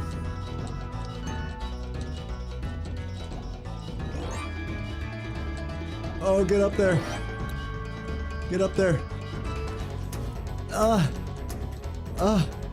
No! Oh, we're good. We're good. Oh, we did it. Okay, we're good. We did it. You've defeated Ganasty Gnorc, collected the dragon eggs, saved all the dragons, and recovered every bit How much of time did I lose from that? Was it? What do you guys think? Good recovery? Do you think I could save time with that recovery? I'm happy for the dragon world, of course. I certainly wouldn't want Like, to obviously, in a see perfect my world, you could dragon just do that at the start. You could just grind out of bounds really quickly and get right up to the vortex in that situation where you miss a gem and you have to go back through the level. Or if you die or something at the end. Ideally, you could do that and it would be faster, but now you can kind of see why you can't really do that and have it be faster. Just gotta sit there and mash for like 20 years. Like a fucking 2 minutes straight.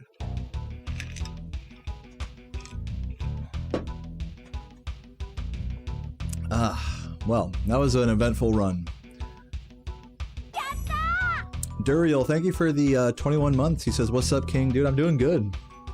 I'm chilling. Just did my second run back after a 3-day break. So feeling good. If you were, hypothetically, if you were to paint me a shell, like a little shell from the beach, just to send me, and hopefully not explode in transit. What color? I don't know, pink? Pink, purple, something? Blue? How about baby blue? Sea foam green or baby blue. They get like royal blue or some shit. But really light though. Really, baby blue. Think, I'm final answer, baby blue. Final answer.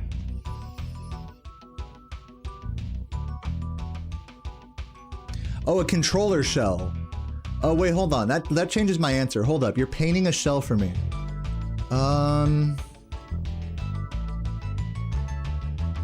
I think bright. How about white?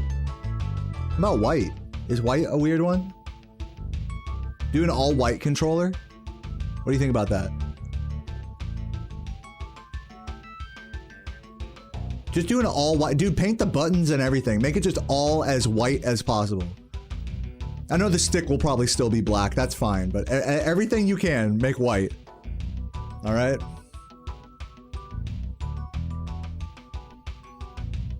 You haven't even done the buttons? Dude, Sonia does the buttons, I remember. Sonia gave me a rainbow shell that you would really like. I don't have it here with me right now. It's in Missouri. She gave me a translucent rainbow shell, I remember. I have it out at the lake. It's a resin cast, I see. I went to a wedding. How'd that go? Dude, it was a fucking blast, man. I drank like 9 Michelob Ultras and had some steak at the reception. Hung out with the family. Dude, her whole family was super cool. Or the bride and groom's families were both super cool. We met a bunch of friends and couples. It was really cool. Everyone was really sweet. Michelob. I said, I remember I'd go up to the open bar, and after like my 4th or 5th one, I'd be like, let me get a Mick.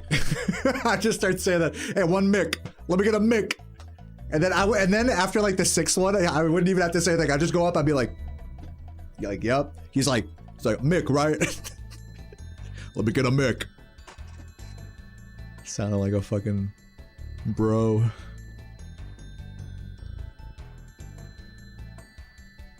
Michael Obi. All right, I'm gonna go pee real quick and we'll do one more run. BRB. Hold on, since we're here, I have to do this. The classic. BRB.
Mwah.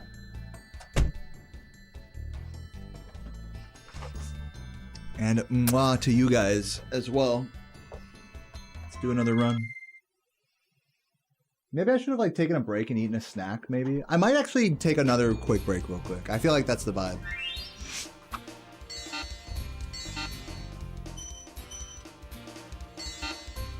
I'll try one nester. Let me try one nester. Okay, one nester skip. If it fails, then I take a break. One nester. I gotta put all my chips on this nester real quick. Oh, And then we can get back to the nester grinding. I feel like that's the move. I'm an addict. It's true. Watch this work. Watch this work. No, it won't. It's okay. That's good. That's good. We take a break. Thank you. That's okay. You can see why I wanted to do that though. Like you can feel the magic in the air with this trick. 99% of nester skippers quit before they hit big. I'm going after him. You know? Find dragons first. That's all I can tell you. So I'm gonna be right back. I'll let you guys watch demo mode for a sec, and then we'll keep on skipping. BRB. Besides, I need more pumpkin spice coffee. Like what the hell? I'll turn on BRB.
Okay, rolling.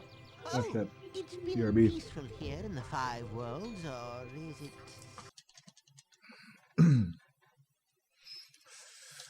Whew, man.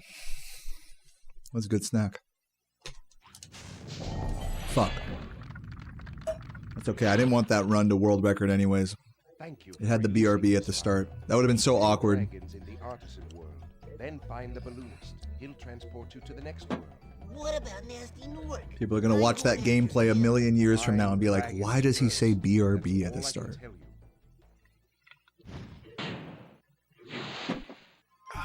Because I'm slow.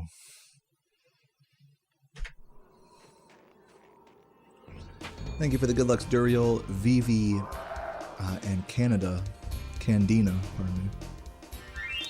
I had a mix of Carolina Reaper dusted almonds, salt and Vinny coated almonds, and after eating a big mouthful of those, chewed them down, swallowed.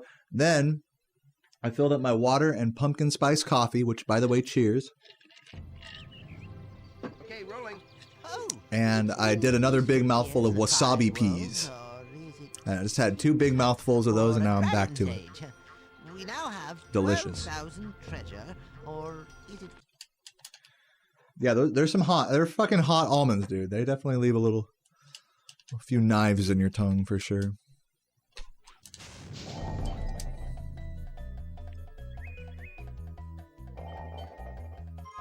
But it's not like unbearable. They're just the Blue Diamond brand ones, so they're not like. I'm gonna kill you. It's like, imagine extra hot Cheeto spice. It's like that.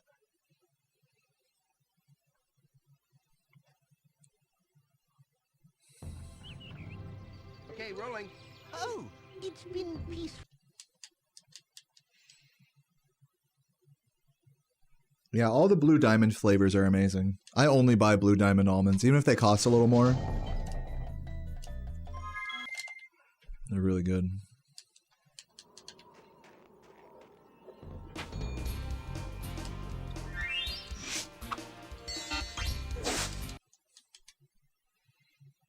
You hate wasabi? I like wasabi.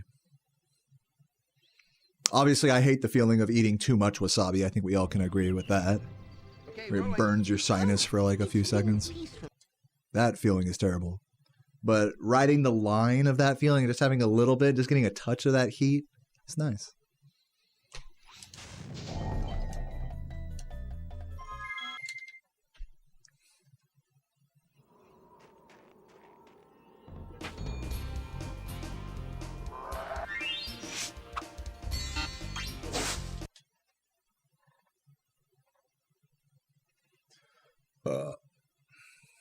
Did I already shout out Mr. Duriel for the sub earlier? Thank you for the sub, Duriel. I think I did. I'm just stoned. Oh, I forgot.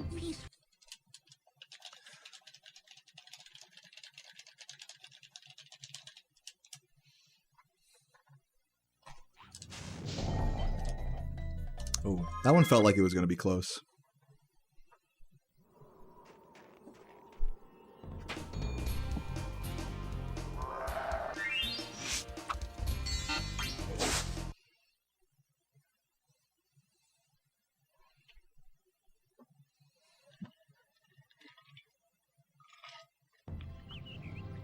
Okay, rolling. Oh, it's been peaceful. Yeah. I'm glad I didn't put too much creamer in that one.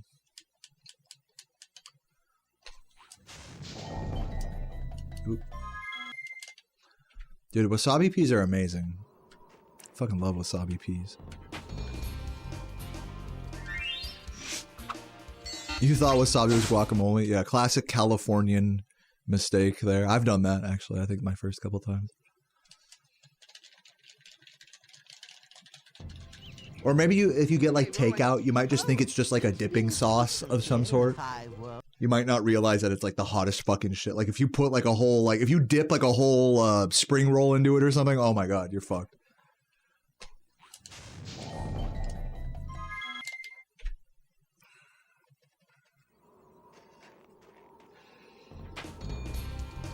Yeah, most wasabi is flavor. When I talk about wasabi, I'm not talking about the literal root. Like, I wish. I've had real wasabi. It's much better than the horseradish shit. It's much lighter. It's almost like, I don't want to say pepperier, but it's like fresher, and the heat isn't as intense. It is still intense if you eat a lot, but yeah, it's like a lot smoother and fresher. Like you can, I don't know, can't explain it. It's wetter as well. This might work. No. It's more wet because it's like, you know, it's almost like a, I don't want to say slushy, but it's like a slightly wetter thing compared to the shit in the bottle. What about nasty North? But yeah, no, for all intents and purposes, when I'm talking about wasabi, I'm talking about the horseradish stuff that they give you at any sushi place in America.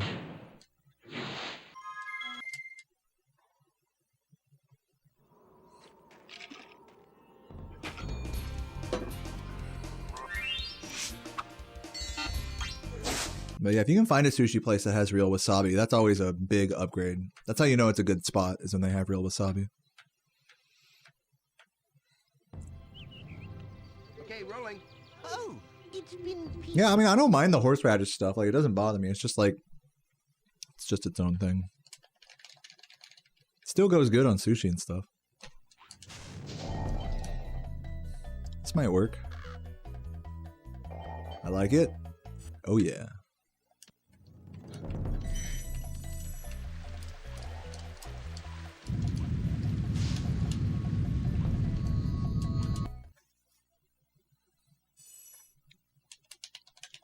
My go-to roll. Rainbow rolls are always an easy... If I don't feel like reading through what every fucking roll they have is, a rainbow roll is always an easy pick. And then it's nice with rainbow rolls because you can always like assess which fish you like the most off of it and then just start ordering that.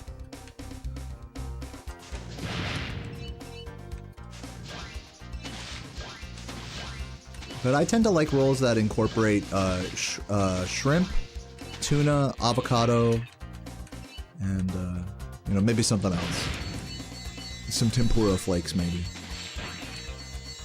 I don't like specialty rolls that are covered in fucking sauce. Like a little bit, like look, if it needs like a certain kind of sauce on it, fine. But if it's once it starts getting into those really fruity like mango glazes and stuff, or like a really sugary teriyaki one, it's like it kind of just takes over the whole flavor of the roll. So it better be a good fucking sauce, you know, if you're gonna cover an entire piece of art, you know, with it. I mean, not that it's like that serious or anything, but. Maybe art is a strong way to describe it. But sushi's art, you know? Even specialty rolls. You just douse it in like fucking like mayo. It's just kind of like, why? Why do that?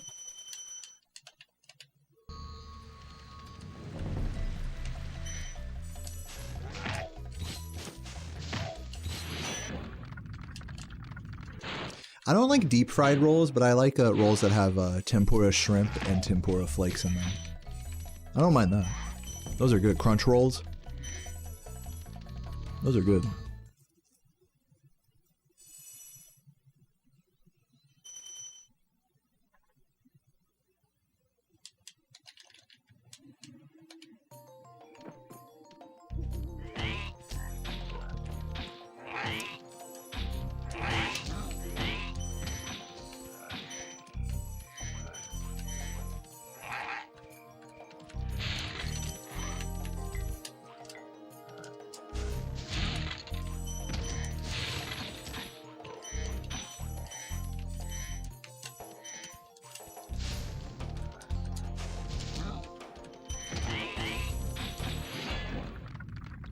Never tried any straight up nigiris?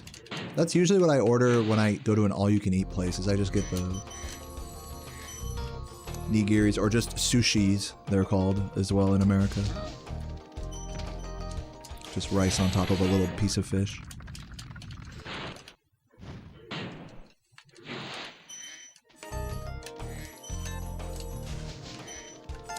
Sashimi is without any rice. Just the fish. I don't like doing just sashimi. I like the rice. Sushi rice I feel like adds a lot to it.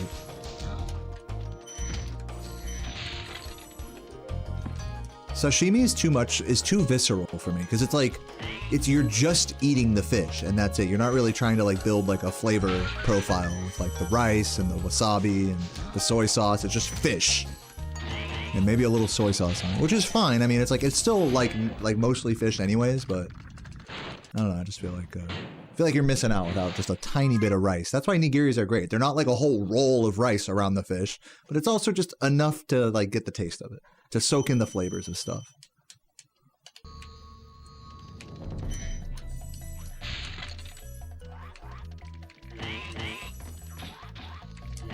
Oops. Green fuck when I exit this level. Don't let me forget that guy.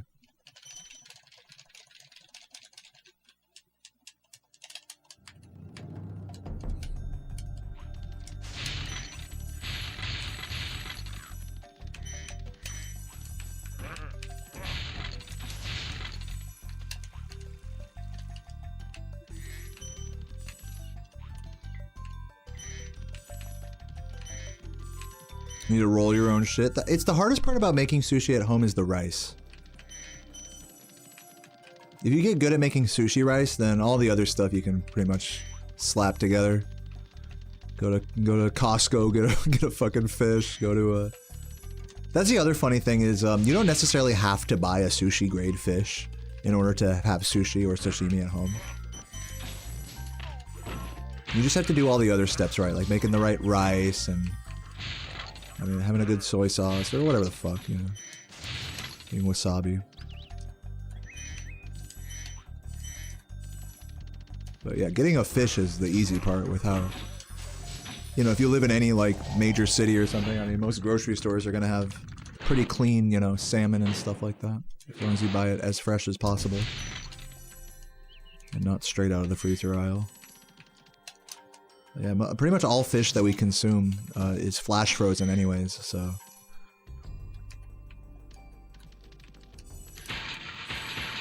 Most of it is free of parasites, which is the main concern from eating raw fish. It's worms and parasites.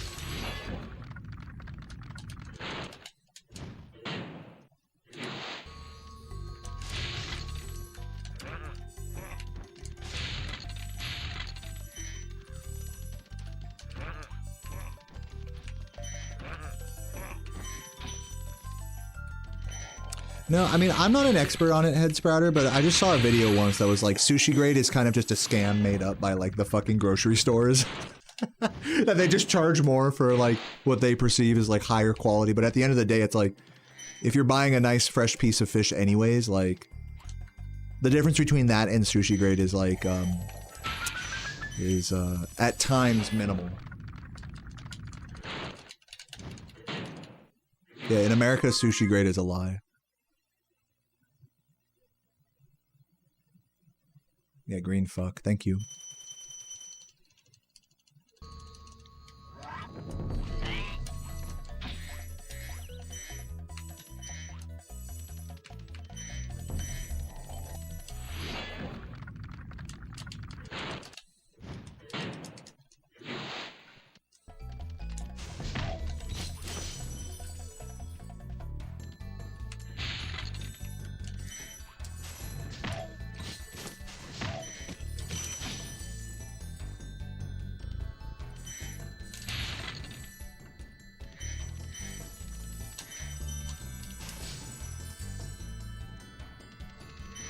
Sushi grade is supposed to refer to how long it's been frozen, but the marketing team at every grocery store basically ruined that. So now it's just like an arbitrary term. Dude, they make, honestly, like gas station sushi, like, yes, there's some gross stuff out there, don't get me wrong. But like, there's a lot of gas stations that have like really good sushi as well. Like, not all gas stations have the worst sushi. I mean, you gotta read your environment, obviously. If you're in the middle of nowhere at the most rundown gas station in the world, obviously they're not gonna have good sushi. But like grocery store, a lot of grocery stores have really good sushi in America. Some of it is a little questionable in terms of its like accuracy to tradition, we'll say, but it's at least like good quality ingredients.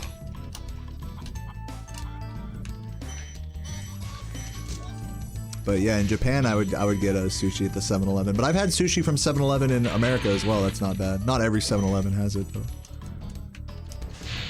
I remember in Long Beach, you know, I grew up near LA, so of course the 7-Elevens by us had sushi in them. Our uptight asses, Californian asses. Yeah, you know, Hannah, you mentioned Wawa. Since I grew up on the West Coast, we don't have Wawa or Sheetz out there. It's like not common to have like made to order food at gas stations on the West Coast. But that's like a real staple out here on the East Coast. And yeah, it's really nice being able to order like a fresh like sandwich or chicken tenders or whatever. Whenever you're at a gas station on a road trip. Sheetz or Wawa.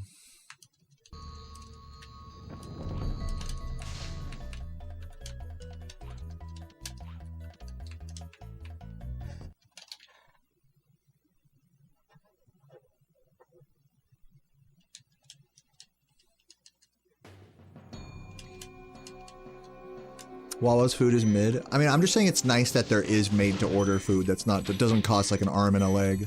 For like it being the only place open at like 1 a.m., you know? I'm not sitting here telling you it's the highest quality thing ever. It's better than nothing is what I'm saying. It's better than just getting something out of like the freezer or aisle, you know, at a gas station in California. In California, you have to like search up like taquerias and stuff and like drive like half an hour to like some dingy place that's open 24 hours, like, which is good. I mean, those hole-in-the-wall type places can be fucking amazing, don't get me wrong, but it's just a different vibe. Late night food is a different vibe out there with that. Yeah, splat, got squished.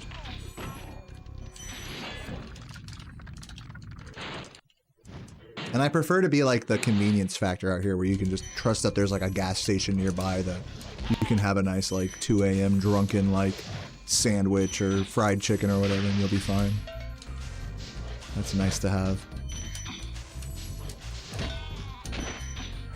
Not have to drive halfway across town just to go to an overpriced late night taqueria or something. That'll give you diarrhea.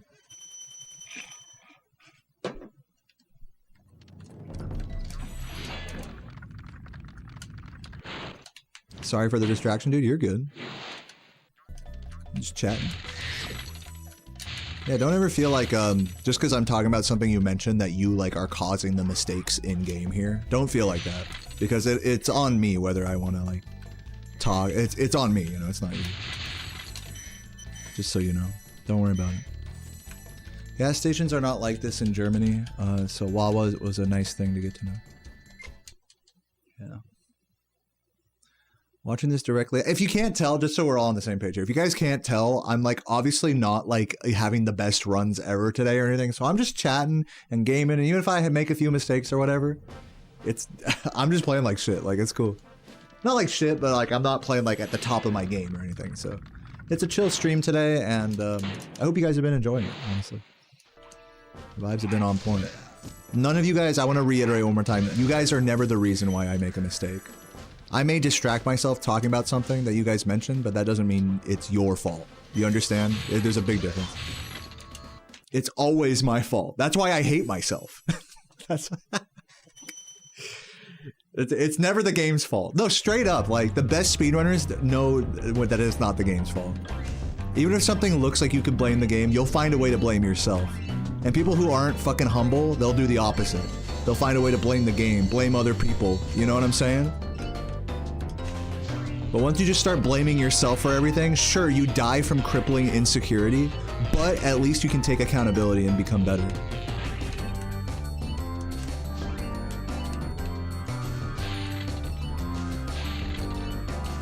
So I have a lot of respect for people who have the humility to be, to take responsibility for things. Like their own mistakes. Even if it is like being too hard on yourself or being self-conscious or insecure or whatever. It's all good. It shows that you have a critical, willing to be critical, you know, and not blame someone else. If I was blaming you guys for every mistake I made in this game or whatever, oh my god, I wouldn't have gotten this far, you know. That's just the truth.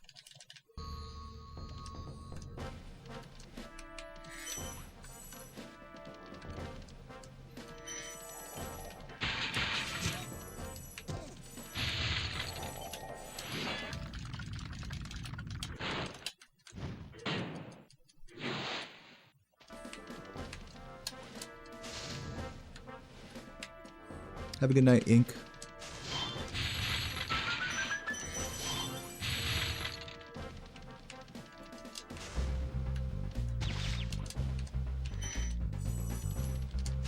If I didn't want to talk to chat, I wouldn't have it up at all. Dude, I'll raise you one on that. I can literally just ignore you guys. Like, even with you guys' chat being there, when I get on a good run, sometimes speedrunners do this. When you get on a good run, you like close the chat. I don't do that. I just leave it open. I just don't look at it. To me, it's such a self-control exercise. Like, it's like, if I have enough self-control to like just focus on the game and ignore the chat room, then that means I have enough self-control to get a fucking world record, you know?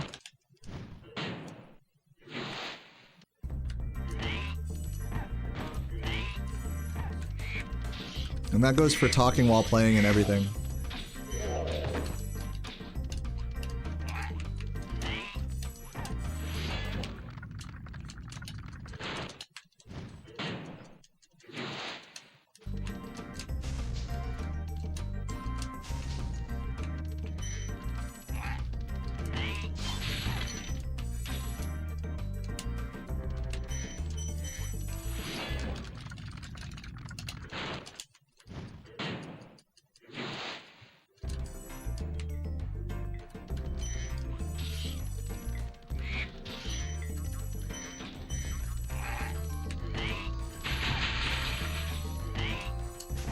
What's up, Fee? Welcome.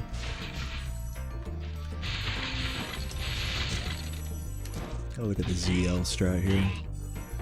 Forgot, so someone was making fun of me for not doing it.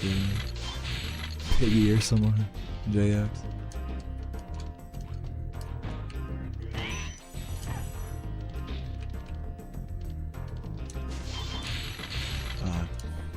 I'm lucky with that.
You think Dry Canyon is the most boring level in the game?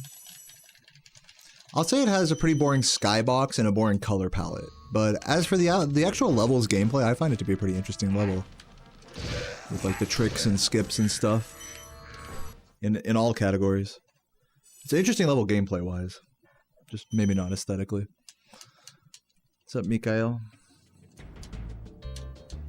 You like the green shirt? Thank you. Yeah, normally I'm wearing a black one. Very observant.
Get out of the way.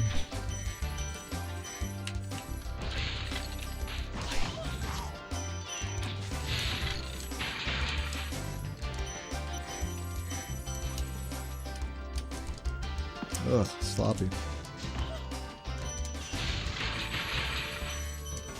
Hard fought there. On that ascension of the town.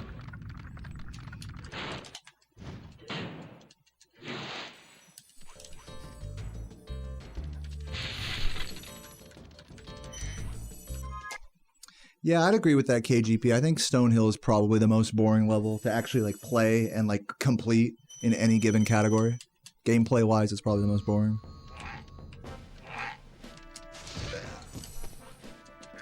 Aesthetically, it's pretty high up there. It's like an A tier or something. I don't remember what I gave it on my tier list. But aesthetically, like vibe wise, you know, exploration wise, like I'm not talking about that.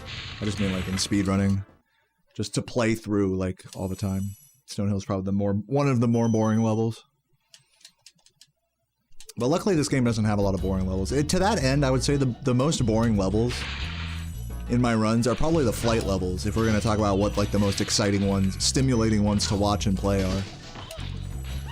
Like, the flight levels are a nice like break between all the normal gameplay, but that's all it is. It's just like kind of a break from the action. Sure, there's some interesting, like, you know, optimizations and whatnot, but nothing like the main game.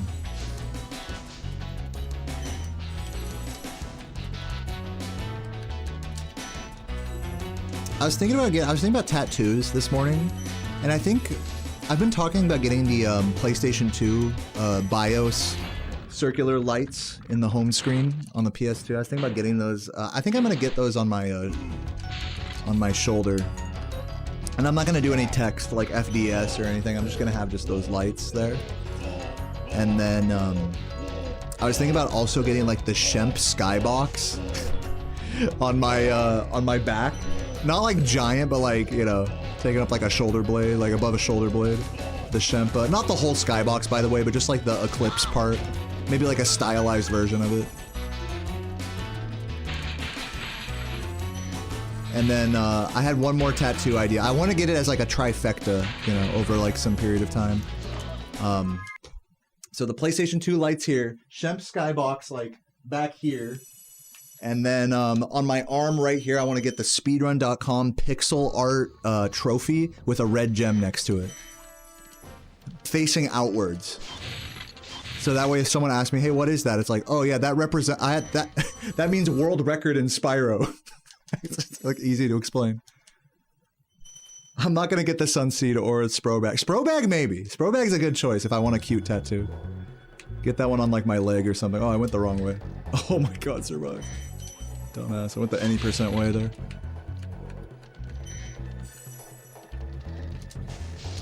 But yeah, I wanted to get like that trifecta of tattoos. The PS2, because they each represent something. Now, I'm gonna get like kind of like metaphorical here for a moment, but I just had like a brain blast about this. Is that I want to get those three things because the PS2 lights, they represent discipline and ritual to me, because you have to turn on fast disk speed every time before you play this game. Before I go live, I always turn on fast disk speed. You guys see me whenever I hard reset. So every day before my runs, I see those lights, right? So it represents the ritual and discipline of speedrunning in my mind. Like, this is like artistic, you know, impressions. Then, oh god, don't die! And then the Speedrun.com pixel art trophy next to a red gem represents obviously first place on the leaderboards, which is like, that's just accomplishment right there. So like the lights are discipline, the trophy is accomplishment, and on the back, the skybox, and this is the most important one that ties it together, is that one is magic. Because like I wouldn't have done either of those things if it weren't for the magic of this game, and the fact that I'm starting to build a YouTube channel around like Spyro nostalgia and stuff. Like, it goes beyond just speedrunning and discipline and accomplishment. It's about magic, like vibes and whatnot, feelings, that sort of thing. So I wanted to get like something that represents like the magic of these games, so to speak. But I think that's a really interesting like trifecta of like inspirations for tattoos related to speedrunning. I think it like accurately ties together all of the different intrinsic and extrinsic motivations that have made me who I am, you know. So as a trio, I think it makes sense a lot, like as a tattoo combo across my body. Isn't that interesting?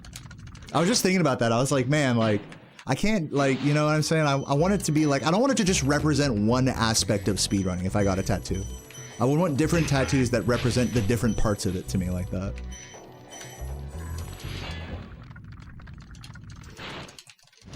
You know? But you're right, I should get a Spro bag. Spro bag tramp stamp. No, get that shit on my ankle or some shit. Just randomly like on my leg. Because to me, I think the Spro bag actually, there's a lot of symbolism with that as well. If I were to like think of it in tattoo artistic, like impact form, like I think the Spro bag emote, you guys don't even realize that emote is like older than me, bro. That emote comes from Saboom's stream originally, and Axo put it on FFZ. So it's been like one of those like it's an emote that really represents the Spyro speedrun community, I feel like. You know, new and old.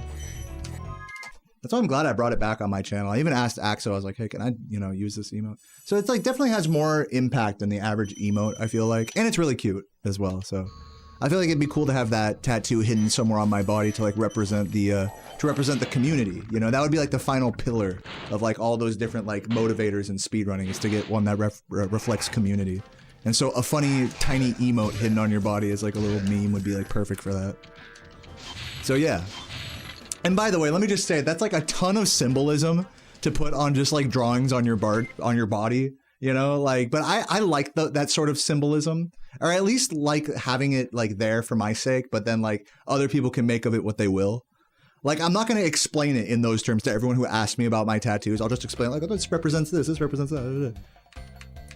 Like, I feel like the best thing to do with art is to have your own, like, leave it up for interpretation, you know? Like, don't explain that for everyone the moment they ask, you know? But have enough varied, like, artistic concepts that it makes you think, like, why that, you know? Why did he want that? And to back it up one more time, it's okay if you get tattoos and it doesn't have that much symbolism. I'm not hating on that either.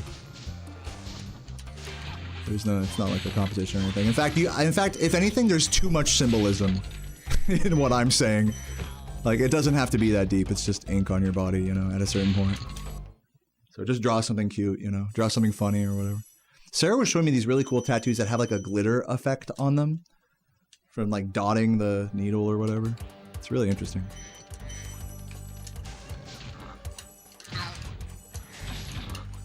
But yeah, tattoos are cool.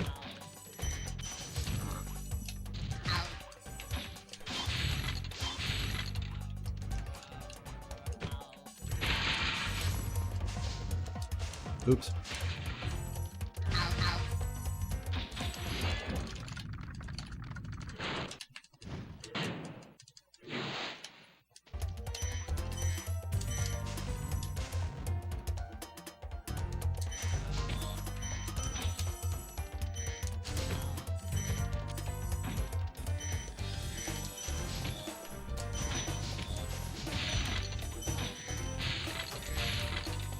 You know, my dad paints, and he has made quite some interesting paintings on big canvases over the years. And a lot of them, I notice, like, contain like symbolism and like iconography of odd things, like a money symbol hanging in the balance with like a cross, you know, stuff like that. And it's like, it almost begs to add, like, what did he mean by that, you know? On top of like some abstract geometric, like, you know, shapes and stuff. It's like, what did he mean by that? And whenever I ask him like what he means by that stuff, he says it's whatever you want. You know, it's whatever. I don't want to like force my vision of it on you, you know, kind of basically, in so many words. And so it really opened up my mind to like look at that in a million different ways. Like all these weird like symbols of deities and stuff hung on the balance of like an abstract art piece. It's like, you can be like, man, this says a lot about society type of bullshit, how it's all hanging in the balance, you know? But the key thing about this story is that he doesn't tell you that. My dad, the artist, doesn't say that. He just leaves it up to you. I think that's like the coolest part about it. It's making art that like begs questions, but like doesn't provide it. I mean, those are the best like movies, right? Are ones with like cliffhangers and shit like that. Stuff that makes you ask a question but doesn't give you all the answers.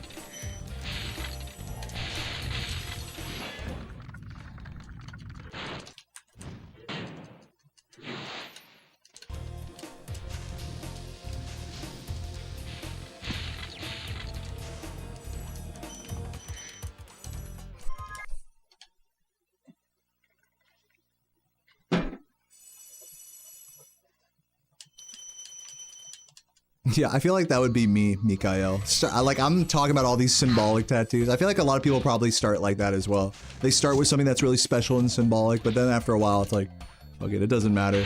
Like, there's a symbolism in not taking a tattoo seriously, you know? Like, there's a certain, like, virtue and, like, magic, whatever you want to say, to that as well. It's not to be frowned upon at all.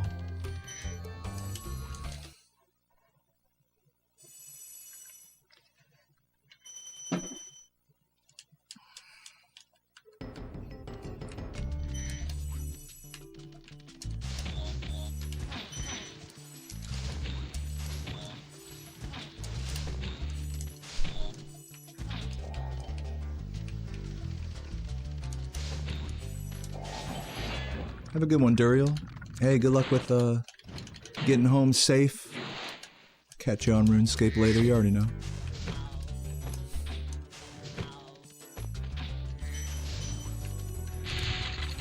Oops.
What's up, Toasty? It's going good, man. Just hit the fucking supercharge here. Feeling confident. Feeling like I haven't totally thrown this run away yet. Even though I kind of have. If we're talking world record, I kind of have, but it's not over. Hype. Probably gonna lose a couple seconds here. I always do. This level and Wizard Peak. Even if I do them well, I still always lose a couple seconds here. These levels were so good in world record. And on the 121 splits as well.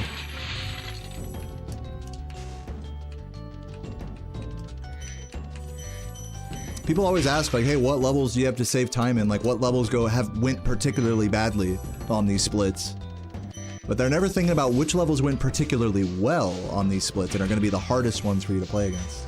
That's just as much an issue. And yeah, Magic Crafters is like 5 seconds there for not having like perfect movement, basically. Even though I did everything basically right.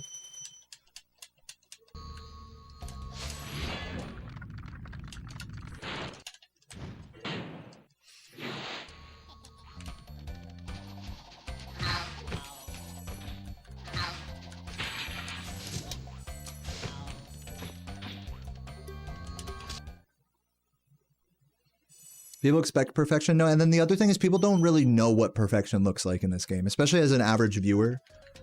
Like, it's hard to pinpoint perfection in this game, to be honest with you. Especially as not a tasser, like as a single segment player. It can be hard to like really see where the time save and time loss is. If there aren't like glaring errors, I mean.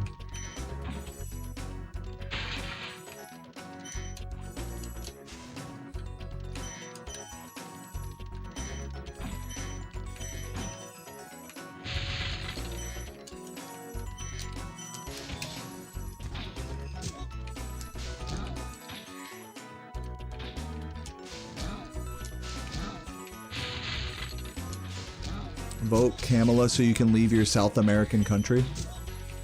I mean, you can, I don't know how immigration, I'm not even going to comment on this. I don't even know how immigration works. I feel like no matter what president gets elected, it's going to be a tough immigration process. You better get started now. Good luck. Dude, America fucking sucks for immigration. I'm sorry. No matter who you vote for. If you're from out of the country and you're trying to become a citizen, good luck. Enjoy the next 10 years of that, of getting that figured out.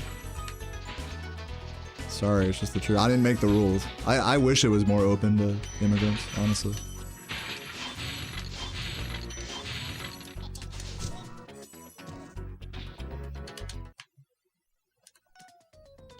You're voting for Sprobag? Nice. I voted. I fucking, Sarah and I dropped off our early mail-in ballots yesterday. I even wore the I voted sticker at brunch. It was very cute.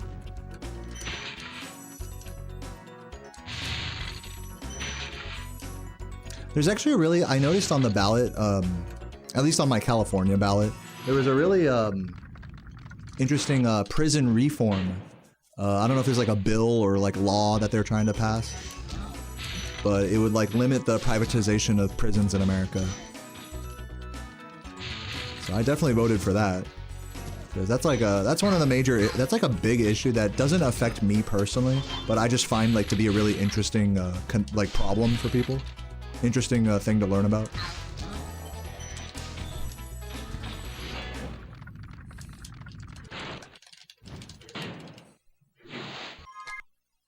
And yeah, TLDR, prisons are fucked up, like evil places. If you do something wrong in prison, they send you into basically isolation. They send you to the hole, and it's literally 21 hours a day of just sitting in a room, in a box, white room by yourself. Sensory deprivation. It's literal sensory deprivation torture. Unironic. Like, you know, like you see a Mr. Beast video, oh, I spent this time in a room. Yeah, people do that. People get sent 6 months for getting in a fight in prison. 6 months in the hole. 6 months, dude! That's enough time to actually go crazy. And I don't say that like a hyperbole. Like, people die, man. It's crazy, man. Whole different world.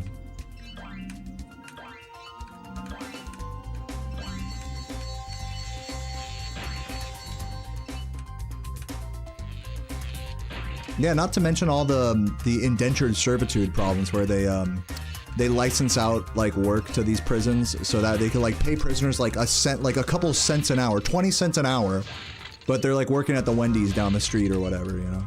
But they have to report right back to prison or whatever. And those are like people who like are they're like the lucky ones, right? Or they'll just have factories in the prison, right? It's always been that way, by the way. Fucking prison slavery, that's always been a thing.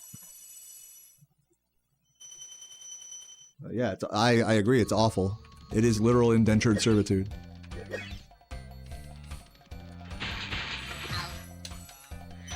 Oh god, I need that red. But where it gets murky is about like is when politicians are talking about being hard on crime. When a politician says they're hard on crime, they're basically saying they put a disproportionate amount of people who may or may not deserve it into our system, into our overinflated prison system.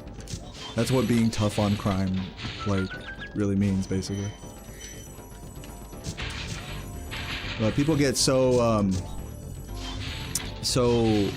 lost, I feel like, in their humanity that they think, oh, well, this person was a murderer or like an abuser or, you know, they hurt people, so they deserve, like, you know, subhuman treatment as a result of that.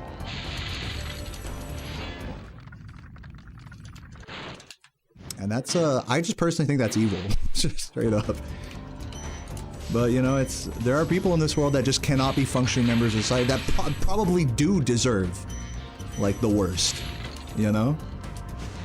So how do you reckon with that? That it's like, all right, we want prison to be a humane environment, but then some people do or some people don't deserve a humane environment, literally, is the argument.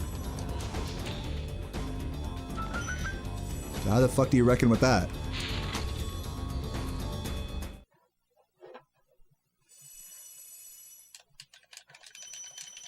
It's crazy how good I'm playing. Thank you. Yeah, I'm keeping this run together. I am losing time, but still 121 pace at least. Still chilling.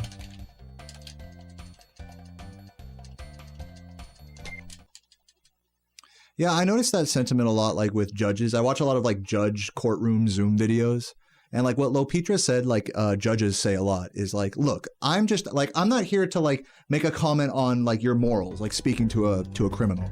Like they're just like, I'm here to protect my city, you know? I'm here to protect others. I don't care about you. I care about the people that you might hurt, you know? And that's a really interesting way to grapple with having leniency for someone who does or doesn't deserve it, you know? It's like, at the end of the day, are you protecting people, you know? And that's a hard question to answer, you know? On a case-by-case basis. No, I really do think judges have, like, one of the hardest jobs in America. One of the most impactful. I couldn't handle having a job that had that much responsibility. At the wedding I went to this last weekend, I talked to guys who were, like, nuclear engineers. Like, one of them did, like, welding on, like, aircraft carriers and stuff. And he said, like, if he fucks up a weld and there's, like, an issue with that part of the ship, they'll just track him down and just send him to prison for the rest of his life, basically. Like, they'll just fucking ruin his life. Or, like, if he looks up, let's just say, like, he, you know, they got all these eyes on him. Like, there's no privacy. He can't, like, look at this or look at that. He can't, you know, you gotta be careful looking at porn, you know?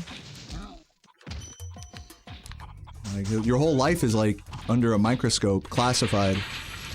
Forget about doing any drugs or anything like that.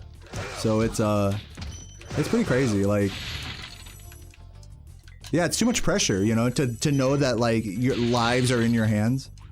And a lot of jobs are like that, sadly. Like, a lot of jobs, people may or may not realize the gravity of, like, your other people's lives are in your hands based on whether you do this thing, like, with enough effort or not. I don't know if I could handle, like, the emotional pressure of that. Being a nuclear fucking welder guy who works on reactors and stuff.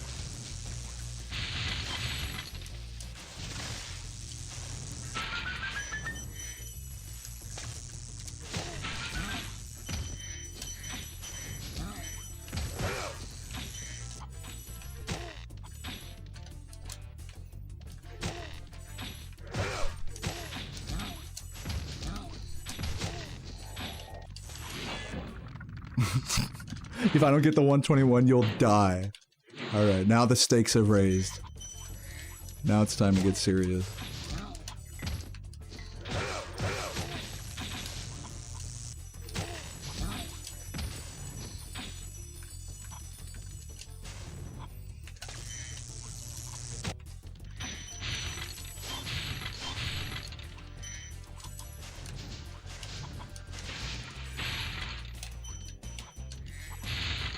Oops. Okay, that's fine. I was just hoping I didn't fall off the edge there.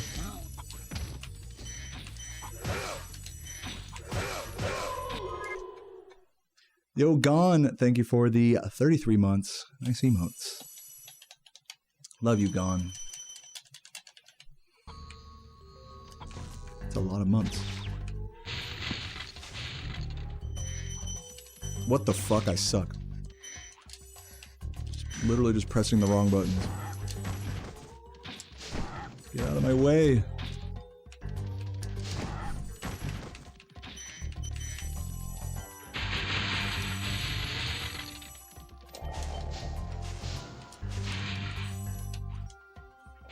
Tyler Durden gave a great speech about what? You talking about Donnie Darko? Isn't that the guy from Donnie Darko? Or am I thinking of Fight Club? Which one's Tyler Durden? I forgot. Is that Donnie Darko or Fight Club? It's from one of those two things. Fight Club? There you go.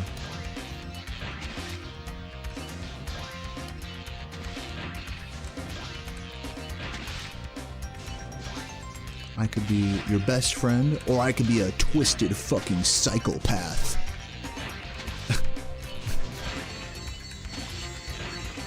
Don't want to get on my bad side.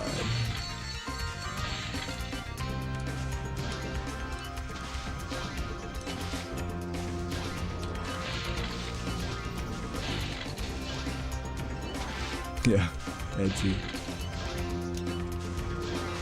People really think they're being deep when they think of themselves that way.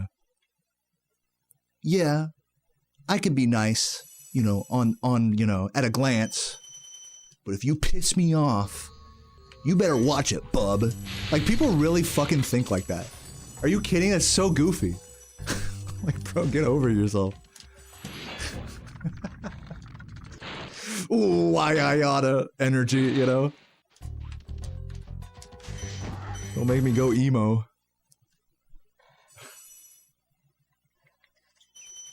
Yeah, so I'm like watching too many movies thinking you're a supervillain or something, you know? Thanks for the good luck, Blue Eye.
Bog's okay so far. Yeah, comfy bog so far.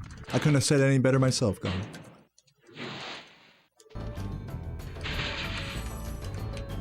Oh, you were watching my ESA run too, Lou? Thanks for checking that out. I appreciate that compliment.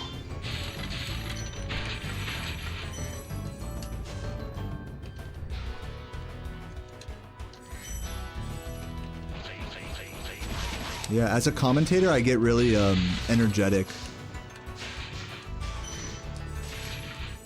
I tend to just want to talk and talk and talk. And I try to not talk too much. It could be a little like, for me, it's like, feels like overbearing. Like, I need to keep the comfy vibes. Like, right now how it's like all comfy and shit. Like, I need to try to hit that vibe while commentating instead of being like, alright, so coming up next we got this fucking thing, like, blah, blah, blah, blah, blah. Trying to be all entertaining and stuff. It's a little off-putting, though.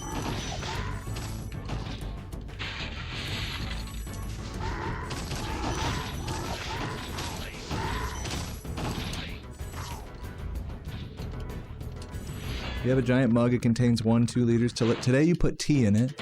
You've been sipping tea from it for half an hour. Nice.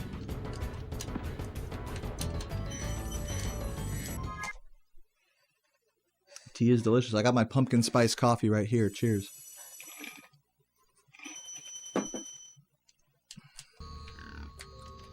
Oops.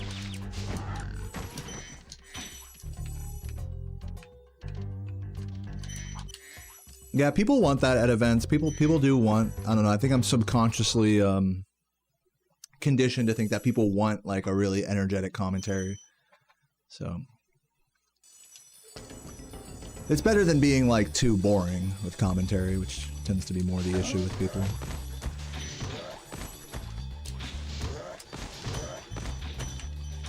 But yeah, there's definitely like a whole vibe to commentary. You gotta find the right stride, the right vibe, the right level of seriousness, the right level of relevancy to the game versus just jokes and you know, side conversation and whatnot. There's a whole art to that. Which I don't think I'm quite there yet with. But at least I can be energetic. I mean, that's more than most people can say.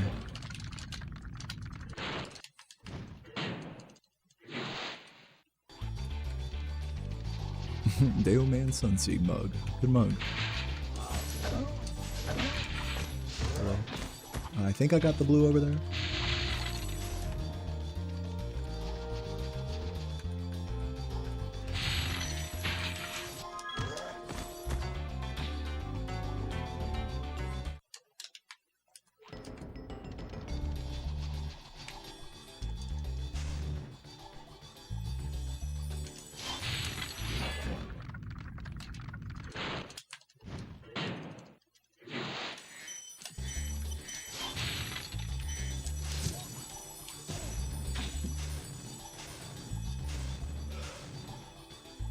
What's up, Trey?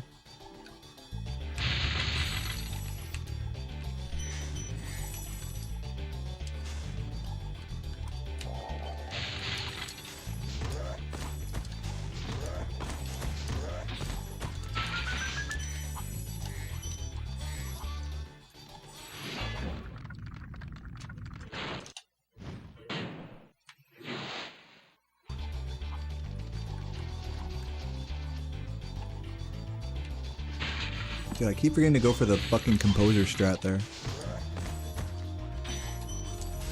Composer just came up with a new strat in that area. Which isn't a big deal, but it is a thing to remember. A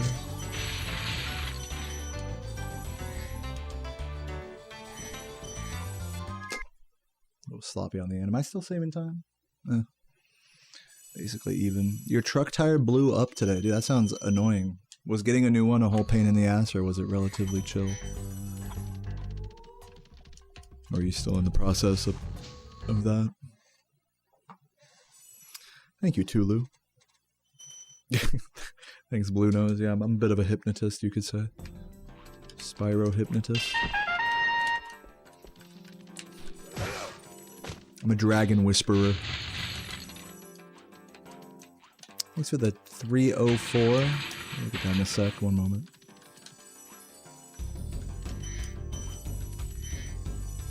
Tia, good to see you, and thank you for the super chat. Liking the vibe of the run, I'm liking the vibe of you.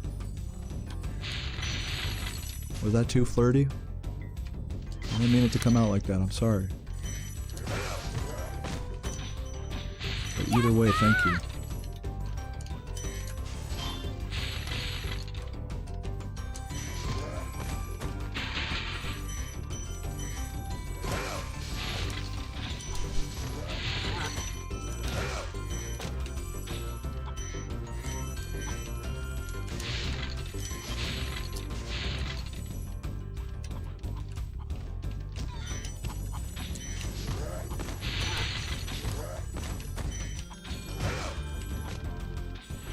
Nuts with the prime. Thank you, Nuts. I love Nuts. He says hype. 19 months legend.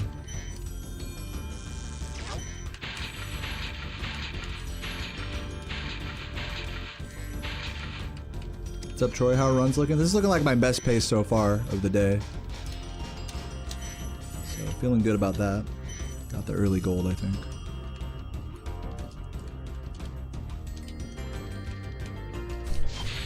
Thanks, Trey. I don't know how that could be, but I do appreciate that. If you're not joking around or anything.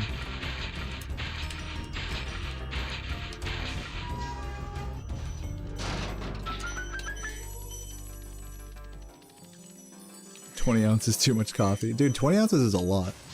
I was like blown away they offered that as an option on the website. It's like a sick curiosity. It's like, alright, now I have to see how big this fucking mug is.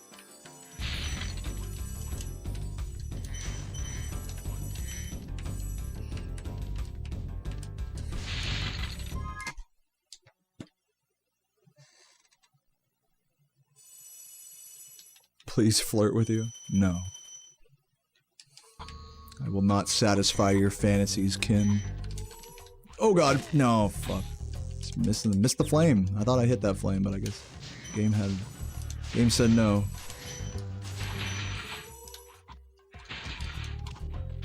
If anyone who's watching on YouTube can check real quick, when I took damage right there, did I flame right before that? Like, did it press circle on the input display or no?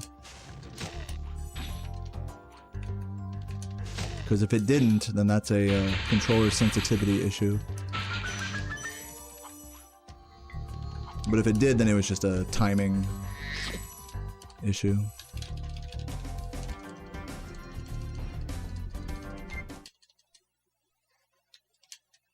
I'm gonna go jerk off in the corner. Good. Enjoy.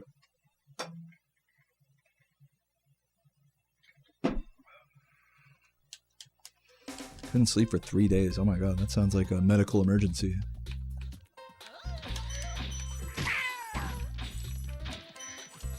Yeah, that sounds not good. Glad you didn't die though. Glad you're still with us. People die from caffeine overdose all the time. Maybe not all the time, but it does happen.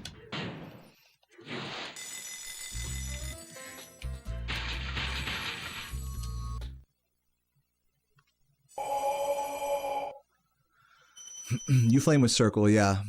I did press circle, but I was still charging. Okay, thanks for saying that. Actually makes me feel better because then that's just a timing error. It wasn't a sensitivity issue with the controller, so I don't have to worry about the controller. Big Chad Daddy, thank you for the prime. It's a nice username.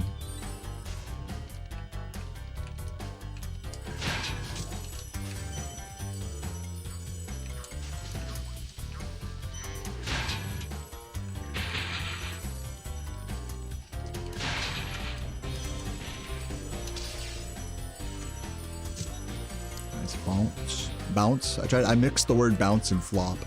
Bounce. What's up, Sitter? Love you too, man. Panera's Charged Lemonade. Yeah, that's like, isn't that the most highest calorie iced beverage available in fast food right now? And then the highest calorie just beverage in general is like a milkshake, like a super large milkshake from like Dairy Queen or something. Dairy Cream my pants. Oh my god.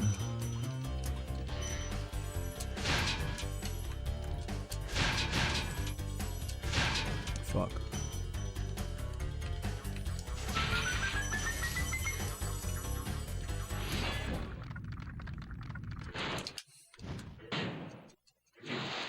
You did not see a circle input. Someone else did say yes. So I'm gonna take the positive reception. I'm gonna assume my controller's fine. Oh my god. To be fair, I think I'm the one that's fucking up here. Circle was pressed. Yeah, correct.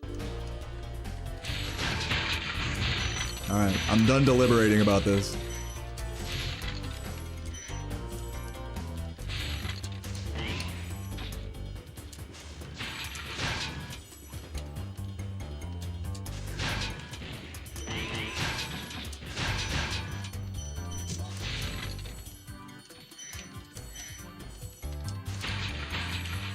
Oops.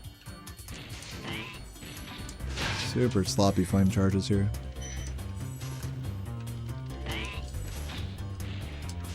The Pure Leaf Square Ball. Yeah, those are good. Those are a nice way to, I almost bought one of those actually yesterday. I instead opted for a, I forgot what it was called, like Celsius or whatever, one of those zero sugar energy drinks. I would have rather just had the unsweetened, Pure Leaf tea.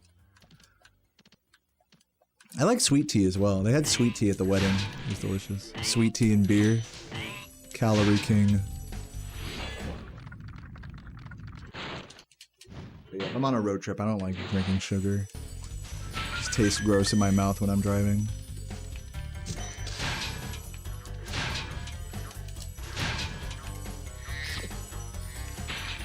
Celsius good. I had the lemon lime one. It was like alright. It's not as good as the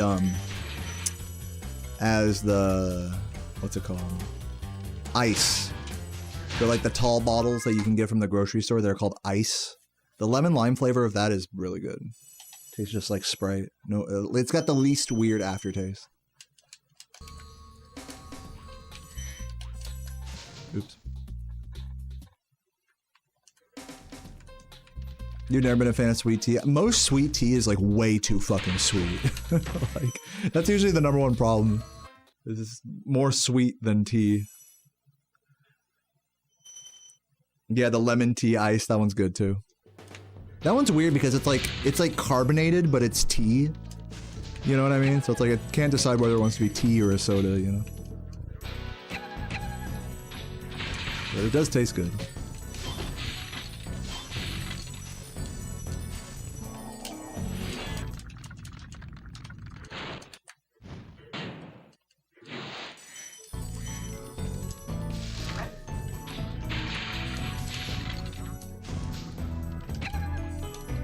Oops. Oh wow, I got lucky there.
Strawberry. I'll have to try the strawberry lemonade Celsius next time.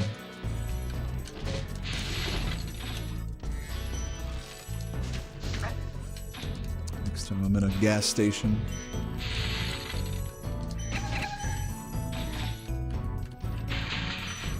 But yeah, dude, speaking of drinks, I was the king of Michelob Ultras this weekend. I probably consumed like a fucking gallon's worth of Michelob Ultra. Like so many of those shits. I had a tall can of it the first night. Just walking around, you know, getting gas station food at 1 in the morning outside the hotel. And then I had literally like 9 bottles. 9 12-ounce bottles of it at the wedding reception. Yeah, low carb, so it's healthy. Exactly. Forget the fucking massive hangover the next day. Forget about that. It's good for you. No, it tastes good. Honestly, as far as cheap beer goes, I actually quite like Michelob. I know it sounds weird, and it's not saying much because most cheap beer in America pretty much all taste the same, but it has the least of that like pissy tinge to it. You know what I'm saying? It's like the smoothest of the piss beers. Like if I'm gonna drink piss, it better be smooth piss. Oh shit. Yeah, it's one of the best bad beers, exactly. People like really like Modelo's and PBRs and stuff. They're just, I don't like that creamy Mexican beer piss taste. And I don't like the extra like tinge that like Budweiser's and all those have. Like Coors, like they have like a chemical-y tinge to them that I don't like.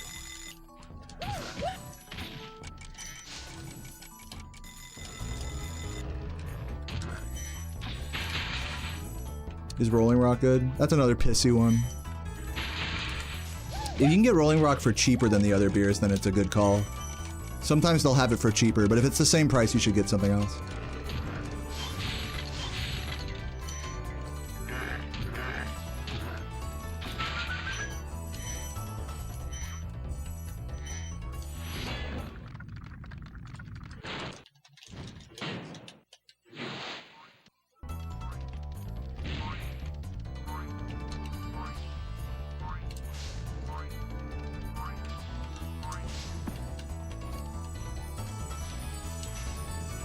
Dos Equis is bad. Yeah, they had Dos Equis at the fucking...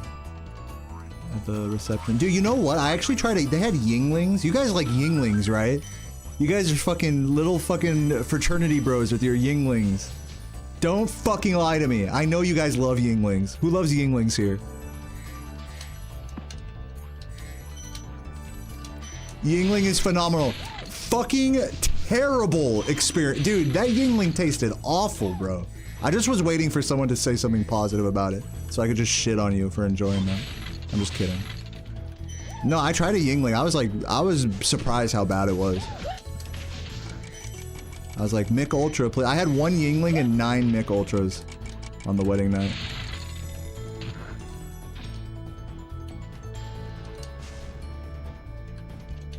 But you know, to each their own. It's all good. My favorite lager is one that they make over out here in Virginia. If we're really going to be snobs about lagers, which Yingling is. I really like out here in Virginia they have, it's called Vienna Lager from Backbone Brewing. That's like the best all-around lager you can get at like any restaurant out here.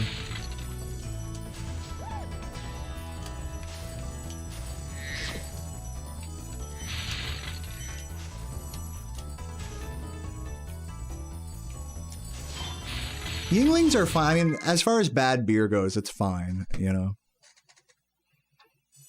I just haven't found anything that's topped the smoothness of Mick Ultras. Gem fuck? Oh, did I miss a gem somewhere? Yeah, I didn't go to, I took the wrong route, is what I did. Where the fuck am I? I did Dark Passage, Haunted, and Jock. So now I gotta go here. Let me make sure I kill these guys. What the fuck? Yeah, I took the super wrong route here. That's funny. Totally through this run. It's okay though. I'm probably losing like 30 seconds from all this homeworld bullshit. 121 probably dead though.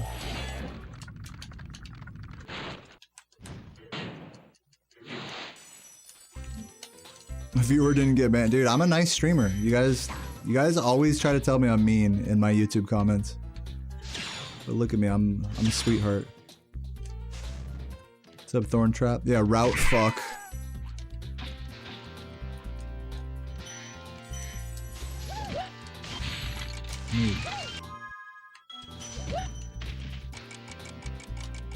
Slow.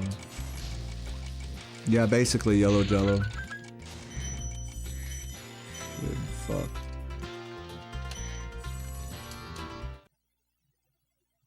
First beer of the evening. Yeah, the first sip is always the best. Just all downhill from there.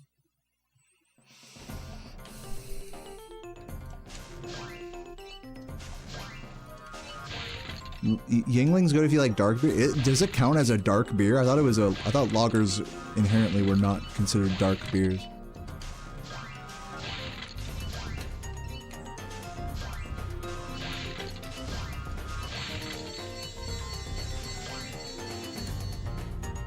Dude, I would love to try like properly. I feel like the only time I've ever had like Belgian beer is like Belgian style at like a craft brewery. There's some good Belgian style, you know, whatever, ales. I don't know if Pilsner is Belgian style or not, but I feel like it's adjacent to that. I'm not like a expert.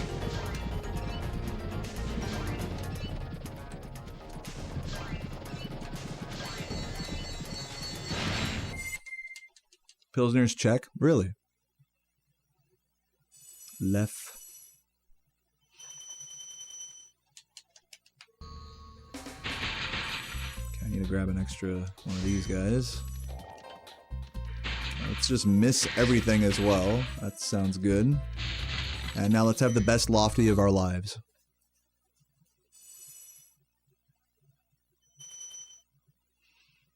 Do I also speedrun Reignited? No, I do not.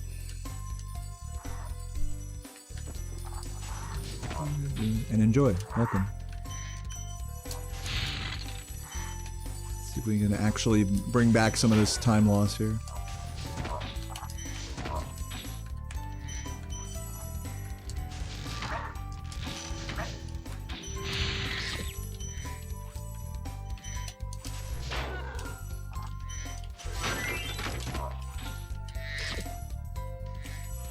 Good start.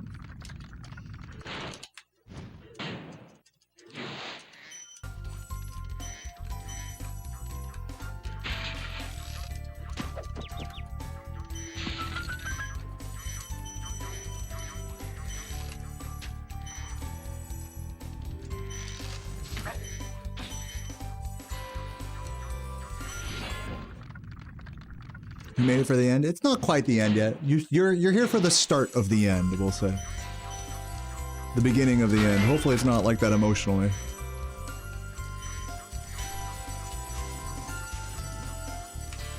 I have been getting quite lucky with my bumps here on the supercharge in this level, so let's see if that trend continues on this run! Oh no, and I missed the turkey as well. This is about as bad as this can go right now. Hello? Okay, now it's officially as bad as it can go right now. Had to lose that last Sparks. Cool.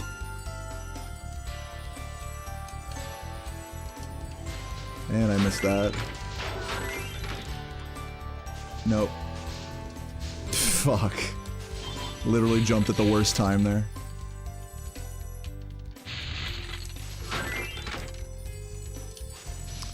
Pretty much the worst thing. You're bad. Not your bad. My bad. Don't you dare take credit for my mistakes, bitch. And thanks for watching. What's up, Flip Dodge? GG. The run's not over. Bro, the run sucked already. What the fuck are you saying GG for? Say it like it's over. Bro, I'm about to do the craziest supercharge in the whole game right here. This guy said GG. Uh-oh. I missed the, my finger slipped off the stick there. Here we go.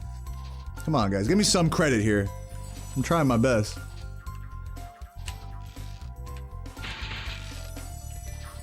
Look at that, dude. And I got Sparks back. This guy typed GG and I just did that. I'm just saying. It ain't over. No GGs yet. Oh god, please don't knock me off. Of course I missed that. These turkeys are getting me, man.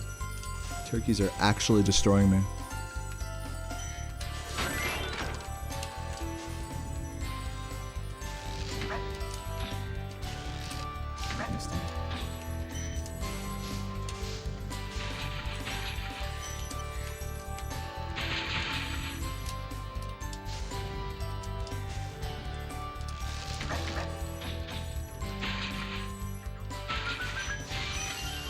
His stream is ahead. Yeah, he's a little bit forward in time right now.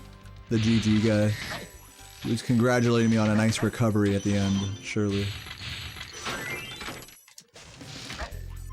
And I missed a green somewhere. Yeah, I forgot to, dude, I'm a dumbass. I forgot to grab the green from the fan chest. I still did the turnaround. I was supposed to do the not turnaround supercharge. That was on me. I did a good supercharge. I just missed the gem on the route. Why do I think the turkeys are so plump? I don't know, but this run sucks, and I should feel bad about it, but I don't. I'm just playing. This is run number 3 of the day. My runs have just gotten progressively worse. They started out like not great, but I'm just playing. I'm still vibing. Can't stop me.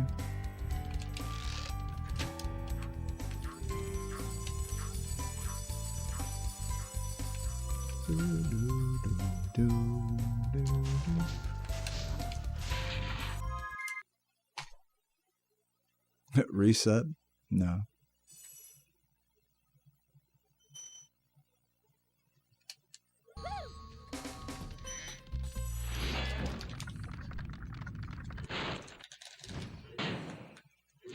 What do you guys think? Should I reset? I don't know.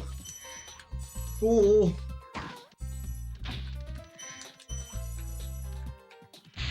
Did I do Dark Passage already? Yeah, we're good. Wait, did I do Icy Flight? Yeah, we're good. Just making sure. I fucked up the route so bad.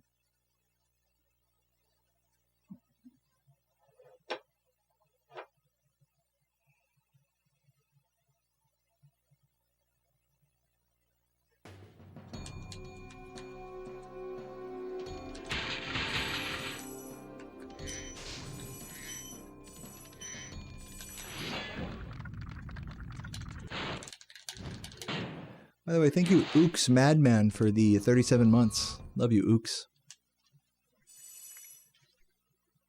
Forgetting a whole level would be super funny. I mean, that's kind of what I did. I went to Jock, skipping over Lofty and Icy in this run. Just did the exact wrong. I like cut out the entire homeworld route. Pretty comical.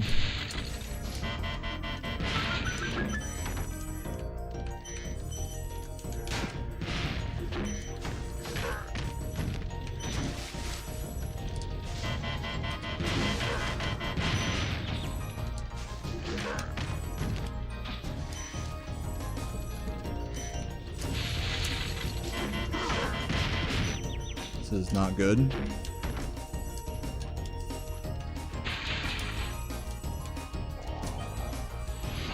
Yeah, this run is tiring me out, man. These last few levels, man, have really not gone well.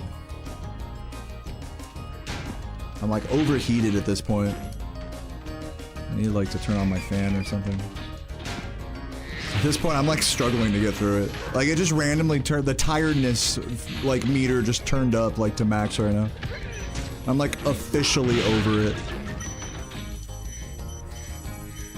But we gotta keep pressing forward here.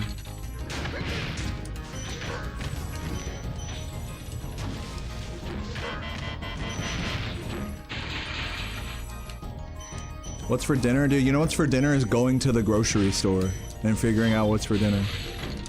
I get to shop hungry at the grocery store. Whoop-de-doo. As we all know, that always goes well.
You haven't felt the need to hype? Well, that's good. That makes me feel bad. I know you didn't mean it that way, but that makes me feel so bad to hear that I'm like such a sourpuss on a daily basis in this game. That Beard has become a consistent gifter just by trying to lift my spirits. Like, that's a sad thought, you know? Like, but thank you. I mean, I do appreciate that. But like, damn. When you really put that into perspective, like, damn, I am a fucking man-child. But I still love you, though. Surely you didn't mean it like that. We'll just leave it at that. We'll leave it at that. Don't take it too serious.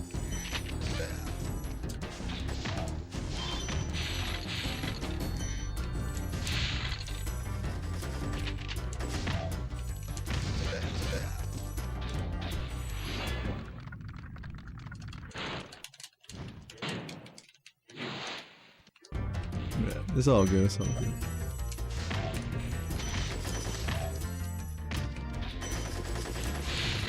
The greatest things to laugh at are the things that have a little bit of truth to them, you know?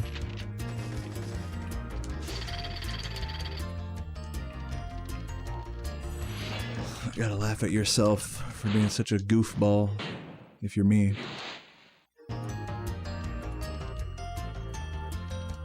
Yeah, Beard's doing God's work, keeping me from a brain aneurysm. With these gifts.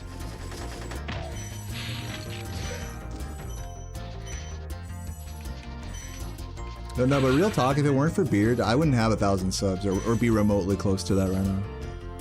So I do owe that hype to Beard. For at least making me feel like a successful streamer, you know? That goes a long way mentally for me. I have to be real about that.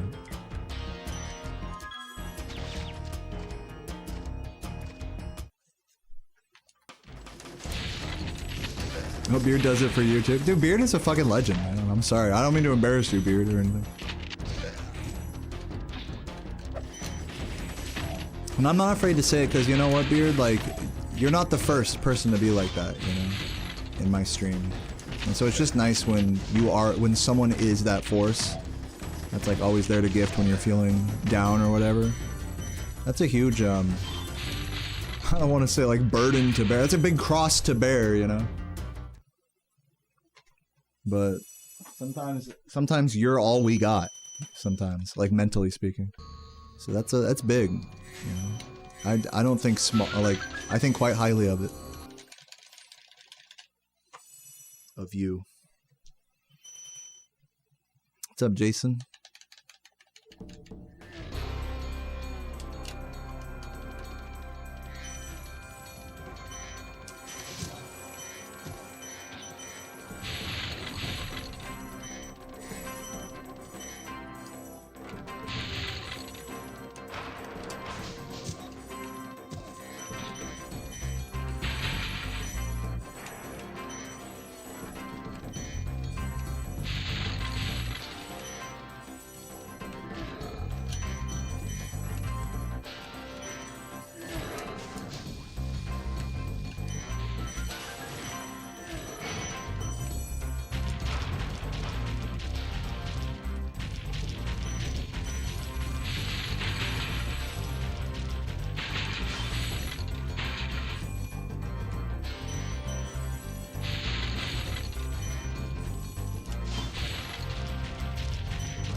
What's up, Flow Snake? Welcome, welcome.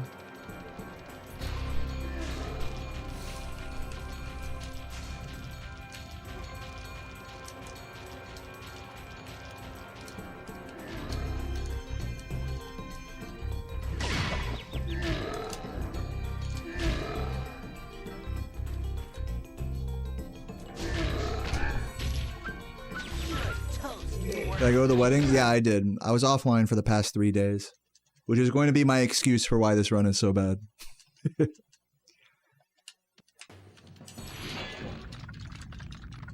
was a fun wedding. I had a blast. Drank and ate a lot. Had many laughs and dancing with people. It was very sweet.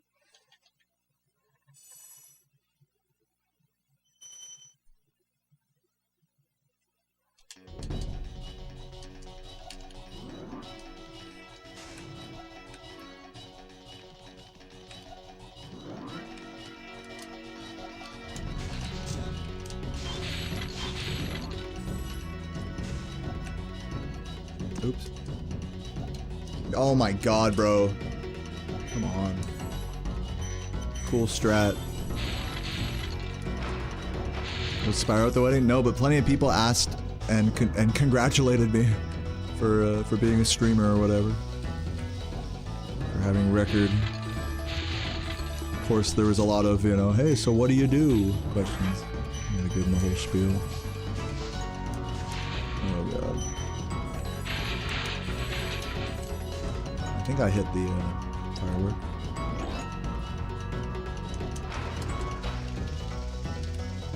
I'm in the motherfucking loot, true.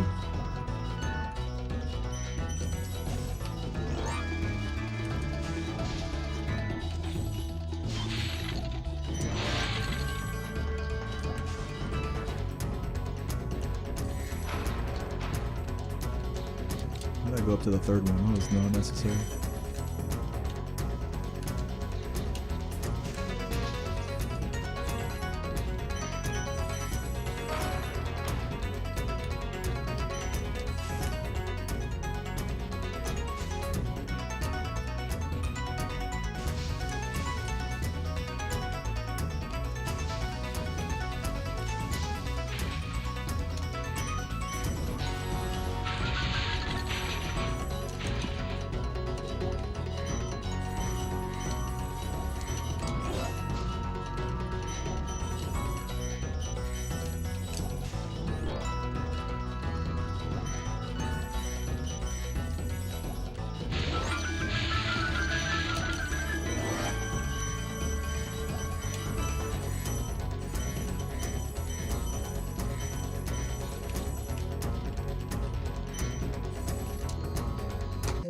And we didn't miss a gem this time. I did get a noise from my computer though.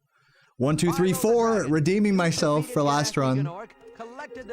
Someone commented on my last run that I didn't get a 1, 2, 3, 4, 5, and instead missed a gem in loot, and I got a 126 on my last run. So this is definitely a redemption for that, even if the run was shit. Even if I did mess up the entire Dreamweaver's homeworld. GG's. Never mind. You know what they say.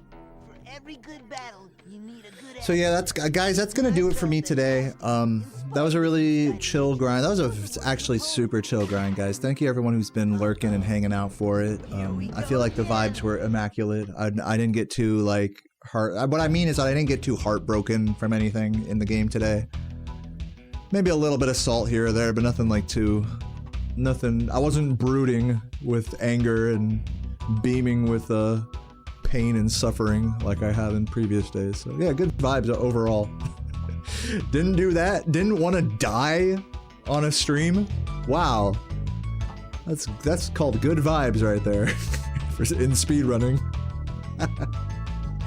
So yeah, very chill indeed. So I'm gonna find someone to raid. If you're watching on YouTube, feel free to come on over to the Twitch stream. It's linked in the description. We're going to be raiding another Spyro streamer. And hey, while you're doing that, feel free to hit me with a sub or a prime or a super chat or whatever. YouTube membership. All that stuff goes a long way and keeps me going playing this game basically every day for you all. Trying to improve records. So if you support that, feel free to throw money at me. If not, that's cool too. Let's see who's online here. Bradley doing hundo, of course. This off. Let's see who else. Laura doing any. Mute this shit. Mute this side. Oh, Jamie doing a 120. I gotta rate Jamie. Gotta rate No-Nos.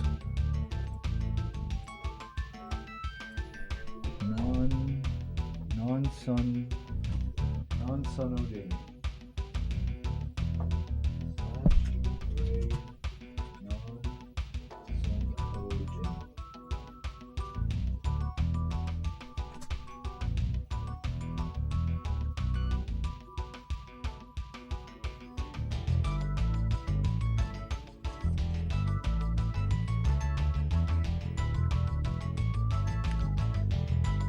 All right, everybody, get in this raid.